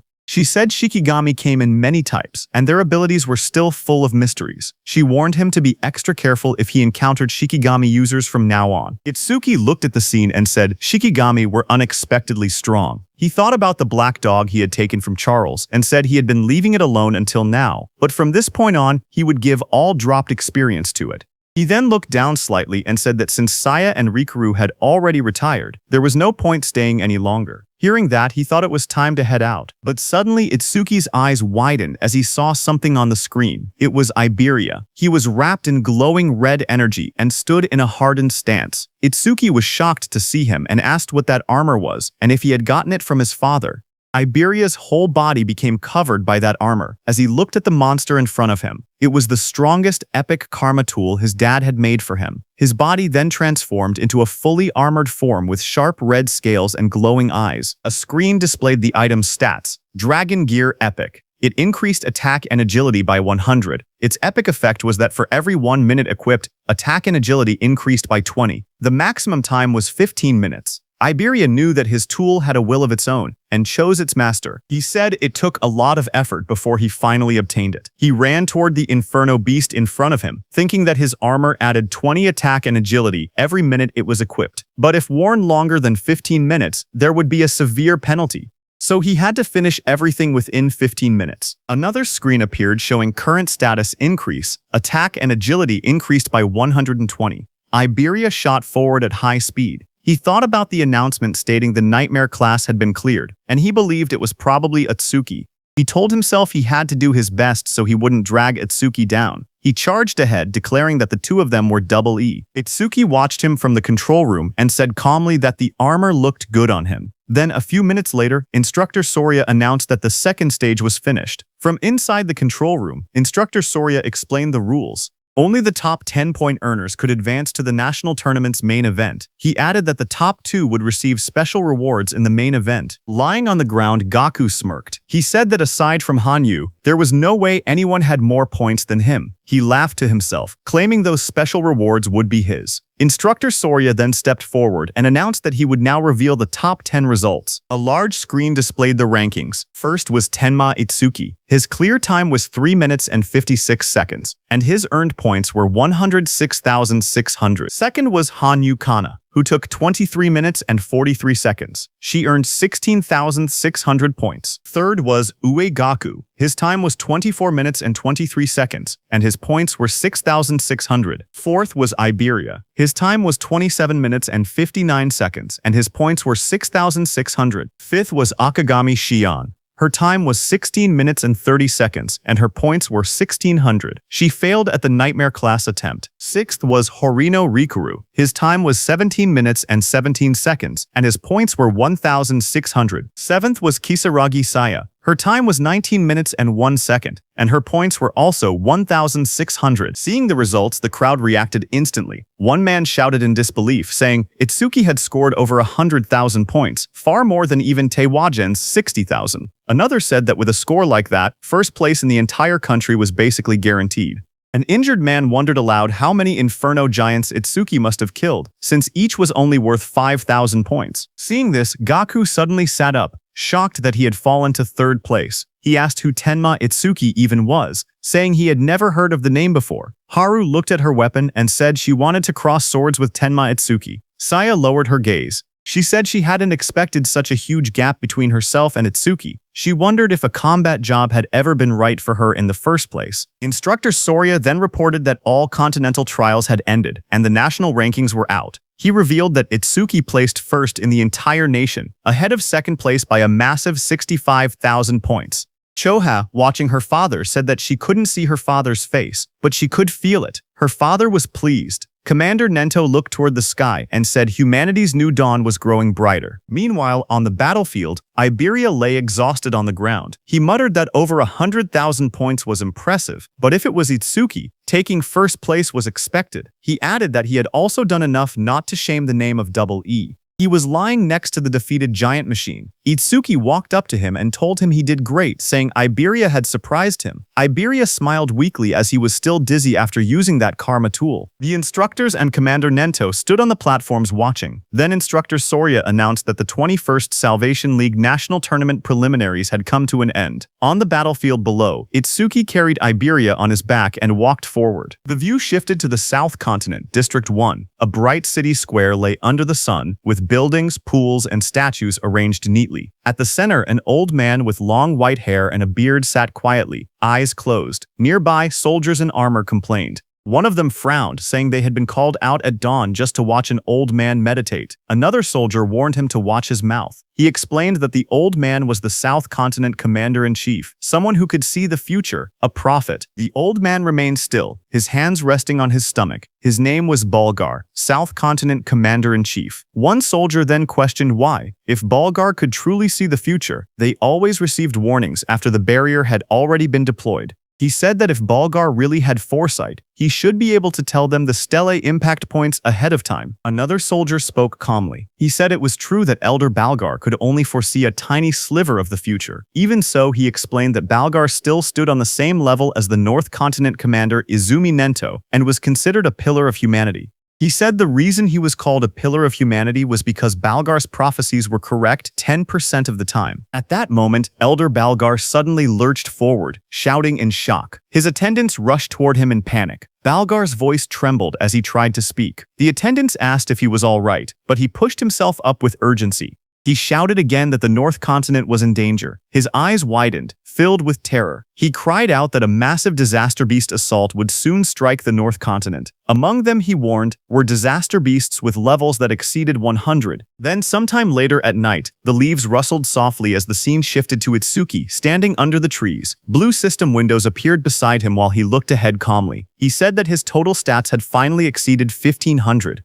The system display showed his information. Tenma Itsuki, human, level 0, fixed. His job was Order Breaker. His Nirvana gift was a special grade Nirvana. His skills were listed one by one. Over Mimesis, Thunderbreaker level 2, Black Wall level 2, Lotus Burst level 1, Clear Orb level 2, Magic Detection level 1, and Shikigami Eater level 1. Another window showed his status. Attack 330, Agility 380, Defense 462, Magic 330, with passive increases from his skills. His total stat value was 1502. Itsuki knew that when a person leveled up, leveling up normally gave 50 stat points. So, looking at his status window, Itsuki realized that having 1500 total stats was the same as being level 30 for a normal awakened person. On top of that, Itsuki's agility and defense could increase infinitely through passive skill effects. He remembered how his agility and defense rose by 10%. Not only that, but even his magic also recovered infinitely with the passive effect of magic detection. However, there was no method to increase attack power.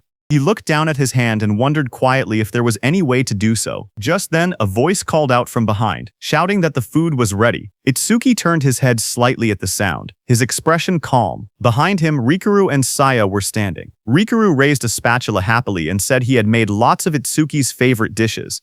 Saya stood beside him, smiling gently. Hearing that, Itsuki began walking toward them and said he would think about his problems later. He thought that he might get a new skill that increased attack power through overmimesis anyway. The scene shifted to the dinner table. Dishes were laid out everywhere, filling the table with a large meal. Itsuki sat among the others and remarked that it had been a while since he had eaten Rikuru's home cooking. As he sat down and looked around, he asked where Iberia was and whether he was still sleeping. Choha said yes and told him that she had healed all his wounds and they had fully recovered, but he still seemed extremely exhausted and remained asleep. While eating, Rikuru said he was surprised that the nightmare class dungeon that he and Saya couldn't beat was cleared by someone who was only level 7. Hearing that, Saya gasped in shock and covered her mouth.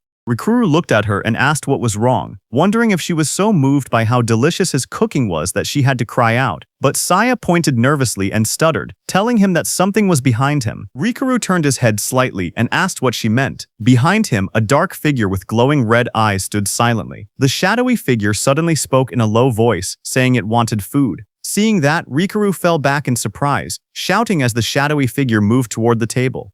Immediately, the shadow figure started eating. It was none other than Iberia, who sat down and stuffed food into his mouth. Seeing that, Rikuru stood up and scolded him, saying that sneaking up quietly like that was bad for the heart. He also asked why Iberia was eating at someone else's seat without permission. Hearing that, Iberia slammed his bowl on the table, holding it tightly as he ate with extreme force. Seeing that, Rikuru backed up slightly, sweating as he asked what Iberia was getting angry for. Iberia suddenly lifted his head with sparkling eyes and food crumbs on his face. He smiled widely and said the food was delicious. Seeing him energetic, Rikuru laughed proudly and said that it was thanks to his cooking. Iberia laughed even louder in response. Iberia then pointed at the plate and asked if Rikuru had made the food.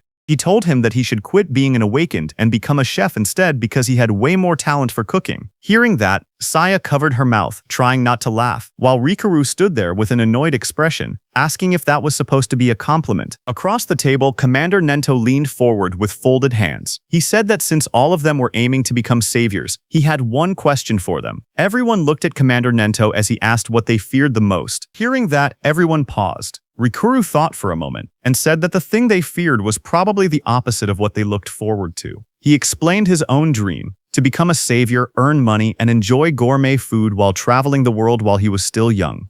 He then imagined the opposite of that dream. In his mind, he pictured himself as an old man with a cane. He said that aging would definitely be the opposite. When people get old, he explained, they lose the stamina to travel the world, and their sense of taste might deteriorate so much that they cannot even tell flavors apart. The thought made him shiver, and he said the idea alone gave him chills. Commander Nento then asked Saya how she felt. She looked down slightly and said she was born into a medical family and grew up in a hospital. She explained that ever since she was little, she had seen many people suffering from different illnesses. A memory flashed in her eyes of hospital staff rushing a patient on a stretcher past her. A sick elderly patient lay on the stretcher, his face covered with dark spots. His weak voice escaped as he looked toward Saya. Standing there, Saya had been frozen in fear. The sight had become a deep trauma for her. She explained that even a simple cold or fever now filled her with overwhelming fear. Hearing that, Itsuki remembered something. He wondered if that was why she ran away the other day, after he let out just a small sneeze. Memories from the past flashed in his mind where Saya jumped back in shock every time Itsuki sneezed loudly. Hearing her, Commander Nento told them that an awakened person's lifespan was nearly twice that of a normal human, and awakened ones almost never got sick. He told her that she could finally say goodbye to the thing she feared most. Then he turned his gaze to Iberia beside him. Iberia blinked in surprise and asked if it was his turn next. Iberia admitted that what he feared most before was failing the preliminaries, but now his fear had changed. He smiled brightly and said he was afraid of not being able to fight alongside Itsuki. He turned to Itsuki with excitement and asked what he feared most. Itsuki looked surprised and asked why the question was directed at him, but the others wondered the same. Saya asked if Itsuki even had anything he was afraid of. Iberia told him to answer, saying it couldn't be possible that he feared nothing. They tried to imagine it, but none of them could guess what Itsuki might fear. Itsuki finally spoke. He said that after his parents died, he didn't know how to keep living. He explained that he had been overwhelmed with anxiety. Iberia stared at him, shocked, whispering his name. A dark scene appeared, showing Itsuki curled up alone. Helplessness, anger, sadness, hunger. He explained that all of those negative emotions had taken over his body. Itsuki remembered the moment everything changed. He had been sitting alone in the dark, tears running down his face, until Saya and Rikaru appeared before him. Rikaru's gentle voice asked why he was crying alone in a place like that. Saya told him the sky was beautiful and that it was a waste to look down. Young Saya leaned forward, asking if he had caught a cold and whether they should take him to the hospital. Rikaru held out a lunchbox with a bright smile, telling him they should eat something delicious so all his worries would blow away. Itsuki looked up, his eyes filled with tears. He said the warmth the two of them gave him pulled him out of that negative world. He continued speaking. He said that after that day he met Sensei, met Choha, and even Iberia. Itsuki looked around the table and said they had become comrades. No, more than that. It felt like his family had grown. A soft smile formed on his face. He said that this sense of security was something he hadn't felt in a long time. Sometimes, he thought,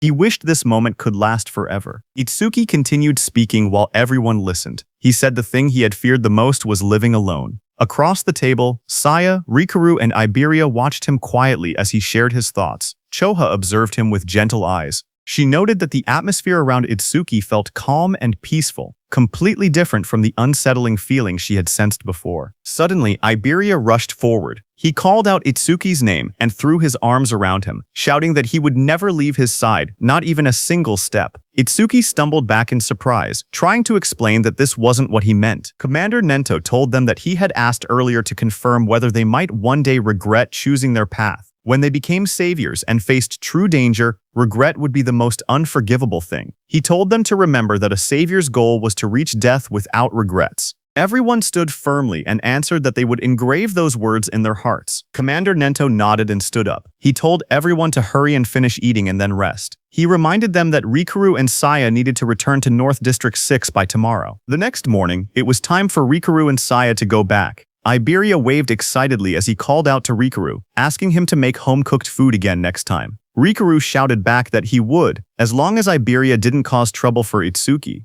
Their voices echoed as they walked ahead, promising to meet again at the national tournament. Seeing that, Itsuki walked up to Iberia, who wiped his tears. Itsuki asked when Iberia and Rikaru had gotten so close. Commander Nento soon gathered them and told them they should head back as well. Itsuki nodded, but his mind wandered. There was something he wanted to ask Saya. He thought he could ask her during the main tournament. As he walked, Itsuki suddenly paused in shock when he noticed Choa. Choa sprinted across the courtyard with urgency. Itsuki wondered why she was in such a rush. A moment later, Choha reached Commander Nento, slightly out of breath. Commander Nento asked her what had happened. Choha replied in a serious tone that top-secret information had just arrived from the South Continent. Commander Nento asked Choha what the secret message contained. Choha explained that the information carried an extremely high clearance level. It was something only saviors above level 50 and continent commanders were allowed to know. Commander Nento then looked at Itsuki and Iberia and said that the two of them were also permitted to hear it. Iberia lit up with surprise, asking if he trusted him that much. Choa began delivering the message. A new prophecy had come from Elder Balgar, the commander of the South Continent. According to him, within the next 3 days, a large-scale disaster beast assault would strike the North Continent. Hearing that, Itsuki asked whether Elder Balgar's prophecies were reliable. Iberia confirmed that they were. Elder Balgar was the most renowned prophet across all 5 continents. His prophecies were as good as confirmed futures. Choha turned to her father and urged him to leave the North Continent immediately. But Commander Nento believed there had to be a reason the disaster beasts were launching an assault. This time, he said, the target was most likely him, the commander of the North Continent. The commander thought for a moment. He said that if that were true, then staying here would make him good bait. Choa stepped forward, insisting there was no reason for her father to remain in the North Continent.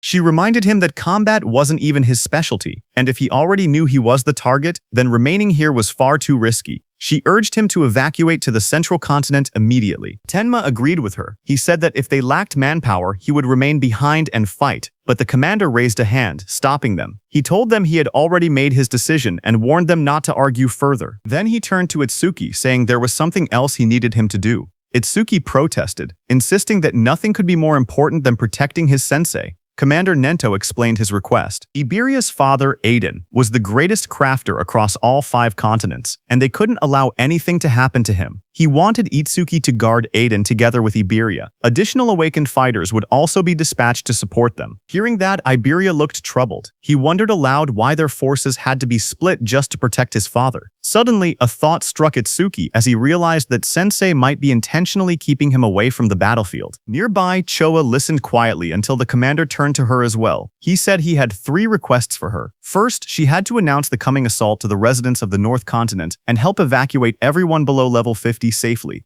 Next, she needed to notify all awakened individuals level 50 and above to prepare for combat at any moment. Finally, she had to summon Haitin to this location. Since North District 1 had a low population, there would be no danger of civilian casualties. Commander Nento's eyes glowed fiercely as he declared that they would face the disaster beasts head-on right there. Choa returned to her father and reported that she had completed every arrangement he instructed. She told him Haitin would be arriving soon. Commander Nento thanked her for the trouble and told her she could rest for now. Choha hesitated, her expression softening as she looked at him in silence. Her father noticed her worry. He asked whether she was anxious about Itsuki, even though Aiden already had skilled guards accompanying him. He added that if that was the case, then as her father, he simply needed to defeat all the smaller threats and lure out the main enemy. Choa lowered her gaze, her cheeks slightly flushed. She admitted that, as expected of her father, he saw through everything. Commander Nento continued speaking. He said a prophecy had revealed that a disaster beast of level 100 or higher would appear this time. In a battle of that scale, someone would be forced to reveal all their trump cards. That was the real reason he sent Itsuki away. Hearing that, Choha nodded slowly as the meaning became clear to her. If Itsuki fought such a beast using his unusual methods, his abilities would be exposed, and the enemy would try to eliminate him at any cost. Commander Nento said yes, but added that there was another reason as well. Based on Itsuki's past battles, it seemed Itsuki lacked raw attack power. Rumors said that Aiden possessed an artifact capable of increasing attack power, and sending Itsuki there might allow him to obtain it. Commander Nento explained that if Itsuki obtained the rumored artifact, everything would change. Attack, defense, mana, agility. He could become a perfect awakener who possessed every attribute. The prophecy began to unfold soon after. On day 1 of the prophecy, at 8 p.m., the northern continent was struck. In every district, stone monuments began falling from the sky like rain, crashing into the ground and signaling the start of the disaster beast assault. In North District 2, the skies were dark as Itsuki and Iberia sprinted through the cold winds. Itsuki asked how much farther Iberia's home was. Iberia estimated another 100 kilometers. Hearing that, Itsuki narrowed his eyes, thinking that a disaster beast could appear at any moment.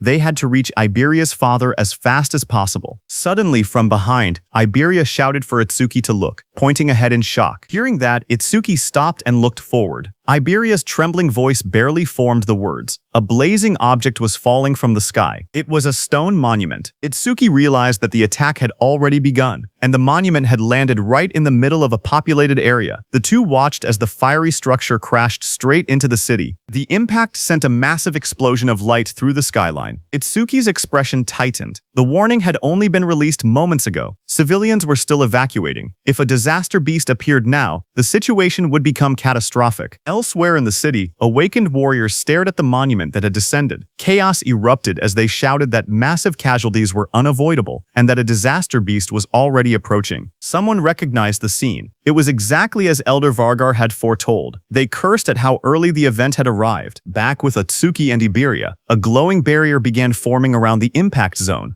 Iberia panicked as he watched it rise. Itsuki was also panicking inside, thinking that if they left the citizens behind, many would die. But if they stepped in to help, their main mission would be delayed. Itsuki glanced at Iberia and thought quietly to himself. Iberia had traveled a long distance, yet he hadn't asked for a single break. He must have been that worried about his father. If he suggested stopping to save citizens now, Iberia would surely hate it. But before he could decide, Iberia suddenly pointed forward, shouting for them to go help. The barrier had trapped a disaster beast inside the city, and he insisted they couldn't ignore it. The creature inside was at least level 20. If no high-level awakeners were present, countless people could die. Hearing that, Itsuki's worries vanished. Then, with a firm voice, he agreed to change the plan. They would take care of the disaster beast in the city first. Just then, the ground shook violently as the stone monument split open. Flames burst out, and a massive creature emerged from within. It was a flame golem, level 21, its entire body wrapped in blazing fire. Nearby, the awakened fighters assessed the situation. They counted their strength, 3 level 15s and 1 level 16. It would be difficult, but against a level 20 disaster beast, they believed they still had a chance to win. A defender stepped forward and activated his C-rank skill, Rock Shield. Jagged stone shot up around his arms as he braced himself against the incoming flames. He shouted for the others not to break formation, promising to hold off the monster's attacks. The flame golem roared and hurled fire straight at him. Through the heat and sparks, the defender yelled for his teammates to find an opening and counterattack. But the creature's power was overwhelming. It struck with massive force, smashing the ground and scattering debris across the street.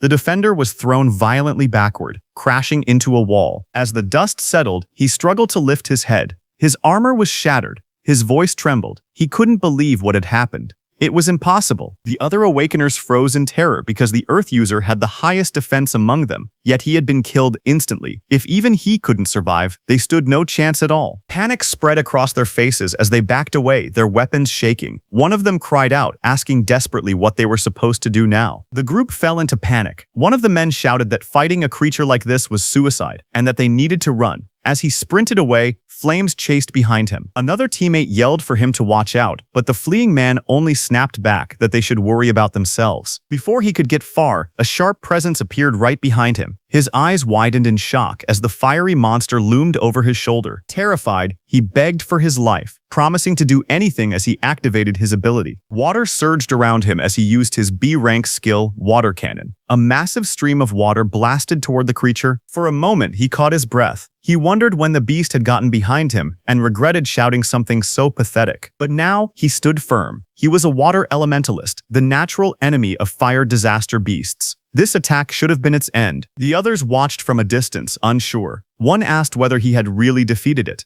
Another stepped forward, saying he would finish it off just in case. In the midst of drifting steam and smoke, the monster's dark silhouette still stood. The water elementalist stepped forward and warned the others not to interfere. He insisted that since he had defeated the disaster beast alone, he should be the one to finish it. But before he could act, the charred body of the creature suddenly twitched. Flames surged across its cracked surface as it rose again. The man froze in shock as the beast returned to life, its fiery aura burning hotter than before. Someone shouted for them to kill it quickly. A massive burst of flame erupted from the monster's mouth, lighting up the entire street. One of the fighters stared at the blazing heat, confused and terrified, asking what this enormous flame was. Another voice shouted that it was over, but the flames only grew larger. A violent explosion followed, and the fire shot outward like a shockwave. But before it could hit those Awakeners, Itsuki appeared. Using his black ice wall skill, he created an ice wall that blocked the monster's fire attack. As Itsuki was stopping the fire, Iberia turned to those Awakeners, calm and fearless. He told them to leave the creature to Double E. Clad in black armor, Itsuki told Iberia not to worry about the monster and instructed him to evacuate the citizens. Iberia acknowledged with a Roger. A blue screen appeared, displaying new information. Itsuki's Black Wall's defense increased by 10% due to blocking a B-rank fire element skill with Black Ice Wall. The battlefield shifted as Itsuki prepared to face the fiery disaster beast alone. Those Awakeners stared at Itsuki, who had blocked the giant flame so easily. One of them asked Iberia if he and his companion were saviors. Iberia explained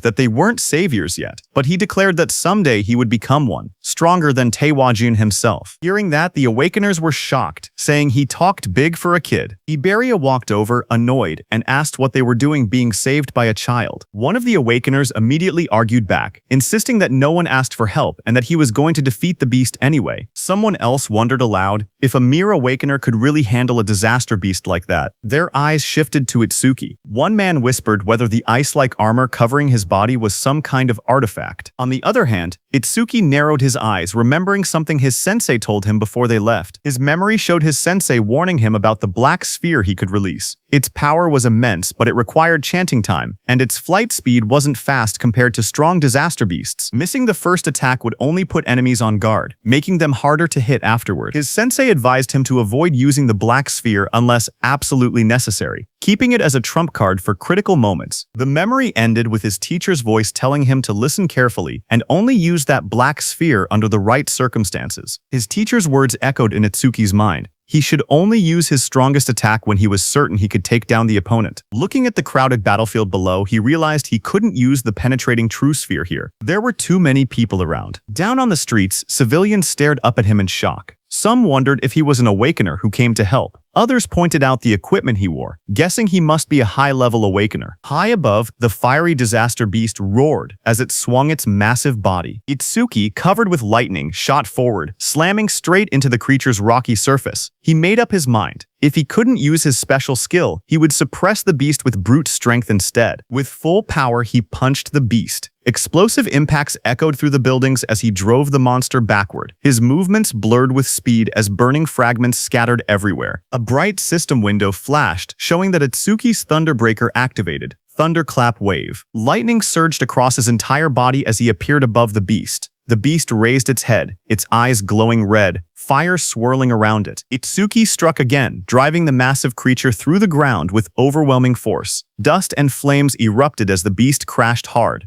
its body half buried in the shattered street. The ground trembled from the impact. Lightning wrapped around Itsuki as he rose into the air, his entire body glowing with blue energy. Flames raged around him, but he shot downward like a meteor, slamming into the massive creature below with overwhelming force. The impact shook the entire street. A huge shockwave burst outward, cracking the ground and sending flames scattering. A crater formed where the blow landed, smoke rising from the broken asphalt. People watching from a distance stared in disbelief. One person said the disaster beast was being pushed back completely, even though it was supposed to be powerful. Another mentioned that the Awakener looked like he was only 18. Someone else suggested the beast must have been injured beforehand, but an Awakener nearby could only stare with wide eyes, whispering in shock that this couldn't be real. Even a level 21 flame golem couldn't fight back at all against that young man. He wondered who the young man facing it truly was. When the smoke finally cleared, the battlefield was quiet. The golem lay smashed into the ground. One of the Awakeners looked around in confusion and asked where the young man had gone. Another man explained that as soon as the young Awakener defeated the disaster beast, he left the area with the blonde boy. That water-type Awakener claimed that the only reason a level 0 Awakener could do something like that was because he had already weakened the flame golem's health beforehand. But the first Awakener looked uneasy. Even he, a level 15 Awakener, couldn't track the young man's movements with his eyes. He said that the power to send a flame golem flying with bare hands was unbelievable. He added that if his status showed level 0, his real strength had to be comparable to level 30. On the other hand, Itsuki and Iberia were already running. While running, a thought troubled Itsuki. If a beast of that level couldn't be killed instantly, things would only get harder in the future. He muttered that he had to increase his attack power somehow. Just then, a system window appeared, displaying Itsuki's current stats. Attack, 330. Agility, 760, plents 100% due to Thunderclap Wave activation. Defense, 495. Increase due to Black Ice Wall. 50%. Mana, 330. Recovers 10% of mana upon detecting one enemy unit. Itsuki stared at the numbers, knowing he needed to grow stronger as quickly as possible. On day 1 of the prophecy, at 10:30 p.m., Itsuki and Iberia ran through the rain-soaked streets. Iberia stared in awe, saying Itsuki's speed was so incredible that he couldn't even track him with his eyes. Itsuki replied calmly that speed meant nothing without power. While they were running, suddenly Iberia started panting heavily, admitting he had never thought of Itsuki that way before. When they stopped, he told Itsuki that if he wanted to raise his attack power, he knew a good method. Itsuki looked at him and asked what he meant. Iberia explained that his dad's warehouse contained tons of artifacts, and there had to be one that boosted attack. He said Itsuki was strong and was also Sensei Izumi's student, so his dad would definitely be happy to let him have one. As he spoke, he imagined Itsuki wearing a powerful artifact, standing tall in a dark, glowing armored suit. The thought made him laugh to himself in a strange way, but Itsuki looked unimpressed and asked what that creepy laugh was about, and what exactly he was imagining. Iberia cheered excitedly and told Itsuki to follow him. Once they arrived, he said he would ask his father to prepare a useful artifact for Itsuki. Itsuki watched him struggle to stand straight and thought to himself that he had already slowed down on the way. But even with all that agility, Iberia must have had trouble keeping up. Itsuki then stepped forward and grabbed Iberia by the arm.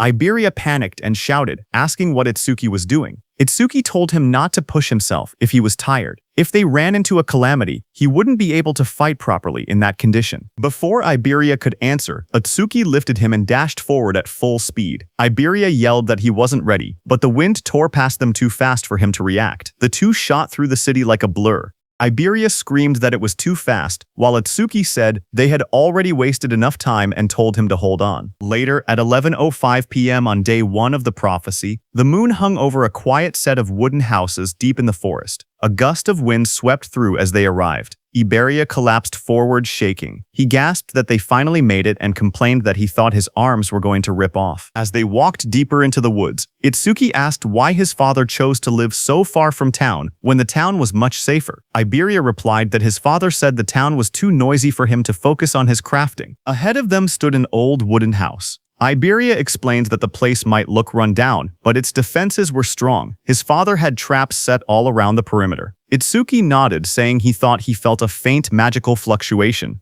A system window appeared as he activated magic detection. Iberia told him not to worry. As long as Itsuki followed him closely, he wouldn't trigger anything. Itsuki silently thought that with his detection ability, he could avoid them on his own. Iberia walked ahead proudly as Itsuki asked him to watch his step. But Iberia grinned to himself, happy that it was finally his turn to take the lead. But the next second, a small trap placed on the ground clicked under Iberia's foot. Iberia froze. He started sweating as he realized he had stepped right on one of the traps. He shouted that he got carried away and forgot about it.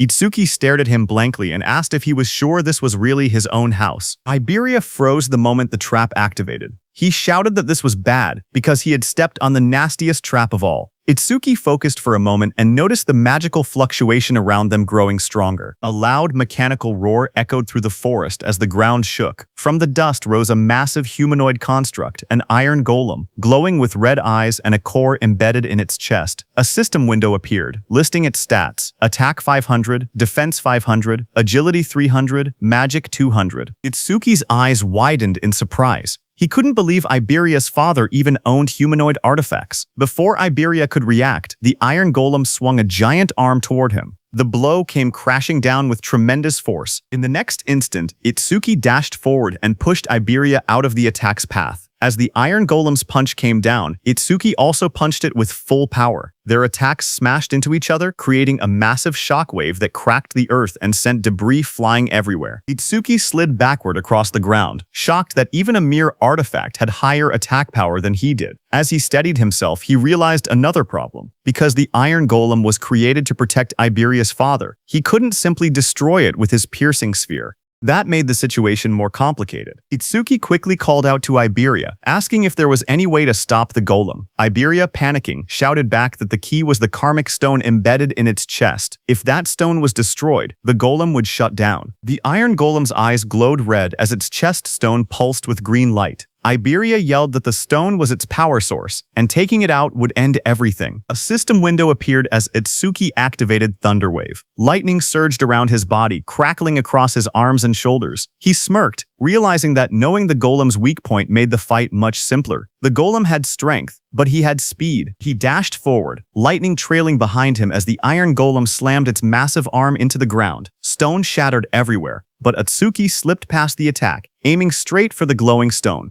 The golem swung again with both arms, trying to crush him, but Itsuki moved in a blur of thunder. Multiple afterimages flickered around the battlefield as he closed the distance, electricity lighting up the entire area. Lightning wrapped around Itsuki's body as he dashed straight toward the iron golem's chest. The golem swung a massive arm down at him, but he slipped underneath the attack, closing the distance in one quick burst. He reached out and grabbed the glowing green karmic stone embedded in the golem's chest. The moment his hand made contact, the stone cracked and came free from its socket. The iron golem's body froze, its red eyes dimmed, and its raised arm stopped mid-movement as all power left its frame. Itsuki stepped back, holding the fractured stone in his hand. Just then, a shadow loomed behind him, raising a sword to attack as Itsuki calmly asked if that was enough. Iberia rushed forward in panic, shouting for Josuke to stop. But before he could reach him, that figure suddenly blurred into motion. A fierce strike came swinging toward Itsuki from the side, his eyes glowing red at the moment of impact.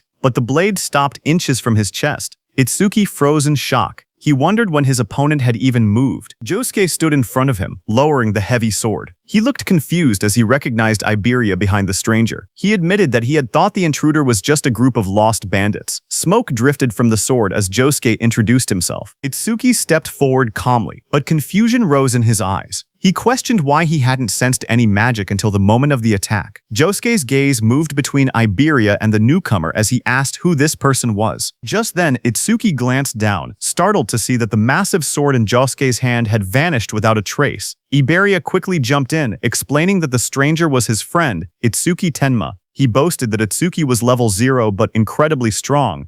He added that they had formed a duo and were trying to decide on a team name. Before Iberia could continue, Itsuki told him to never mind that, and instead asked where Iberia's father was. Josuke told them that his master was in the back and warned Iberia to be careful. Just then, an older man with a white beard stepped out from the back of the forge. Iberia recognized that man as his dad. The old man stepped forward, his expression dark and heavy. Even Josuke quietly noted that he didn't seem to be in a good mood. Iberia ran up to him excitedly, waving his arms. He shouted that he had passed the qualifiers. The old man remained silent. Iberia proudly continued. He explained that he had ranked 4th in the region on Nightmare difficulty and demanded the reward he was promised, being allowed to choose any artifact he wanted. But before he could finish boasting, a sharp slap struck his cheek. Iberia's head snapped to the side, his eyes wide in shock. He touched his face with trembling fingers and asked why his father had hit him. The old man glared at him furiously, his voice rising as he demanded that Iberia hand over the dragon gear. He accused him of stealing it. Iberia staggered back, clutching his cheek. He shouted that he had only borrowed an epic artifact and complained that there was no need to hit him. His father pointed angrily at him from the ground. He warned that the dragon gear caused irreversible damage if worn for too long. He added that if Iberia ever took it without permission again, he would not be so lenient next time. Frustrated, Iberia turned and ran off into the forest, yelling that he would never use his father's crappy artifacts again.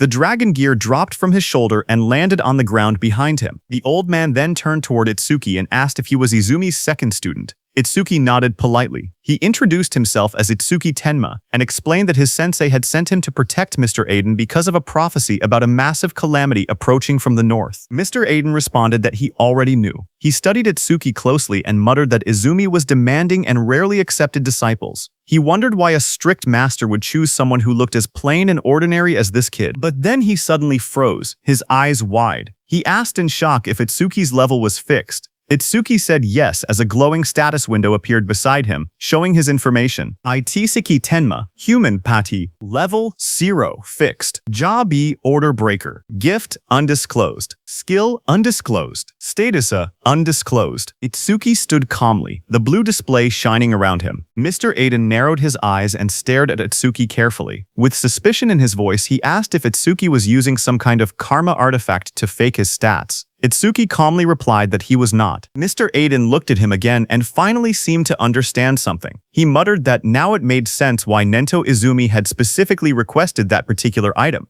Walking slowly with his hands behind his back, Mr. Aiden explained that Itsuki's master was someone who carefully calculated gains and losses. According to him, Commander Nento always demanded something in return. Itsuki responded honestly. He said that his master had only asked him to guard Aiden and that he had not heard anything about a reward. Mr. Aiden then explained the truth. Commander Nento had contacted him and said that in exchange for allowing his disciple to protect him, he should give that disciple a certain karma artifact. Hearing this, Itsuki looked surprised. He wondered quietly if his master had really done that for him. Still calm, Itsuki said that it was fine. Even without an artifact, he would properly protect Aiden. Mr. Aiden shook his head and said that was unnecessary. He had plenty of artifacts, so he did not mind giving one away. However, he admitted that he had simply been curious about why Commander Nento had specifically chosen something he considered a failure. Itsuki looked confused and asked what he meant by a failure. A memory flashed as Mr. Aiden explained that the artifact was originally a masterpiece designed to draw out an awakened person's attack power to its absolute limit. He raised a glowing golden crystal in his hand as a system window appeared, revealing the artifact's information. Its name was Critical Crystal, Unique. Critical. Attack power is doubled during a critical hit. Critical rate 99%. Unique effect. The user's attacks generate critical hits. The golden crystal shined brightly in Mr. Aiden's hand. But as Mr. Aiden held the glowing crystal, something unexpected happened. A crack suddenly formed across its surface. His eyes widened in shock as the golden crystal split with a sharp sound. The artifact's power changed instantly. The rank of the artifact became unknown, and a mysterious broken effect appeared. A system window appeared, revealing the new information. Broken critical crystal, rank unknown. Effect. Attack power is multiplied by 10 during a critical hit. Critical rate, 0%. It increases by 1% every time an enemy unit with higher attack power than the user is defeated. Broken effect. The critical rate resets whenever the user levels up. Mr. Aiden showed the cracked crystal to Itsuki and explained its problem. Because the critical rate reset every time someone leveled up, it was completely useless for a normal awakened person. Anyone who trained hard to increase their critical rate would lose it the moment they gained a level. He said that was exactly why he had been confused when Commander Nento specifically requested this artifact. But after seeing Itsuki's stats, he finally understood the reason. Itsuki carefully reached out and took the broken crystal into his hand. The red cracks inside the golden crystal glowed faintly as energy flowed through it. Mr. Aiden smiled slightly and said that Itsuki was quite special. He admitted he did not know how Itsuki became stronger, but since Itsuki would never level up, the artifact was perfect for him. He then explained that as Itsuki continued defeating Calamity Spirit Beasts, his critical rate would slowly increase. Eventually, it would reach 100%. Just as he said that, Itsuki used the crystal. Golden energy began swirling around him as the crystal reacted. Golden energy suddenly burst out from the crystal and wrapped around Itsuki's body. The power surged violently as the artifact synchronized with him. As Itsuki struggled, Mr. Aiden told him that in the future, every single attack Itsuki made would be buffed 10 times. Hearing that, Itsuki clenched his fist as the golden aura intensified around him. With the power flowing through his body, he unleashed a technique, Iron Fist of Destruction. A system window appeared, confirming that the artifact had been equipped. Broken critical crystal. Current critical rate 0.0%. Itsuki looked at the information and thought about the conditions of the artifact. His critical rate would only increase when he defeated enemies with higher attack power than him. He quietly admitted that the condition was a bit harsh. However, he decided not to worry about it for now. He would think about a counter strategy after they finished this raid. Just then, another system notification appeared, showing the crystal's information. Its effect was that it increased attack power 10 times on critical hits. Its current critical rate was 0%, but it would increase by 1% for every kill of a stronger enemy. The broken effect was that it reset upon leveling up. After observing the artifact's reaction, Mr. Aiden spoke again. He said the artifact seemed to be equipped properly and that it was truly compatible with Itsuki. Itsuki then admitted that he had actually been struggling because his attack power was low. He thanked Aiden, saying the artifact helped him a lot. Aiden waved his hand dismissively. He explained that he created the artifacts, while others used them to fight the Calamity Spirit Beasts. Both of them were simply doing their part for the survival of humanity, so no thanks were necessary. As he spoke, Aiden turned and began walking away. He added that unless someone already knew his location in advance, there was no reason for beasts to attack such a remote place. For now, he told Itsuki to rest. Just as Aiden finished speaking, something strange suddenly appeared in the sky above the forest. Aiden's eyes widened in shock as he noticed a massive pillar of energy descending from the sky. The atmosphere trembled as the force rushed downward. A loud impact followed as the energy slammed into the forest. The force spread outward like a shockwave. Nearby, Itsuki and Josuke instinctively raised their arms to shield themselves as the powerful energy burst through the air. Iberia, who was inside the house, opened his window and stared in disbelief, shouting in confusion and asking what had just happened. He looked toward the sky with wide eyes and realized something unexpected.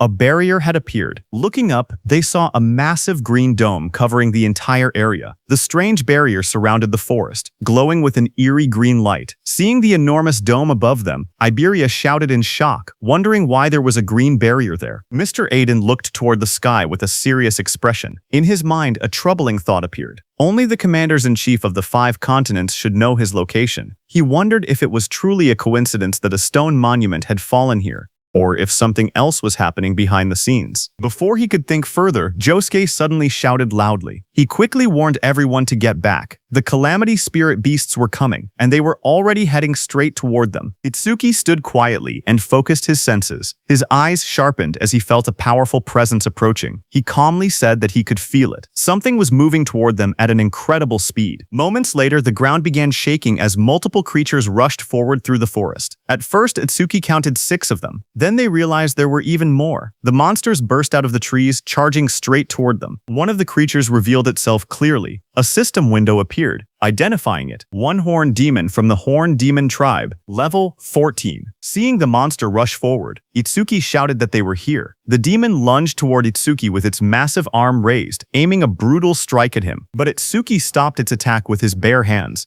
The next second, Itsuki pierced the monster's body with his black ice wall. Blood burst out as the blade tore through its flesh. At the same moment, a system notification appeared. Activating. Black ice wall. More monsters rushed forward from different directions, opening their jaws wide as they attacked together. Electricity crackled around Itsuki's body as he moved calmly through the battlefield. Inside his mind, he thought that enemies at this level were not a problem. No matter how many came, he could finish them instantly with Lotus Explosion. However, he hesitated, thinking that Jusuke might not be able to withstand the shock of a Lotus Explosion, and it was still risky. Itsuki glanced behind him and remembered that Aiden and Iberia were hiding in the shed right behind him. If he used Lotus Explosion recklessly, the blast might catch them as well. Because of that, he held back his power and continued fighting the monsters directly instead. After defeating the surrounding monsters, Itsuki stood quietly among the fallen enemies. Looking at the battlefield, he calmly admitted to himself that he was probably more suited for fighting alone. Just then, he suddenly paused.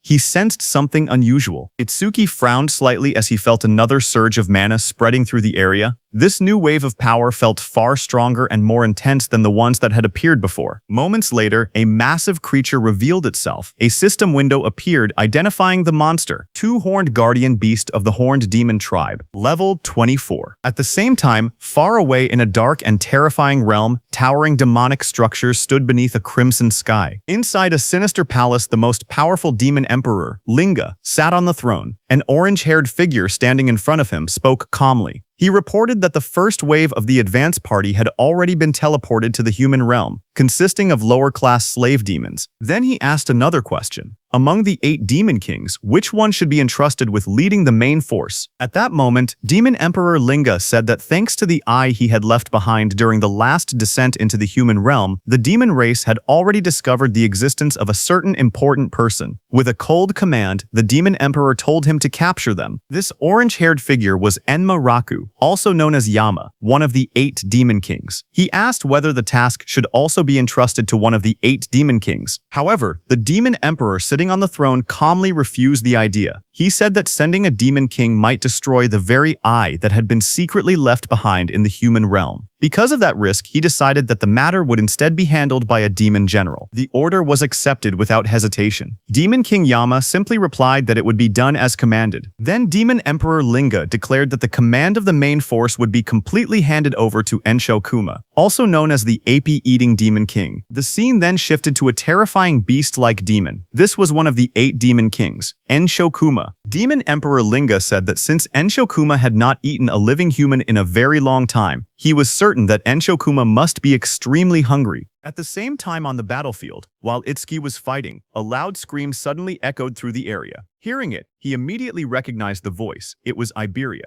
His expression changed as he realized something was wrong. He wondered if a disaster beast had broken into the room. But before he could react further, a disaster beast burst forward to attack. A system window appeared in front of him, identifying the beast as a double-horned guardian from the Horned Demon Clan, level 24. The beast attacked with overwhelming force, striking toward him without hesitation. Seeing the situation, Itsuki's eyes sharpened. He realized that things had reached a critical point, and he had no choice but to use that power. As the attack came crashing down, Itsuki quickly glided on the ground and dodged it. At the same time, he aimed at the beast and used Clear Orb.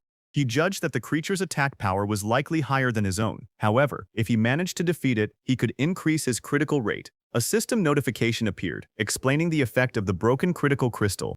It stated that attack power would increase tenfold during a critical hit, and the critical rate would increase every time he defeated an enemy stronger than himself. However, the critical rate would reset whenever he leveled up. With determination, Itsuki shot the Clear Orb. A beam of purple energy shot into the sky, cutting through the darkness like a sharp spear as the attack was released. Another system message appeared, saying Clear Orb was activated. After the beast died, another system notification appeared, telling Itsuki that his critical rate had increased by 1%. Looking at the result, he calmly confirmed that it had risen just as he expected. Another system window showed that the broken critical crystal now had a critical rate of 1%.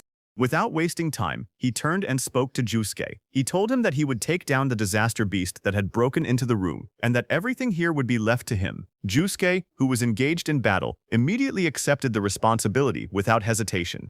Lightning flashed as Itsuki ran toward the cabin where Iberia and Aiden were. At the same time, inside that cabin, Iberia was pushed back and hit the wall. He stood there, injured and covered in blood. Lowering his head, he admitted that it was useless.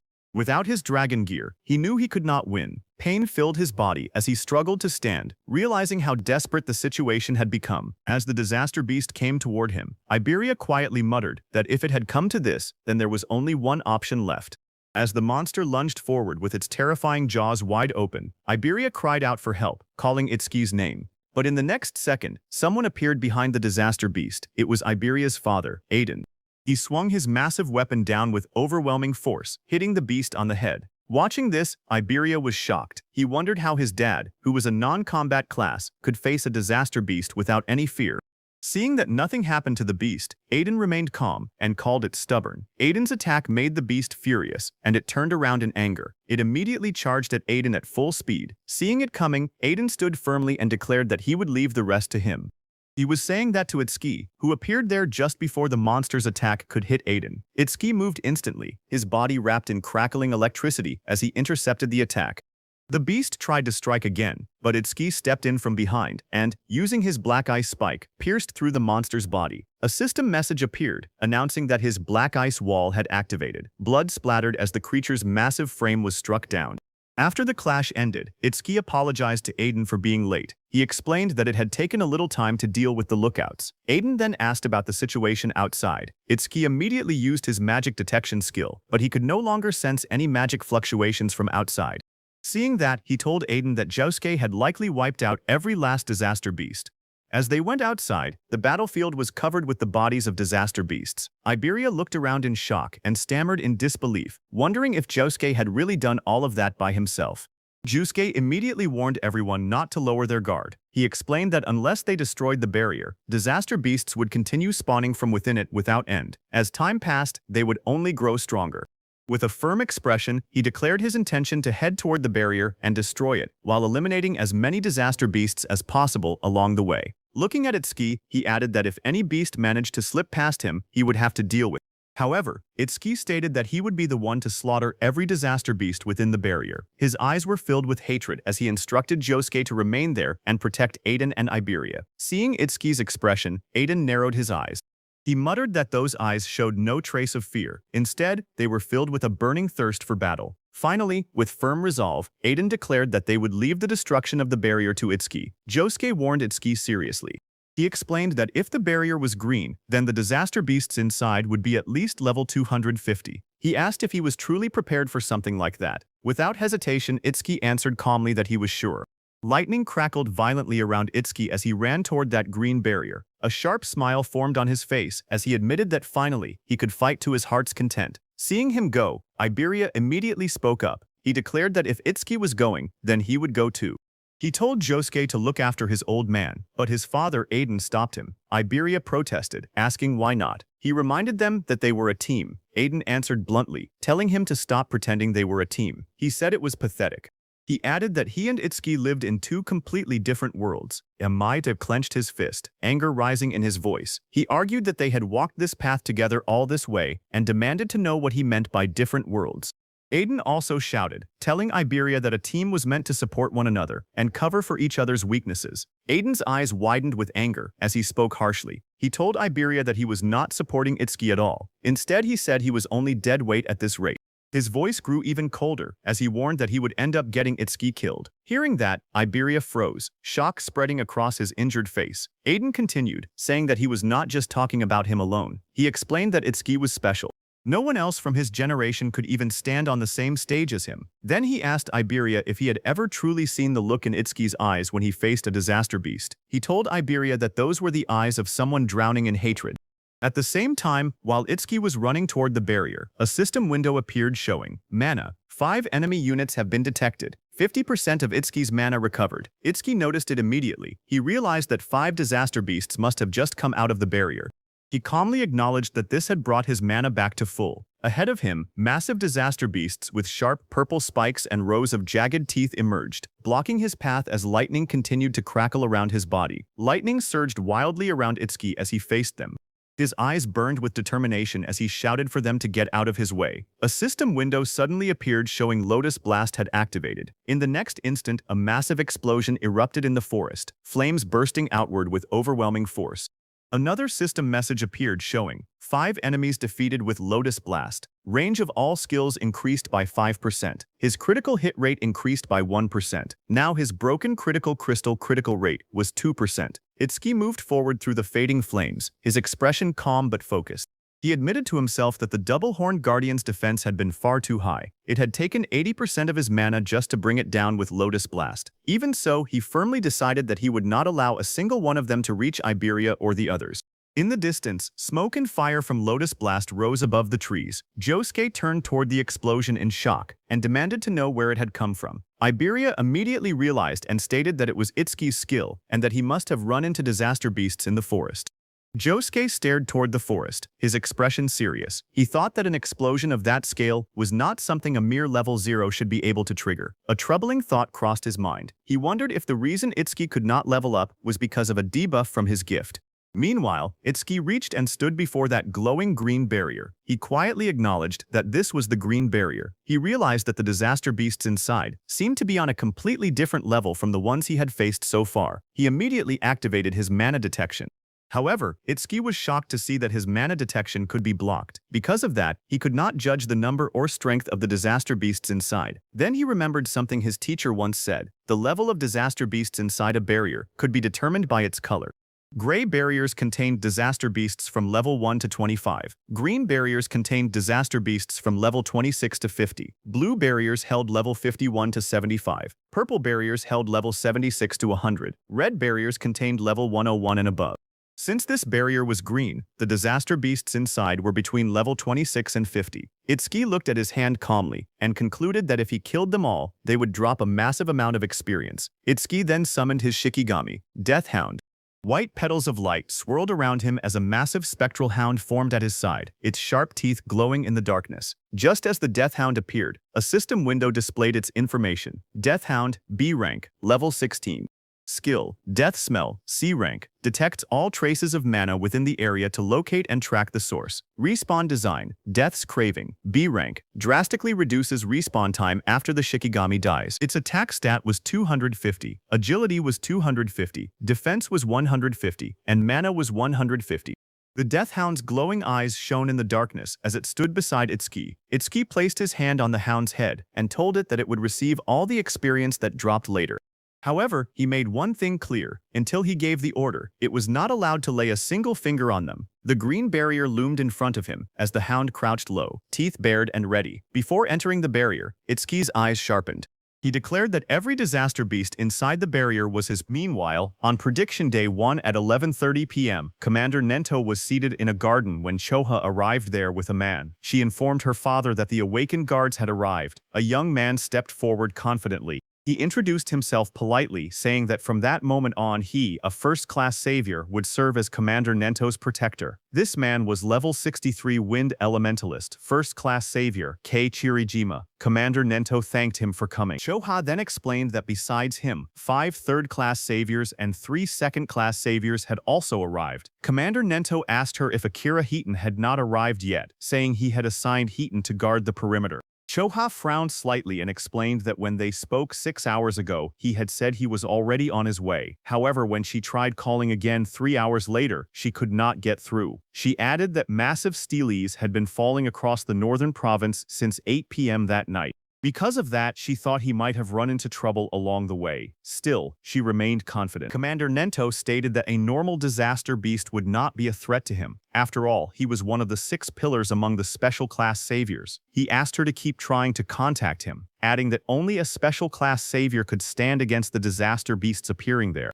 Choha quietly responded that she understood, but hearing all that, the Wind Elementalist spoke up, questioning whether they were overestimating the special class saviors a bit. He argued that no matter how strong Wajin Tae and Akira Heaton were, they were still only human. He continued confidently, saying he did not believe there was such a vast gap between the special class saviors and those in the first class. They might struggle a little, but there was no way they could not defeat a disaster beast that a special class savior could. Commander Nento told the Wind Elementalist that it was good to be confident, but thinking one could stand on the same level as a special class savior was another matter entirely. He added that such thinking likely came from never having fought a truly powerful disaster beast before. Just as he said that, suddenly there was a blast in the sky as a huge pillar fell down. Seeing that, the wind elementalist reacted instantly, saying a stele was approaching and a disaster beast was coming with it. He raised his sword as the air trembled around him.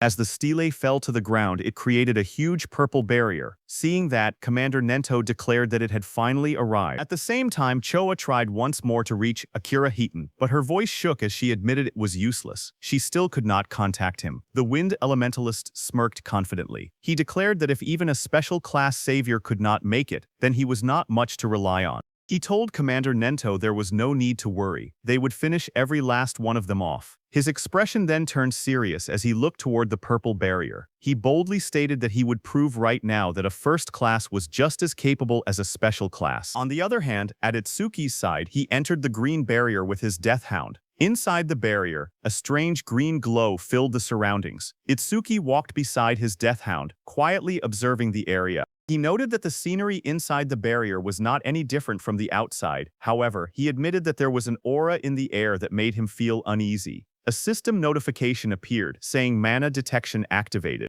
Itsuki focused and sensed the fluctuations of mana inside the barrier from where he stood. But just as he expected, he could not grasp the situation outside. After observing carefully, he concluded that the inside and outside of the barrier seemed to be separate spaces. Just then, his mana detection detected 5 enemy units, which restored 50% of Itsuki's mana. Itsuki calmly observed the surroundings and said that he now had a general idea of where the 5 detected units were located. He then turned to his death hound and gave it a clear order. It was to stay there and wait. If it found any disaster beasts that had fled, it could eat them. After giving the command, he softly praised it, calling it a good boy. Another system notification appeared, showing activating Thunderbreaker Roaring Wave. Blue lightning began to crackle around his body as his eyes sharpened with focus. He decided that he should start moving as well.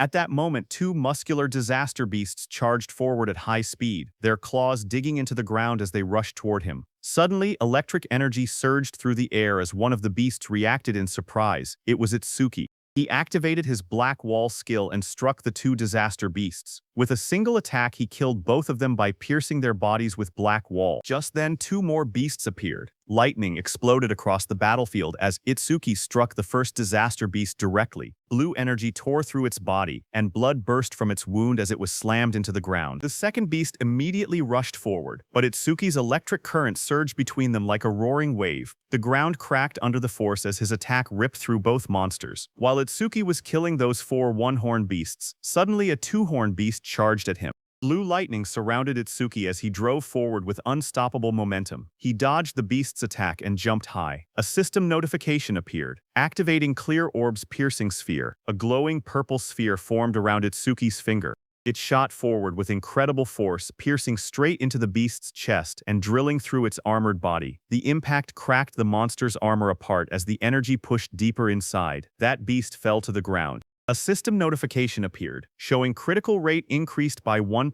Itsuki landed on the ground, lightning still flickering around him. His broken critical crystal had reached 3% critical rate. After killing those 5 beasts, Itsuki immediately moved forward. Seeing that his critical rate had gone up again to 3%, he calculated that statistically this meant about 3 critical hits for every 100 attacks. He thought maybe he would get to see his first real critical attack soon. While moving, something else caught his attention. This was the first time he had seen a stele from this close. He narrowed his eyes and thought that if he broke the stele, then the barrier should disappear. He thought 1 hit should be enough. But at that moment, a system notification appeared, showing 1 enemy unit detected and 10% of his mana restored. Itsuki's eyes widened as he realized that there was still 1 left. Immediately, he used all the force in his body to stop himself. Lightning cracked violently around his legs as he stopped. Just as he stopped, many sharp spikes came toward him at full speed. He immediately jumped back and dodged those spikes. A sharp thought crossed his mind. If he had not sensed the mana fluctuation and stayed on high alert, he would have already been impaled. He fell back, crouching low as debris scattered around him. His eyes narrowed as he saw those spikes coming from behind the stele. Itsuki realized that the 6th monster was hiding behind the stele. He stared at the disaster beast's shadow carefully, realizing it was a different kind of disaster beast than the ones before. Meanwhile, from far away, Iberia watched the large green barrier curve over the forest like a dome, glowing faintly in the night. Worried, Josuke told Iberia that even Itsuki might not be able to stop all the disaster beasts. So he told Iberia that it was dangerous outside and that he should wait inside the room. Iberia, who was still shaken by his father's words, lowered his gaze and asked Josko if he would really end up letting Itsuki die someday. Josko told him that Master Aiden had a habit of exaggerating, so he should not worry too much about it. But Iberia admitted that, looking back, he felt like he had really just been dead weight. Jusuke then explained that the level of disaster beasts inside a green barrier usually ranged between 20 and 50. He asked Iberia honestly whether he had the confidence to defeat even a level 26 disaster beast. Iberia quietly answered that he did not at all. Seeing his discouraged expression, Jusuke told him not to be so down. He clarified that he was not saying Iberia was useless. When he himself had been about that age, he had not even had the courage to step into a green barrier and fight a disaster beast. Iberia looked at him in surprise and asked if that was true even for Jusuke. Josuke's expression turned serious as he explained that the difference between gray barrier disaster beasts and green barrier disaster beasts was not simply a matter of levels. Iberia asked him if there was something else. Josuke told him that the disaster beasts inside gray barriers had no intelligence. They were merely creatures that endlessly repeated cycles of slaughter and destruction. They were strong, yes, but with a proper plan there were many ways to defeat them. Then, with a serious tone, he explained that inside a green barrier, things were different. Inside a green barrier, just like humans, there could be disaster beasts with intelligence. At the same time, on Itsuki's side, from behind the green stele, a towering armored beast surrounded by crackling blue lightning appeared. This was a level 34 square general beast. The beast wondered if it had made a mistake, as it realized that Itsuki possessed a detection-type skill. Seeing that square general beast, Itsuki's face darkened. He said that, as expected, the disaster beasts inside this barrier were different from any he had encountered before. At that moment, Josuke told Iberia that among the youth of the same generation as Itsuki, only a few could stand against a disaster beast of that level. And the reason Iberia seemed like a burden to Itsuki was not because of immaturity, it was simply because Itsuki was too strong. On the other hand, when Itsuki saw that the creature had seen through his skill within seconds, and on top of that, it could even speak the human tongue, a smile formed on his face. He said that he had finally met the intelligent disaster beasts he had only heard rumors about. The beast looked down at Itsuki and asked what he was muttering about. Was he begging for his life? The beast sneered, saying it had thought Itsuki was strong, but he was only level 0. To it, Itsuki was nothing more than a coward who could not stop trembling just from looking at it. Hearing that, Itsuki smiled faintly and admitted that he was simply excited. He revealed that he had wanted to ask their kind something for a long time, and since the creature could speak, he asked it to give him an answer. The disaster beast looked down at him and agreed. It declared that if this was his final wish, it would grant it. Flames suddenly flared around Itsuki as his expression changed. His eyes glowed red, and a dangerous smile spread across his face. Then, with burning intensity in his gaze, he asked the creature a single question: "Do they feel pain?" Hearing this, the disaster beast sneered at him and mocked him. It declared that a mere human thinking he could make it feel pain was ridiculous. It warned him not to get cocky. With arrogance in its voice, it proclaimed that inflicting pain was their exclusive privilege. In the next moment, the disaster beast launched itself into the air. Its blue spikes came toward Itsuki with overwhelming force. The attack crashed down violently, sending shockwaves through the ground, but Itsuki vanished from his place. Lightning cracked around his body as he rushed straight toward the monster. In an instant, he closed the distance and drove his fist into the creature's chest. The impact echoed loudly as his strike connected, sending the beast flying. It hit the ground, sending dust and debris flying everywhere. Itsuki watched with wide eyes, wondering if he had gotten him. But then realization struck him. The beast's magic was swelling even more. From the smoke, the beast attacked again with its spikes. Itsuki jumped and dodged, but noticed that even the beast's antennae had grown faster. Still, he remained confident because, when it came to speed, he believed he still had the edge. Itsuki used his black ice skill, creating a blade on his hand. But when he struck the beast with it, frustration crept into his thoughts. He cursed under his breath, realizing his power was too low. He could not even cut off the monster's head, and his attacks barely did any damage. The disaster beast stared at him in disbelief. At that level, it said, he should not be able to move that fast. It demanded to know his real level. Then it dismissed the thought entirely, saying that no matter how fast Itsuki was, he was still nothing more than an insect. The beast lashed out again, its massive tendrils slicing through the air and crashing down repeatedly. It roared arrogantly that even if Itsuki struck it 100 times with that weak power, it would not hurt or even make it itch. But it warned him that if he took even one of its hits, it would be over. As the beast said that, its massive tendrils slammed down with terrifying force.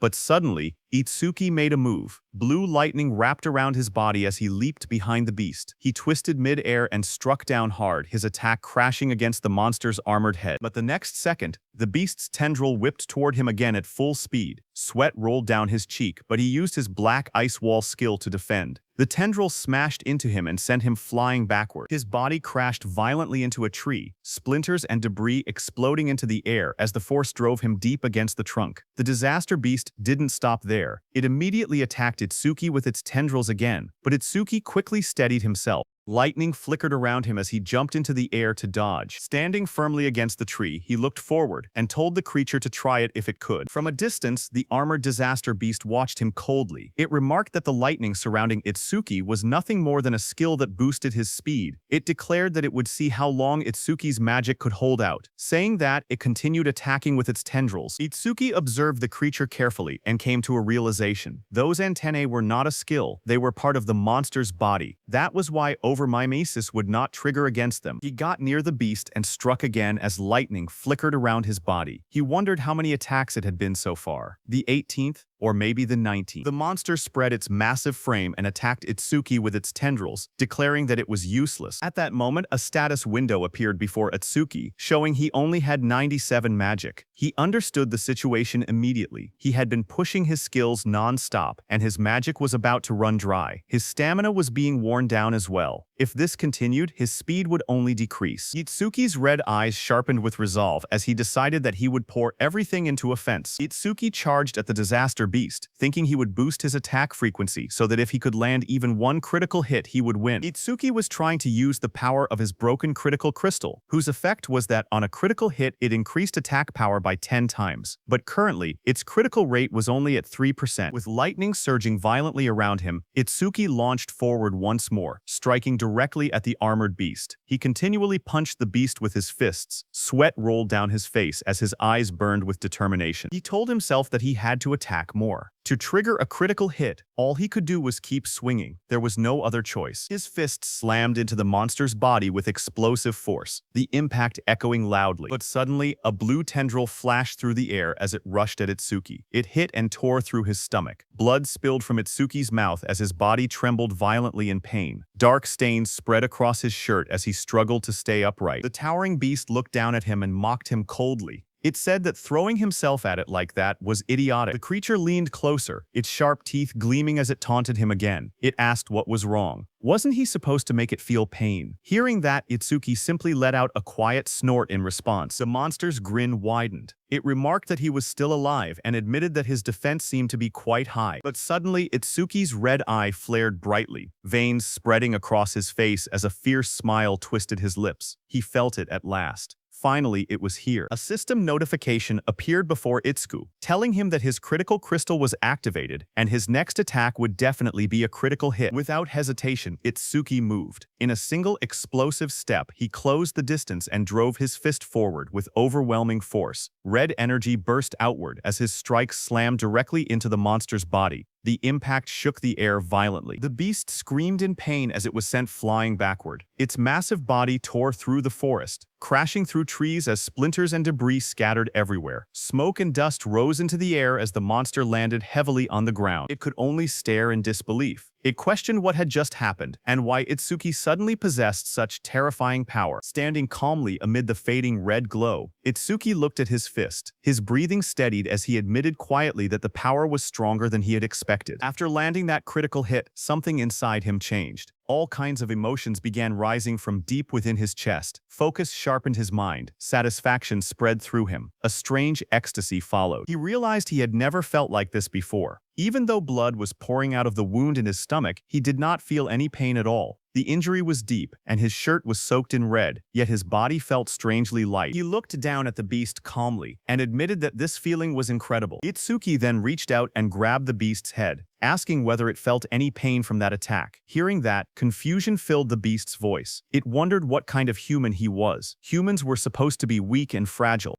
It even accused him of clearly being over level 40, saying that showing fake stats was cheating. But as Itsuki grabbed the beast's head, it panicked and shouted, asking what he was about to do. Itsuki told the beast that until now, all the disaster beasts he had faced lacked intelligence. Even when they died, they barely screamed. But this one was different. He grabbed the creature firmly and squeezed. The beast let out a loud, terrified scream. A wide grin spread across Itsuki's face as his red eyes glowed fiercely in the darkness. He admitted that a scream from a disaster beast capable of feeling pain was truly pleasant to hear. The creature trembled in terror. It stuttered in disbelief, asking if he was really going to crush its head. Panic consumed it as it declared that he was no human. He was a demon. Ignoring its fear, Itsuki tightened his grip. In the next instant, a violent sound echoed through the forest as he crushed the beast's head without hesitation. Blood splattered across the tree behind them. A system notification appeared, showing his crit rate increased by 1%.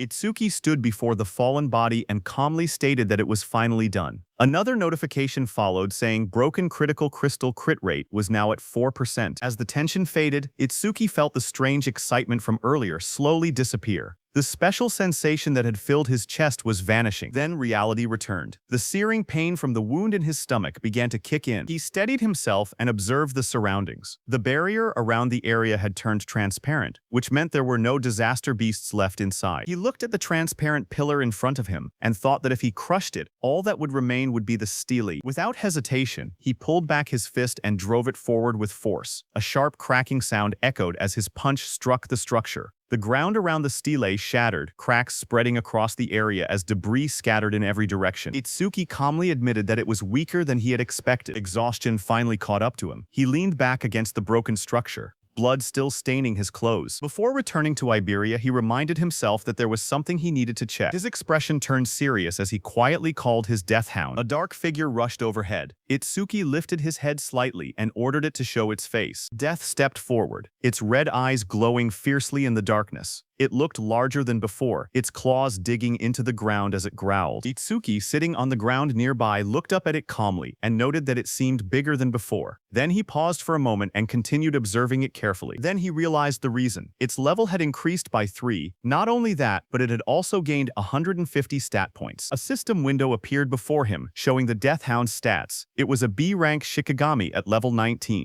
Its skills were Death Smell, a C-rank skill that detected all magic traces in the area and located and tracked their source, and Respawn Desire, a B-rank skill that greatly shortened respawn time after a Shikigami's death. It had 250 attack points, 250 agility, 150 defense, and 150 magic. It also had 150 unassigned stat points. After reading the information, Itsuki understood that as its level increased, its body also grew larger. He realized that it had not been his imagination. This meant that if it gained dozens more levels, it would grow even bigger. He imagined an enormous beast towering over him and calmly admitted that he could not wait to see how large it would become. It was 11:35 p.m. on Prophecy Day 1 when Itsuki destroyed that stellar. Just as he destroyed it, from above the forest, the dark green barrier vanished, leaving the crescent moon shining clearly in the night sky. Iberia and Jusuke stood among the trees, staring upward in shock. Iberia pointed toward the sky and shouted that the barrier had disappeared. He declared that Itsuki had done it. Seeing that Itsuki had destroyed the green barrier in about 10 minutes, Jusuke admitted that there were probably no intelligent disaster beasts inside. But even so, that speed was incredible. He acknowledged that Itsuki was already far stronger than he himself had been back then. Meanwhile, Itsuki leaned against Death's large body. Blood stained his clothes as he struggled to remain steady. With long-distance travel and continuous battles, Itsuki's stamina was almost gone. On top of that, the blood loss had pushed his body to its limit. Itsuki looked at Death and spoke weakly. He told Death that since it could track magic, he instructed it to follow his magic trail and carry him to Iberia. Death lifted its head and let out a low howl into the night, ready to obey. Its loud, echoing cry rang out across the dark forest. The sound tore through the night, heavy and ominous, making the air feel tense. Josuke narrowed his eyes as he listened carefully. He muttered that it sounded like a disaster beast's cry. But the barrier was supposed to be gone. He questioned why that sound could still be heard. Without hesitation, he turned sharply and ordered Iberia to return to his room immediately. Iberia, while leaving, listened closely and said that the cry felt familiar, as if he had heard it somewhere before. On the other hand, Death's heavy claws slammed onto the ground as it came toward them. Josuke instantly drew his sword and took a defensive stance. His expression turned serious as he sensed the presence moving closer. He shouted that it was getting closer and closer. Then, with firm resolve, he declared that wherever it had come from, if it truly was a disaster beast, the next second the massive death came out of the forest with its jaws wide open, sharp teeth glinting under the moonlight. Josuke gripped his sword tightly and swung it with full force. With firm determination, he declared that he would cut it down. Before the blade could land, Iberia's eyes widened in shock. He suddenly realized what he was looking at. He exclaimed that it was the mad dog Shikigami that Itsuki had tamed before. Panic flashed across his face as he shouted for Josuke to stop, telling him that the creature belonged to Itsuki. Death abruptly tilted its head, stopping right in front of them. Josuke, who had heard Iberia's words, also stopped his heavy sword right before hitting it. Itsuki, who was lying on Death's back, fell onto the ground. Standing there, Josuke stared at Death in disbelief and questioned whether it was Itsuki's Shikigami. He remembered that only Shikigami users were supposed to be able to command Shikigami.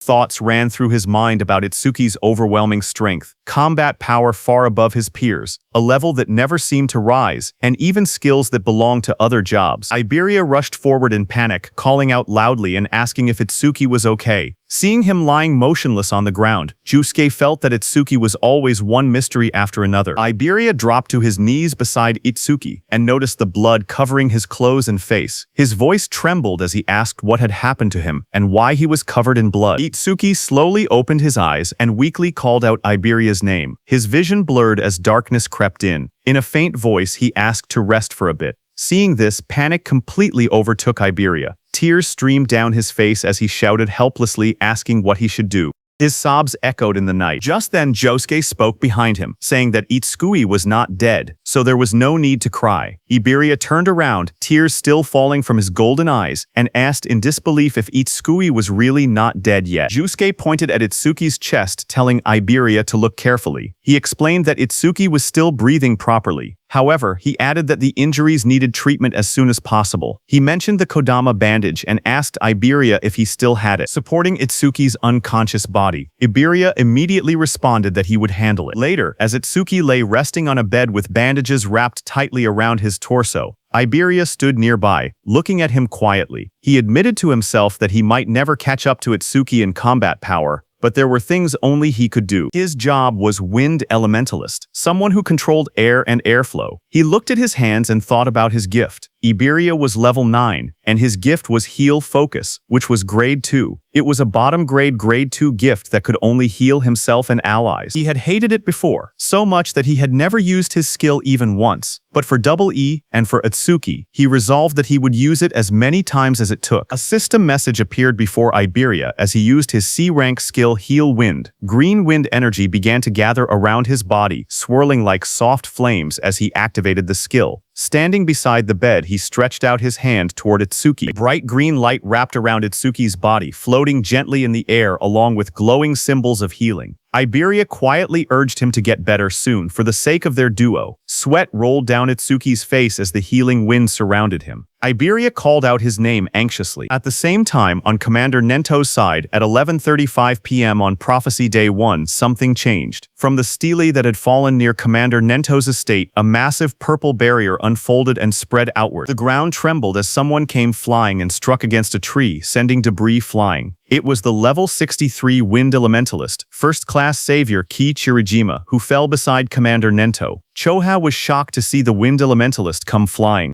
She quickly used her healing powers, telling him to stay with her. She said she would treat him immediately and asked what it was like outside that barrier. That injured Wind Elementalist struggled to speak. With fading strength, he told them to run. Breathing heavily, the Wind Elementalist explained that the creature's build, defense, power, and speed were all off the charts. He said that not even special grade saviors could stand against it. He concluded grimly that humanity could never possibly defeat a monster like that. Just then, that powerful beast descended through the smoke. A system window appeared, showing that it was a level 81 Minotaur warrior of the Bull tribe. The injured Wind Elementalist told Commander Nento that he must flee. The enormous Minotaur stared down at Commander Nento and remarked on his strange outfit. It asked if he was Izumi Nento. The monster grinned and swung its massive fist toward Commander Nento, saying it was lucky to run into the target so quickly. There was no need to trouble Lord Saru Shokuma over this. Hearing that, Commander Nento realized that he was really their target. He said that in that case it was one less thing to worry about. Its massive fist slammed down, bursting outward in a blinding shockwave that shook the surroundings. Choa cried out desperately, calling for her father as violent wind and debris swept past her. Behind her, the wind elementalist stared ahead with wide, trembling eyes.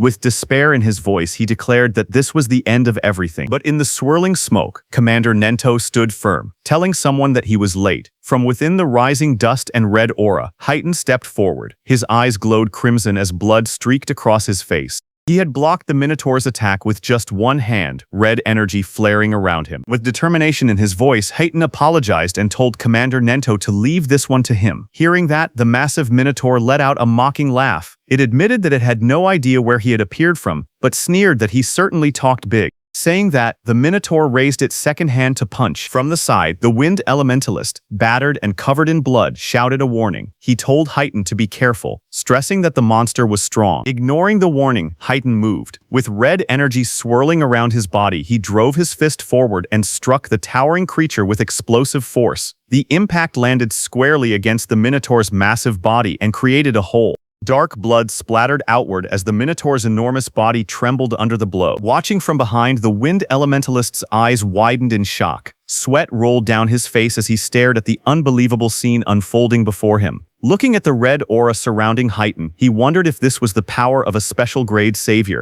He admitted that he had thought special grade saviors were still human in the end. But now, looking at Heighten standing before the Minotaur, he realized the truth. Heighten was no longer human. He was a monster with strength beyond common sense. Nearby, Choha gasped in relief and excitement. She exclaimed that they had done it, and wondered if that meant the crisis was finally over. But Heighten's expression remained cold as he declared that the real show was only just beginning. At 11:40 p.m. on Prophecy Day 1, the barrier near Izumi Nento's estate changed from purple to red. Inside the red barrier, a voice wondered how Lord Saru Shokuma would torment humanity. The one who said that was the level 37 Red Flame Demon King. He said he would love to watch it from there. Behind him, another massive being appeared. It was the White Ogre, level 49. The Red Flame Demon King glanced forward and remarked that White Ogre had been thinking the same thing. But then a third voice spoke calmly, warning the others not to do anything unnecessary. Their mission was clear: to capture that person. He added that if they failed, they already knew what would happen. This third figure was a level 87 Demon General, Curse of Frost, the King of Resentment. The Red Flame Demon King asked the Demon General why they had not been sent directly to the target's location, but instead into the same barrier as Lord Saru Shokuma. The Demon General explained that if all three of them were inside the same barrier, it would glow purple and stand out too much. At the same time, one of the 8 Demon Lords, Saru Shokuma, roared as crimson energy surged violently around him. The Demon General explained that the red barrier created by Lord Saru Shokuma would instead attract nearby strong humans. With humans distracted by the red barrier, they would be able to carry out Lord Ringa's mission without interference. The Demon General continued, stating that while Lord Saru Shokuma drew their attention, they would head toward their true destination. The Red Flame Demon King then asked him if he knew where that destination was. The Demon General's eyes glowed beneath his hood as he reassured them not to worry, saying Lord Ringa would guide them through the demon eye left in the human world. That eye had the ability to see coordinates and even the scenery it witnessed. Just as he said that, Itsuki lay on the bed, drenched in sweat as if trapped in a nightmare. Suddenly, his eyes snapped open. One eye remained normal, but the other glowed an ominous red. The Demon General's voice rang out as he told the Red Flame Demon King that right now, the demon eye was in the same place as their target.